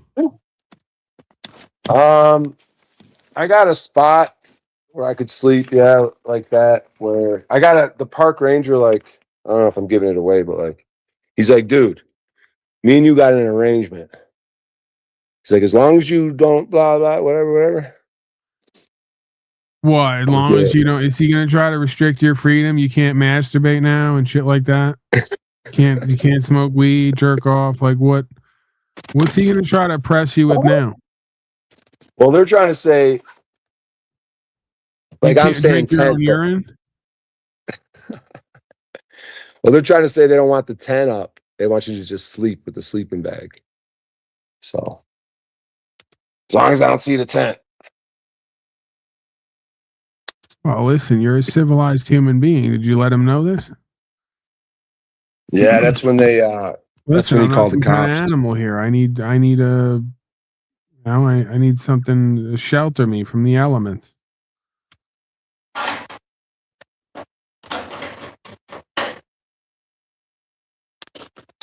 You know, Yeah, it's a that's when he called the sad day cop. when these people want to penalize you for having a standard as someone being homeless.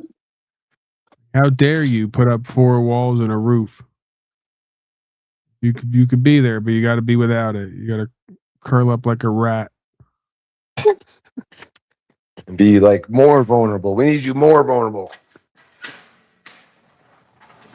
All right. See, I pushed the thing away. Is that a good technique? You push the ladder away so there's not some miscreant comes up. God, everyone knows what's in there now. I'm gonna get fucking robbed.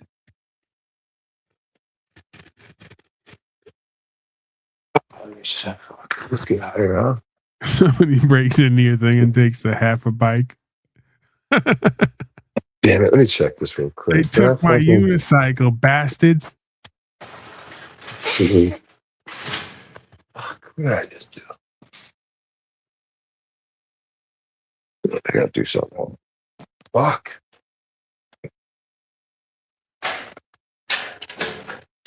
Dude, why don't you just find a fucking mosque or something? Mosque? Yeah. Tell them you're a fucking refugee from some war-torn land. They'll let you You sleep have the there. International Buddhist Center here. National headquarters for Buddhist temples. Yeah.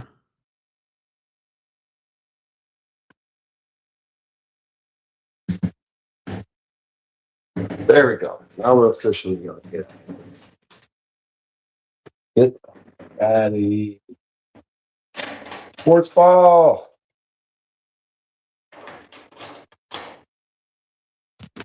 Pile of garbage. Yeah, it's not stuff that is valuable. It's just so I could store my sleeping shit while I walk around during the day. It's not like, oh, I'm fucking storing valuable shit in there.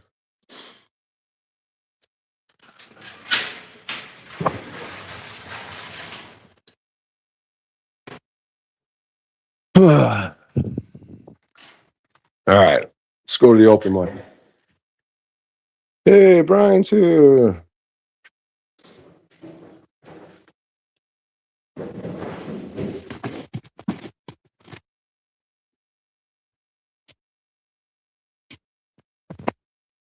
Let's see. Fuck. Is he even manageable right now? All right. Get out of here. Let's blow this pop stand.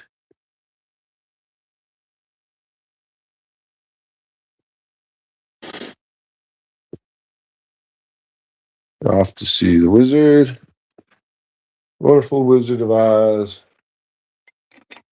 Hey, Paul, you familiar with the term cuffing season? Yeah, but I'm not interested. Yeah.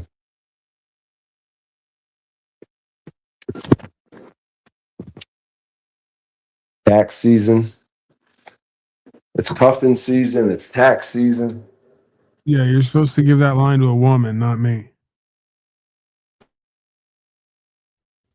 Yeah.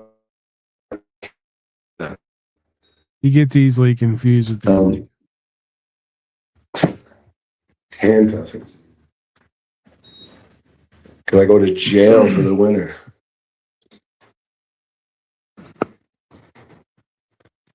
All right, off to the open mic. It's the life of Riley.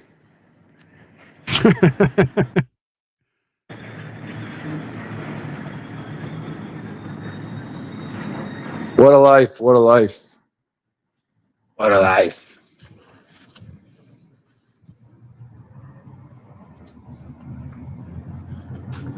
I got even Virgil laughing at me. You know it's bad when Virgil's laughing at you. All right, where am I going? Where's this mic? Fuck, I gotta look it up. I know it's near here somewhere. All right, I gotta be right back. I gotta look up this mic. Let me get this address real quick. Let's see. Let's see.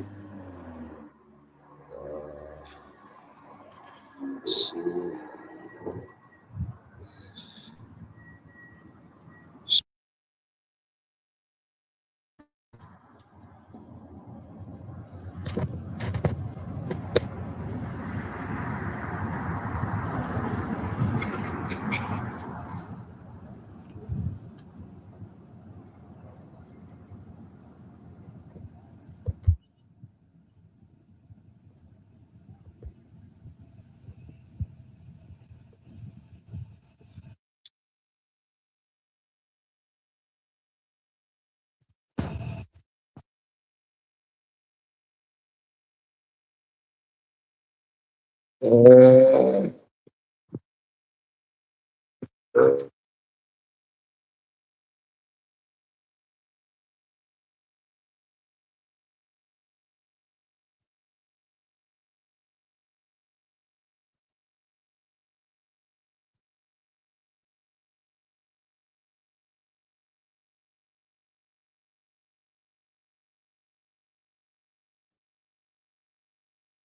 what is this shit? You fucking bitch.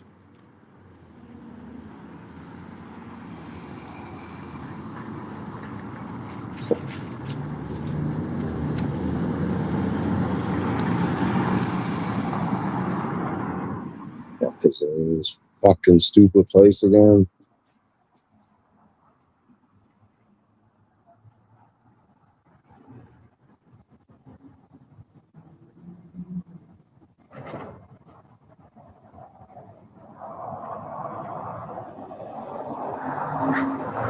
What the fuck?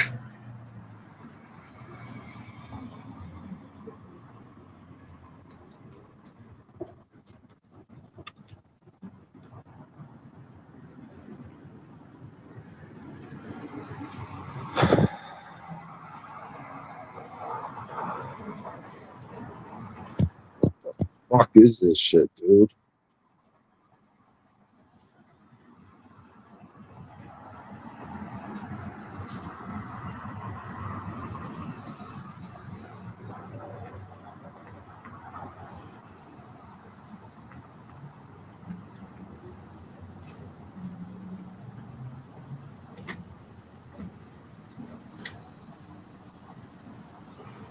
This is such fucking bullshit.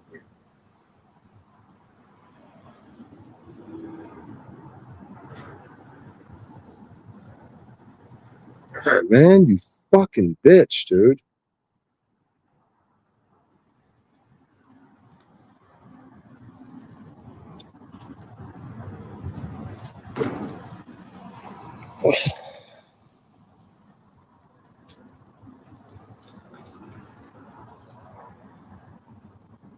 This makes no fucking sense, yo.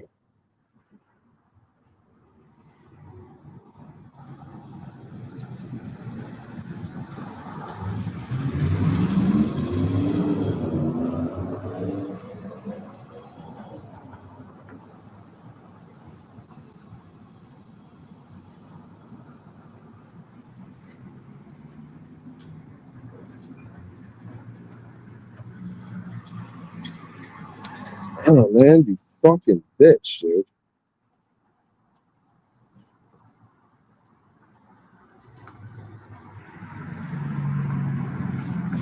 Yo.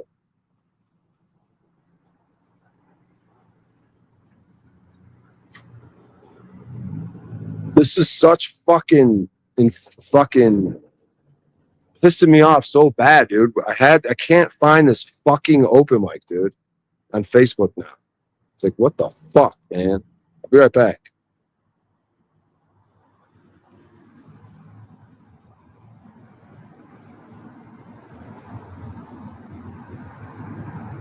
What the fuck?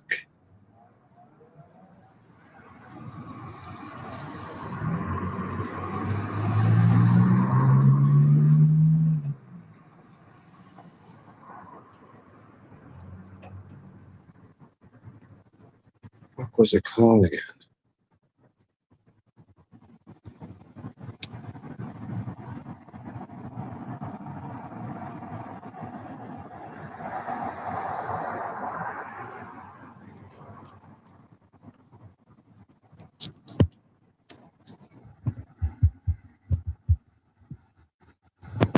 Man, you fucking bitch, dude.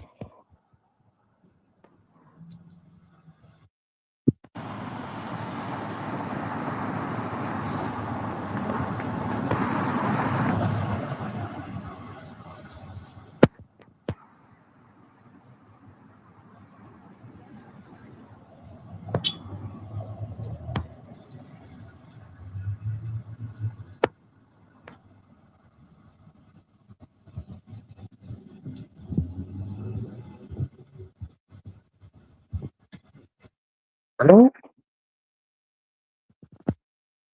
Fucking infuriating, man.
Yo, we still got 20 something people here.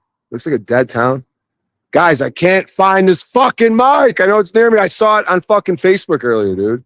I want to end the stream, but there's 20 something people here, dude.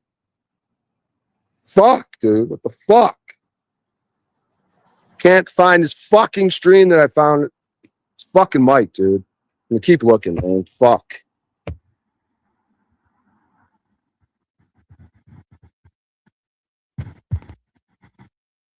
Fucking rich, dude.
Figured it out for fuck's sake, dude. God damn. What the fuck was going on right there?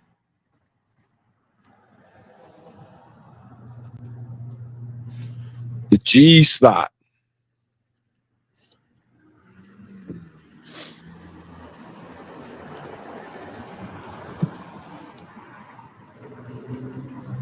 Just going through some of the comments.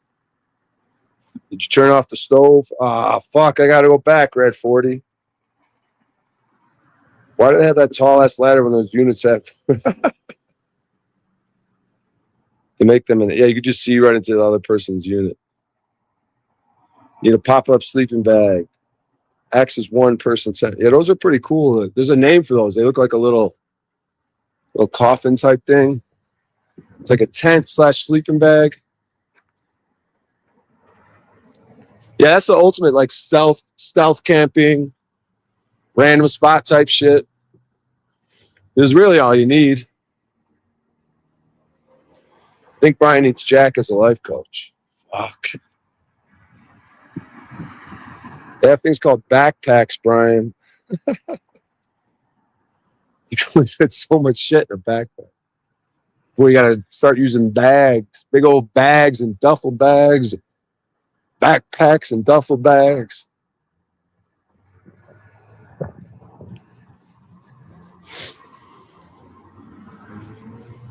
All right, we're off to the open mic. We lost Paul. I was looking for this goddamn mic. And after like, dude, I go to the fucking comedy page. I'm looking for it.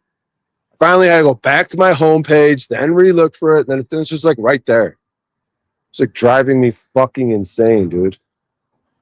I was losing my mind. I'm like, they blocked me because I liked the post. I'm like, I liked the post, so then they blocked me from being able to see it again. Jesus Christ. After 15 minutes of looking for it on fucking stream. Finally, just sitting right there.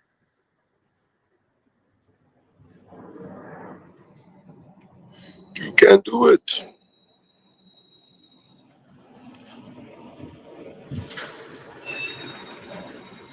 But take all this energy, the shame and the simulation of the garbage unit. I'm going to put all that energy into the mic tonight. I'm going to walk in that mic with all these bags and say, hey, I'm here, I'm queer, ready to steer this ship in the right direction. They're going to be like, welcome, Brian. It's always great to see you, dude. You're a scholar and a gentleman.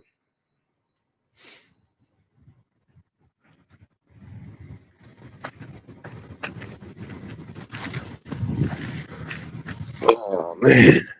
Fucking hell, dude. Shit ain't easy, boy. Oh, my God. All right, we did it.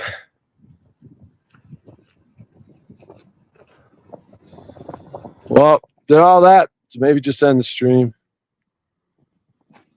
We got no architecture. Oh, as soon as I say it, there's an awesome building, awesome old school building. But there's a lot of new shit. Is that old school too? Huh.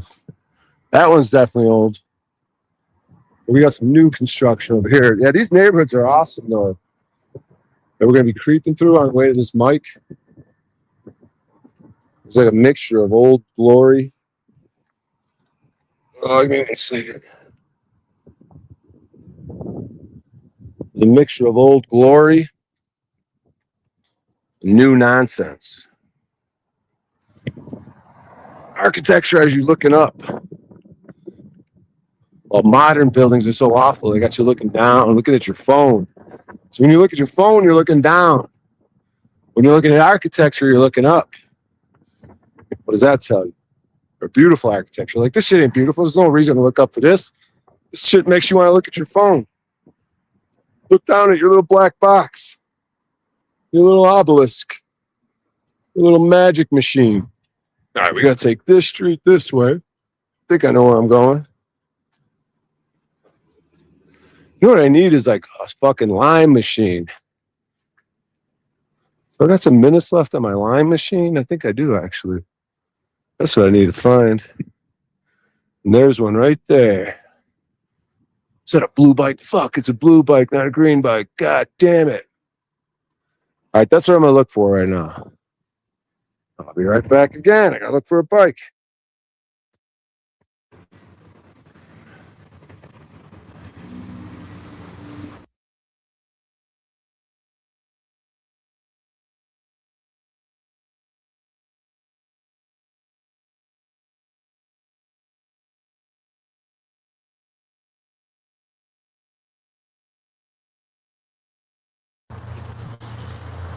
All right, there's a bike up here in a little bit. Go ahead and grab that. Make this journey a little easier. See if we could stream and bike ride out at the same time. I got to get some Landry electronics. I got to get the headgear. I got to get the helmet cam, the chest cam, the GoPro.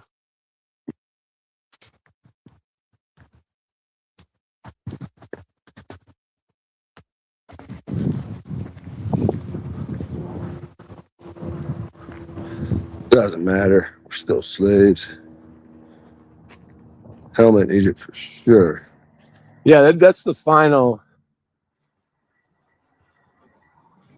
That'll make my whole persona complete is the fucking retard helmet. What that dude saying? Crank anchors? Whee! Yay! They got my helmet. Yay! Hey, I'm Brian O'Shea here to do comedy. Yay! I get famous for pretending to be a retard. Pretending? I have to do some dumb retard act, pretend like I'm handicapped. Just go, bro.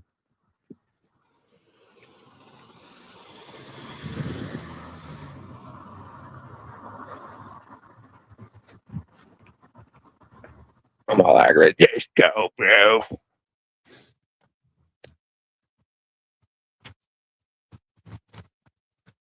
See, this is an auspicious time. You go from light to dark. It's very quiet. It's a nice neighborhood. They got some awesome buildings, but they're new. These ones are newer, but every inch of this area was fucking awesome. They got a spot that they didn't fuck with.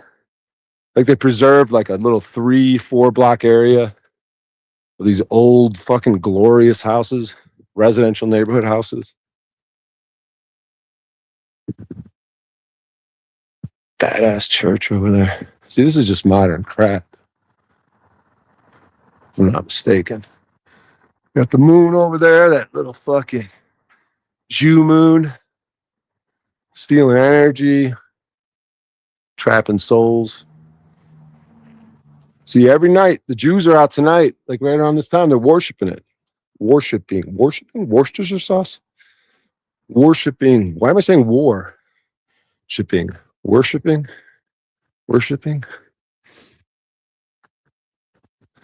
They go out. The Jews go out from the new moon to the full moon every night, and they worship the moon. Fucking Jew moon. They compare themselves. They say, we are like the moon because when the moon is new, there's nothing, and it represents when the Jewish people had nothing. And then the moon gets brighter and brighter. It's like the Jewish people getting stronger, and then we had prosperity at the full moon, and represents the good times in the Jew. And then as the moon begins to lose its light again, it represents the bad times for the Jews, when the persecution and everyone hates us. And why is it an Italian Jew? I don't know. I couldn't find the mic, so Paul left. I just left him here with fucking like OTW style. I was losing my fucking mind. Couldn't find the fuck because I needed the address. And I couldn't fucking find it for like 20 minutes. So finally, I just went to the homepage. I don't know what the fuck type of search I had or what the fuck was going on. Losing my fucking mind. All right, there should be a bike around here. I see it over there. I don't even know. Let's see if we can make all this work. I might have to strap you guys to the bike. But it'd be good if you could have a point of POV. I don't think I'm going to be able to pull that off. The old POV.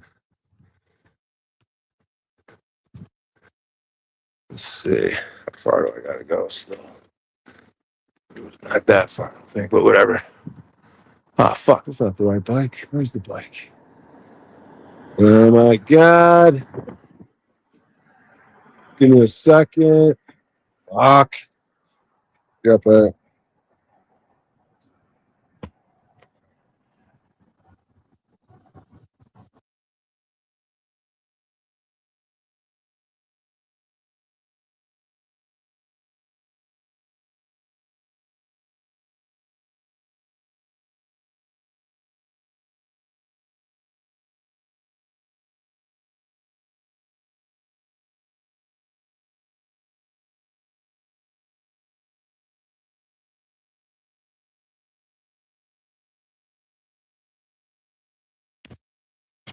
I guess I don't need the bike because I'm closer than I thought I was.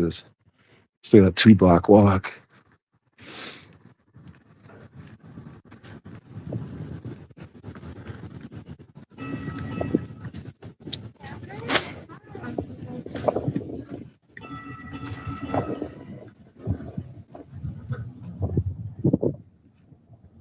All right, Jamaican me crazy. Jamaican Jew.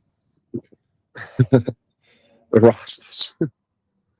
That makes the derogatory stuff acceptable? If you do it in a Jamaican voice? Yeah, if you do anything in a Jamaican voice, I think it makes it acceptable, socially acceptable. Hey, that's a Rasta time. The Jamaican man, hey, Jamaican man, I look at the moon. The Jew. Now I can't do it. I keep transitioning to Italian. Hey, Rasta, father, smoke some weed with the Jamaican. Man, hey, man, no, man. We look at the moon. We love the moon, man. The Jews, I like the moon. Like, what a dumb thing to say, right? Couldn't you say that about literally anyone? You know, when the moon's small, like, how the fuck does that represent the Jews? A 30-day cycle where it's light and then it's dark and it's dark and it's light. Like, really? We're having an Irish standoff here with this car. Is he ever going to cross the street? These people should just cross the street. He's going to keep that person there for the rest of his life. There's a car behind him. He's going to keep him there for the rest of his life. He's going to keep him there. Jamaica, man. What the fuck was I talking about? Yeah, isn't that stupid? Like, isn't that so childish to say we compare ourselves to the moon because it gets light and dark and there's ups and downs in our life? Like, why couldn't anyone adopt that for the moon? You know, sometimes our lifetimes are good, sometimes they're bad. That's what the fuck? Like, it's so deep. Like, we're the moon because it represents. Anyone on board with this?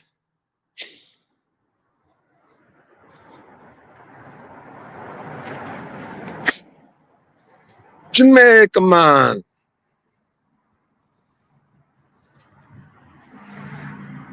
Those fuckers own everything. Do they really? Who really owns it? Who are the true owners? Or are they just renting? Like, they're renting. They just have it for a short time because they don't get it honorably. Like land and shit. Like land ownership. Isn't that some sort of law with God? You don't really own the land. You're just like a steward of it. So if you're sort of maintaining it and upkeeping it, that gives you some sort of right to it. You know, what's up with all this property tax? Isn't that just usury, black magic? Damn it.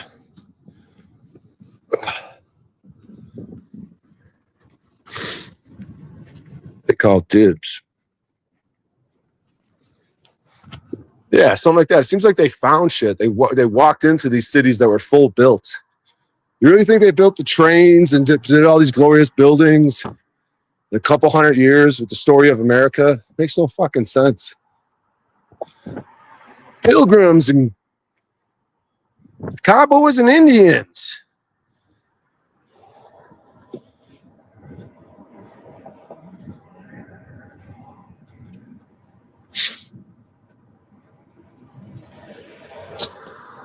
Let alone a building, like I said, these viaduct, this old Pennsylvania viaduct for trains.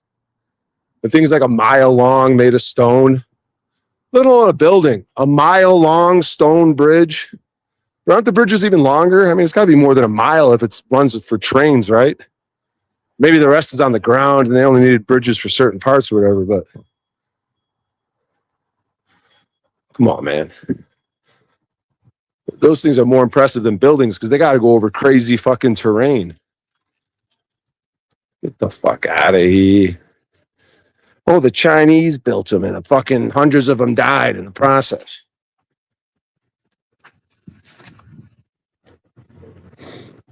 Where's 26th Street? Let's see. We're in the hip part of town. I think this is like Blacktown. It's like a historic black district. They got like a black fire department.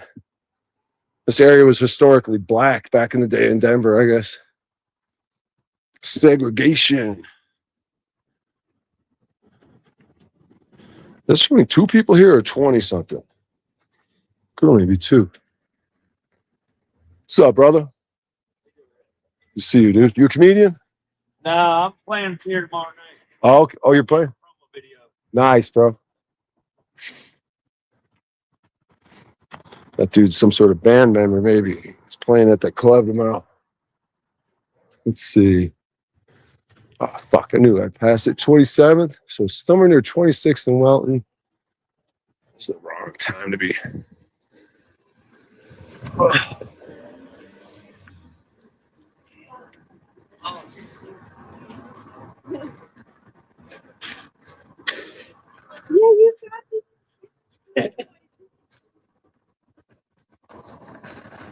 Oh, man. There's purple UV lights. Not a good sign. If you know, you know. It's like LED or, yeah, some. I don't know, they poison the air, they poison the lights. What the fuck, dog? Fucking Christ. Make sure I got all my jackets. I think so. All right.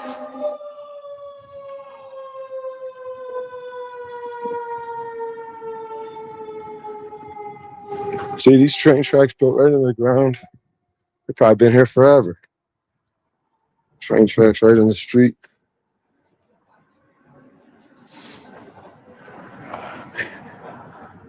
Denver Kush Club.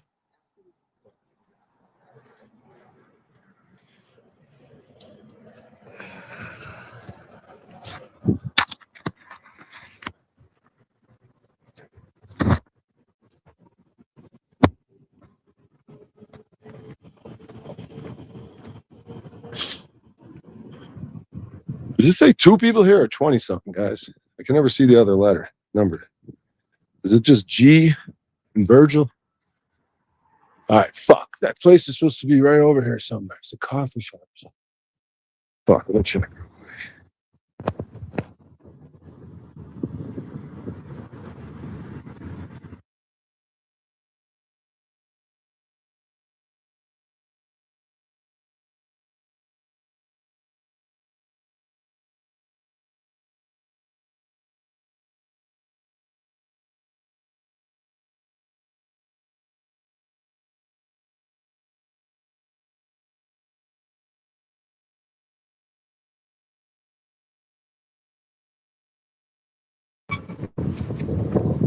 Fuck. So I do gotta go this way. Goddamn.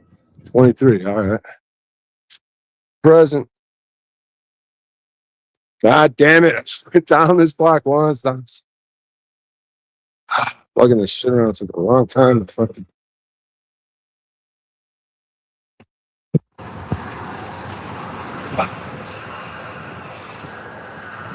Fucking hell, dude. These train tracks that go right through the cities like this. That's an old school. It's just probably been here since the 1800s. This train track. Look at it right in the street. That's pretty sick. What a way of travel. And then you have your own little individual things. You ever see those? You like pump them like a seesaw little handle. You have 2 people pumping that thing, dude. What a great way to travel. That little individual ones. Just put them right on the track.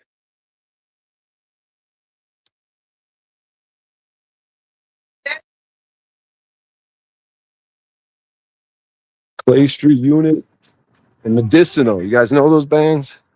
They're shooting a promo right now. All right. There's a bar somewhere around here. 5 points. This were 5 different streets interconnect.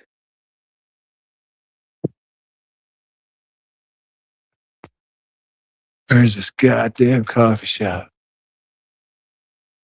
Point to point. Coffee at the point. Let's see here. 27th. Let me double check again.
All right, guys. We're at the mic. We made it. It's empty though. We're just performing at an empty coffee shop. So you know there's gonna be a lot of non-comics here because they're just gonna open it up for the mic. So this ain't even a bar, it's a coffee shop. I don't know, guys. This is gonna be a tough venue. This is gonna be a tough one tonight. Is this one they do a showcase first? Maybe not. Just double check real quick. Real quick.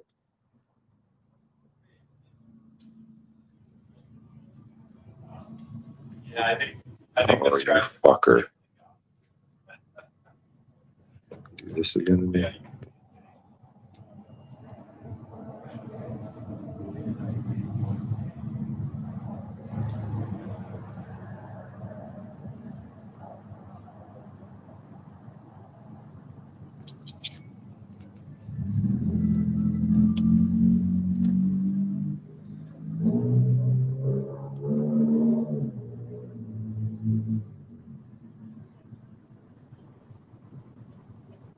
God fucking damn it, dude.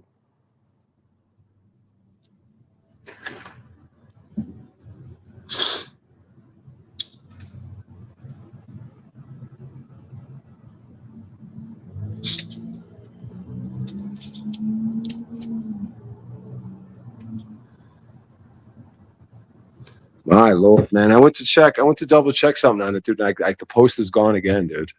Jesus fucking Christ, dude. I just went to double check if there was I wanted to see if there was a showcase before this. It's like immediately the mic out. And I can't find the post again, dude. Fucking cunts, dude. What the fuck? I even used the technique of going back to my homepage. And the post is just fucking gone, dude. I wonder if there's no fucking mic, man. Did they delete it because there's no mic? I think it's supposed to be at like 7 p.m. 7:30. Well, we made it, guys. We did it. Well, I could use this time to maybe write some jokes. Can't really lug shit around. These fucking crap with me. Go to your history. Dude, I don't know what the fuck is going on, bro. I need to take a screenshot of it because it keeps fucking disappearing. Fucking insane.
Can you live stream the stand-up? I mean, I could, but I don't know. I don't really like doing that. Like, you're not supposed to live stream the other comedians, and then I don't want to really live stream myself, especially if I'm trying to work something new out, and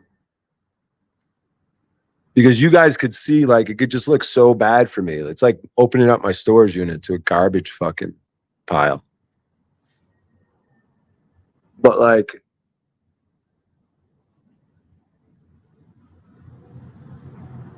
I don't know this one. Like, it's at a coffee shop, bro. It could just be all bad. They could be all sensitive. You know, if I abandon my go-to shit, I'm just fucking just winging it up there, just trying to riff, come up with something new. It could just be all bad, dude. So yeah, it's like, because then I don't know. I have you guys live while I'm waiting to go up. I've done it before. It just turns into a whole shit show. But I could see why you guys would be interested in seeing that. But LOL, sissy. I can't wait till I'm rich and famous, you fuckers. But I don't even know if that type of fame, I don't know what's going on in this world right now, bro. I mean, I guess traveling around and having a fan base and getting paid to do like clubs, I guess that could be pretty cool. But even the travel aspect is going to be weird, dude. How am I going to travel? I hate vehicles. I don't like airplanes. I guess I could take a train or fucking. Dude, traveling's just all bad, dude. The fucking cops and the fucking weird towns you got to go through. Fucking creepo cops. The predators fucking waiting on roads, dude. Fucking get into some mischief. He's a domestic terrorist. Record. I don't know. I'm about to end this fucking stream because I got to sit my fat ass here. I'm not going to walk around with all these fucking bags. Supposedly the mic starts at 7:30. It's a closed. I'm at a closed place.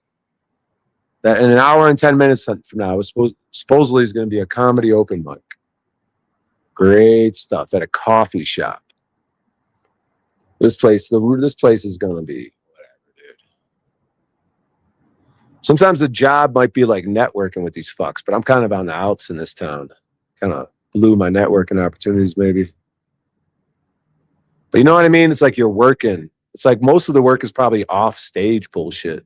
Like to actually make it in this business. Like talent is one thing, but your ability to like get yourself booked on shows and have network with these fuckers. And I really need to start running my own shows, like my own open mics, my own showcases. Been talking about that for a long time, but and I've gone around town scouting out at venues and getting 1 billion business cards and asking 1 billion businesses if they'd be interested in having an open mic there. So I do have a sort of a grasp of where I might be able to do it at because I have hit up a shit ton of businesses. On a couple occasions, I think I just fucking, sometimes I get this itch and I fucking spend the whole day just going from business to business in certain locations, like different bars and different coffee shops and asking them if they'd be interested in an open mic.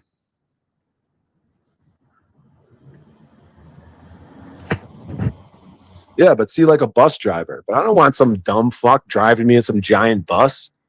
You know, it's like the guy that was driving, who's a comedian? Tracy Morgan. Like he was, I think a couple of his comedy buddies died, and he got all fucked up. He got all injured. I guess his comedy tour bus, like they sued Walmart. I think Tracy Morgan got fucking paid from Walmart. Because one of their bus drivers was sleeping and, you know, whatever, too many shifts when they looked into it, total negligence.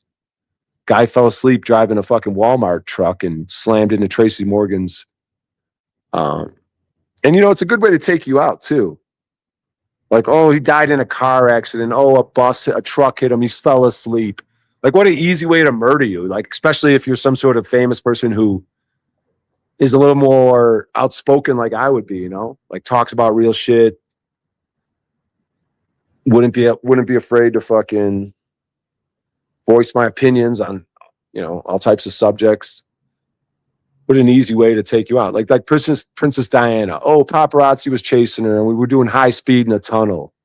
Like, get the fuck out of here. Why? What do you care? Like, you had to go high speed from paparazzi? What about normal speed? You're in a bulletproof vehicle. You couldn't fucking go somewhere, you know, have multiple vehicles, have a fake Diana, throw the paparazzi off. They think she got in one vehicle, put a disguise on her. Like, what the fuck, dude? They murdered that bitch, right?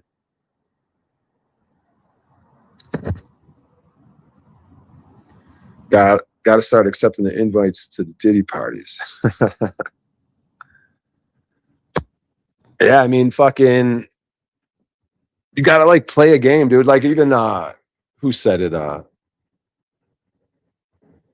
Artie Lang, you know, he was a co-host with Howard Stern and stuff. He was a comedian. did movies. He did sketch comedy and Mad TV. He's Norm Macdonald's buddy. Did the movie Dirty Work with Norm Macdonald. Then a bunch of cameos from a bunch of stars like who's Don Rickles. I said it was hilarious when Don Rickles was on set just fucking roasting Artie and Norm.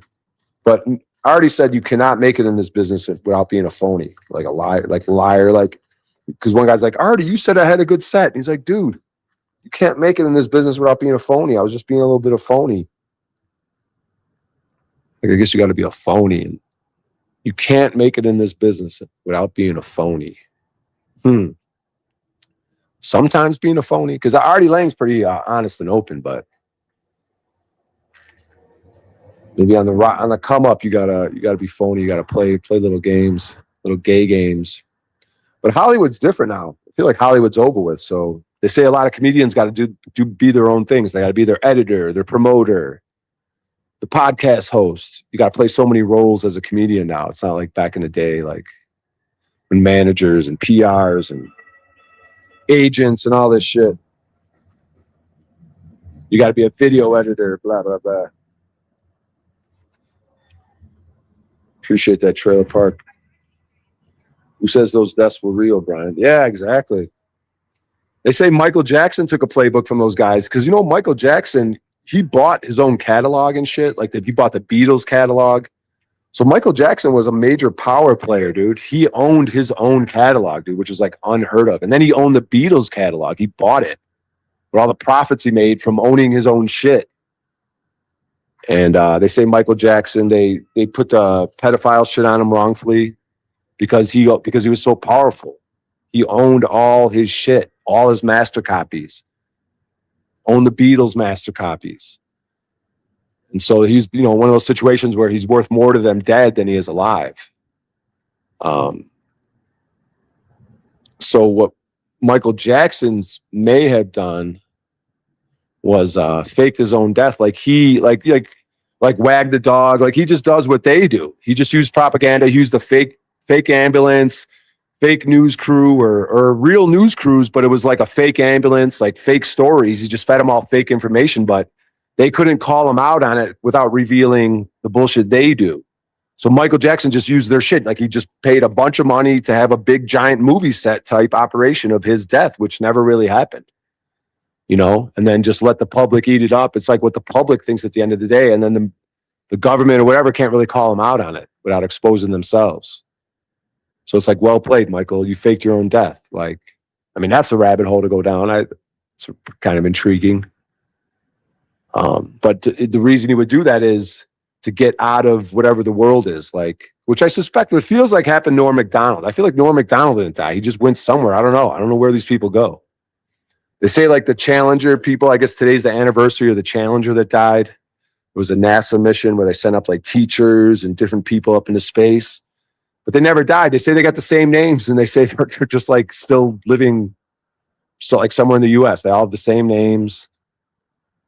But yeah, like certain people didn't die, like maybe Kobe Bryant. That's what it feels like a little bit. Like, I don't know where they go. They just like, it's like fake scenes. It's like 9/11 type shit. It's just bullshit. Oh, a helicopter crash. They crashed some helicopter, but Kobe's not in it. If there's remains, it's the remains of someone else, It's all just like smoke and mirrors.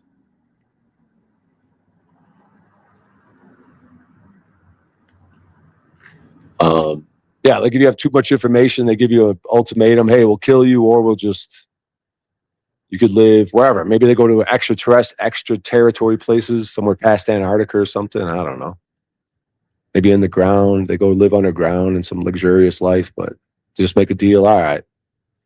Rather than die, you just could go live in this other. I don't know how the fuck it works. But they say that movie Wag the Dog was a documentary where they use like Hollywood, the government and Hollywood work hand in hand with their propaganda and war campaigns and shit. It's all just one big fucking Truman Show nonsense.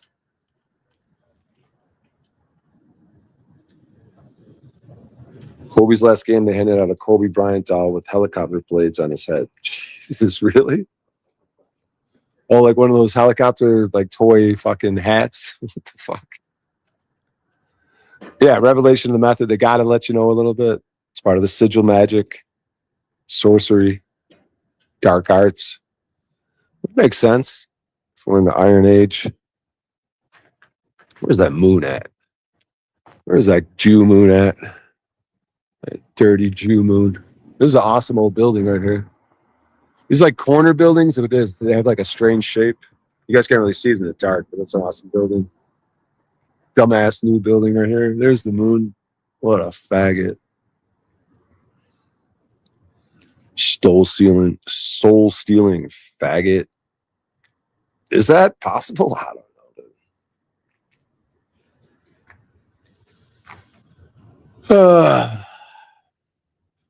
Should I end the stream? All right, let me put some jackets on. 1 sec. Starting to get cold out here.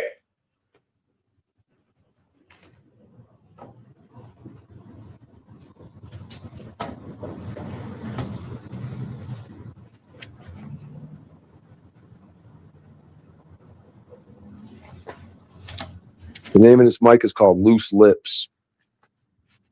Ladies,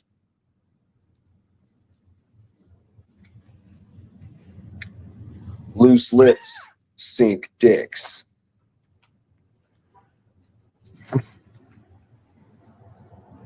They kill off their stage name by the numbers, and they usually go on to play a different role on the world stage, or they hide out. Yeah, like Prince, when he did that thing with his name, and he turned his thing into a sigil, into a symbol, he probably did a similar move. Like Prince would be another one. I think Prince owned all his catalogs and stuff like that too. So Prince might have made a similar move, which is like a fake death. Yeah. And that name change has something to do with it. Who else did name changes?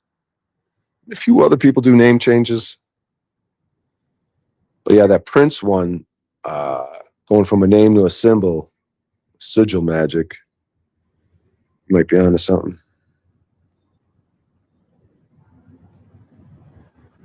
Yeah, Kurt Cobain was probably actually murdered though, because his wife was creepy as fucking hell. It's like Erica Kirk. What was that? Charlie Kurt Cobain, Charlie Kirk. Is that the same name? Kurt.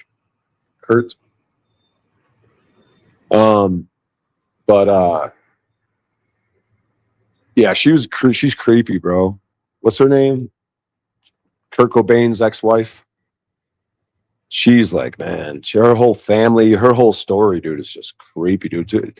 You hear her story, dude, you probably end up feeling bad for her, dude, because she's clearly part of some government fucking program, dude. Courtney Love.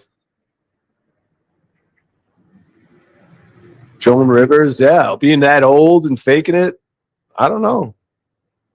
I guess you got to fake it or they'll actually take you out.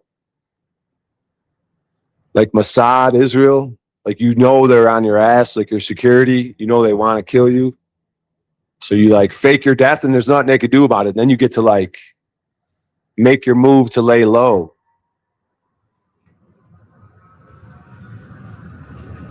Not exactly sure how it would work.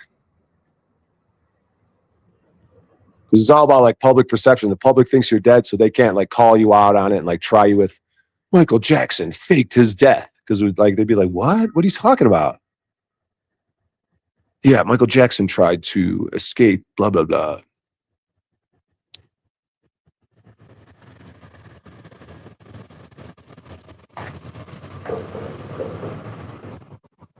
Joan Rivers. Joan Rivers, Moon River. That bitch was working she's like 85 years old. Telling jokes in Las Vegas. Those people that get those Vegas. I wonder if there's something creepy about getting a Vegas. What do they call it when you work in Vegas? You have like a steady show in Vegas. I feel like something happened to a lot of those people, like Carrot Top and the different magicians and the guys with the lions. I feel like it never goes well for those people after that. Well, it's like a residency in Vegas or something. I guess they make a boatload of money. Because they're performing like multiple times a week for like fucking years and shit.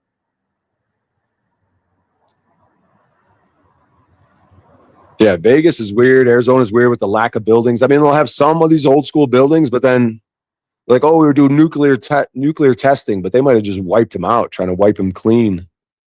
Like Vegas and Arizona is what they would want every other city in America to look like, but they just couldn't get around to destroying everything, you know? But some places they did a good job, it seems like. Vegas, Arizona. Because you don't find a lot of old world buildings there. You find some of them, but not a lot. And then the ones you do find, they try to cover them up with like stucco and make them look like some Mayan or old school, like non-brick thing. They make it look like, I forgot, I don't know, not stucco or whatever it is. It's like some sort of desert type thing instead of brick.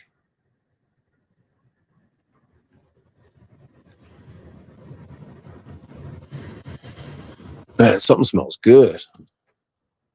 I don't know what kind of restaurants around here. So, oh, man.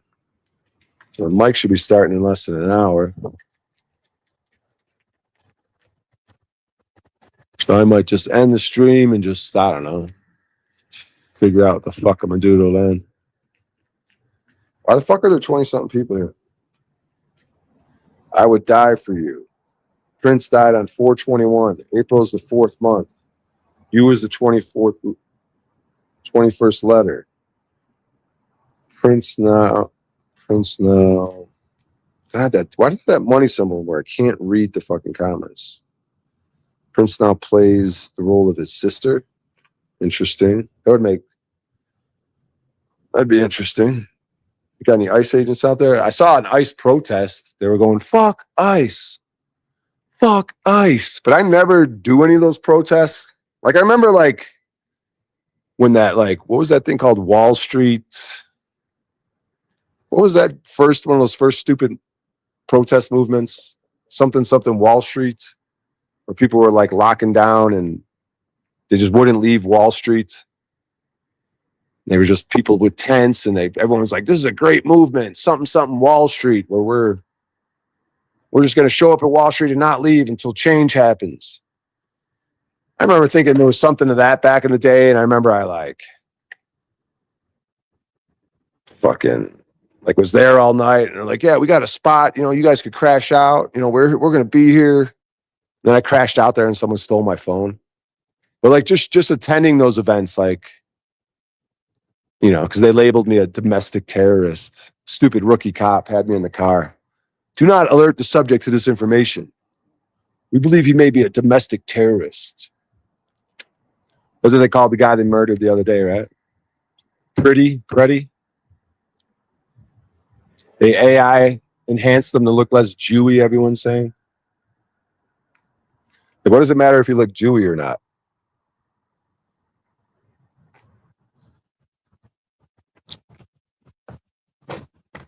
Ay. Let me put some more layers on. Occupy Wall Street, yeah. Yeah, they're definitely doing ICE protests out here, but I haven't heard them like doing too much in Denver. But they are really trying to instigate, They are really trying to get an ICE agent's head blown off, But that's like that's the Civil War, because we're all Americans at the end of the day. We have to somehow realize, we have to somehow resist the Civil War they're trying to push and violence on these ICE agents. But it's really creepy, though, dude. The detention centers and shit, they are really trying to get, because they want to get the leftists to start being all about the Second Amendment, right? They want to get the lefties with the guns going after the ICE agents. And then they could really lock down with martial law and just declare war on the U.S. citizens. I mean, there's already a war, but an open, hot war,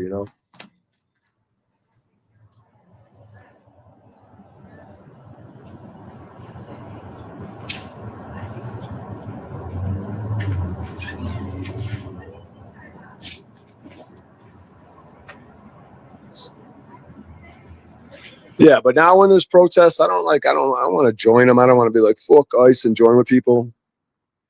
Because I feel like it's always like some Antifa fucking shenanigans. They're going to try to encourage violence and shit.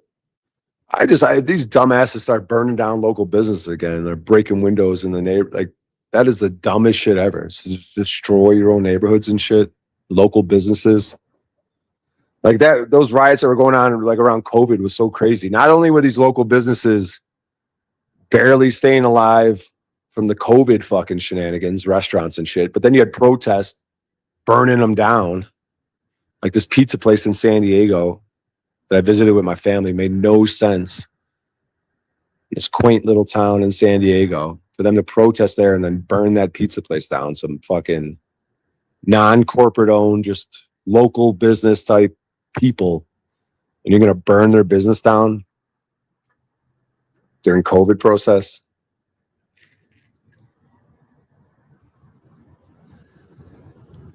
They got some cool buildings though, man. Yeah, this old neighborhood's got a bunch of cool buildings. Right across the street, there's a cool old one. Right here, we got this one's really fucking awesome. Then it's got that old pole too. They say, oh, it's a flag pole. But nah, you can't see the pole on the top of this thing right here. It's too dark, but these things are some sort of functionality. Something with electricity, probably. But I don't know. It's been cool, guys. We did something, been live for going on 4.5 hours. I think I'm just going to shut it down and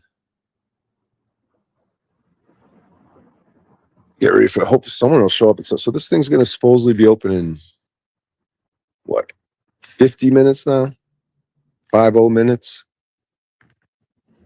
If it ever happens.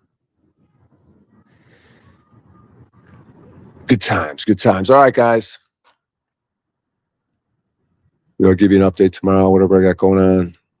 Maybe I'll be doing some work with Timmy. So I'll probably hit the office in the morning. Maybe link up with Timmy. If not, he's not the easiest guy to pin down sometimes. I don't know if he wants me to stay on his ass, make him show that I want it. I want the jobs. You got to stay on his ass. Hit him up all the time. Can't be holding my hand through this shit. But either way, we're going to figure it out, guys. We're going to figure it out. We're staying productive. I'm tired, but I'm still showing up. You know what I mean? Putting the hours in. So, you all, yeah. Appreciate you guys. Much love. Thanks for putting up with me. Maybe this will all turn around one day. It'll all be, funny stories. I remember that time you opened that storage unit. What a fucking asshole. All right, guys. I'll see you later. Take care. Bye.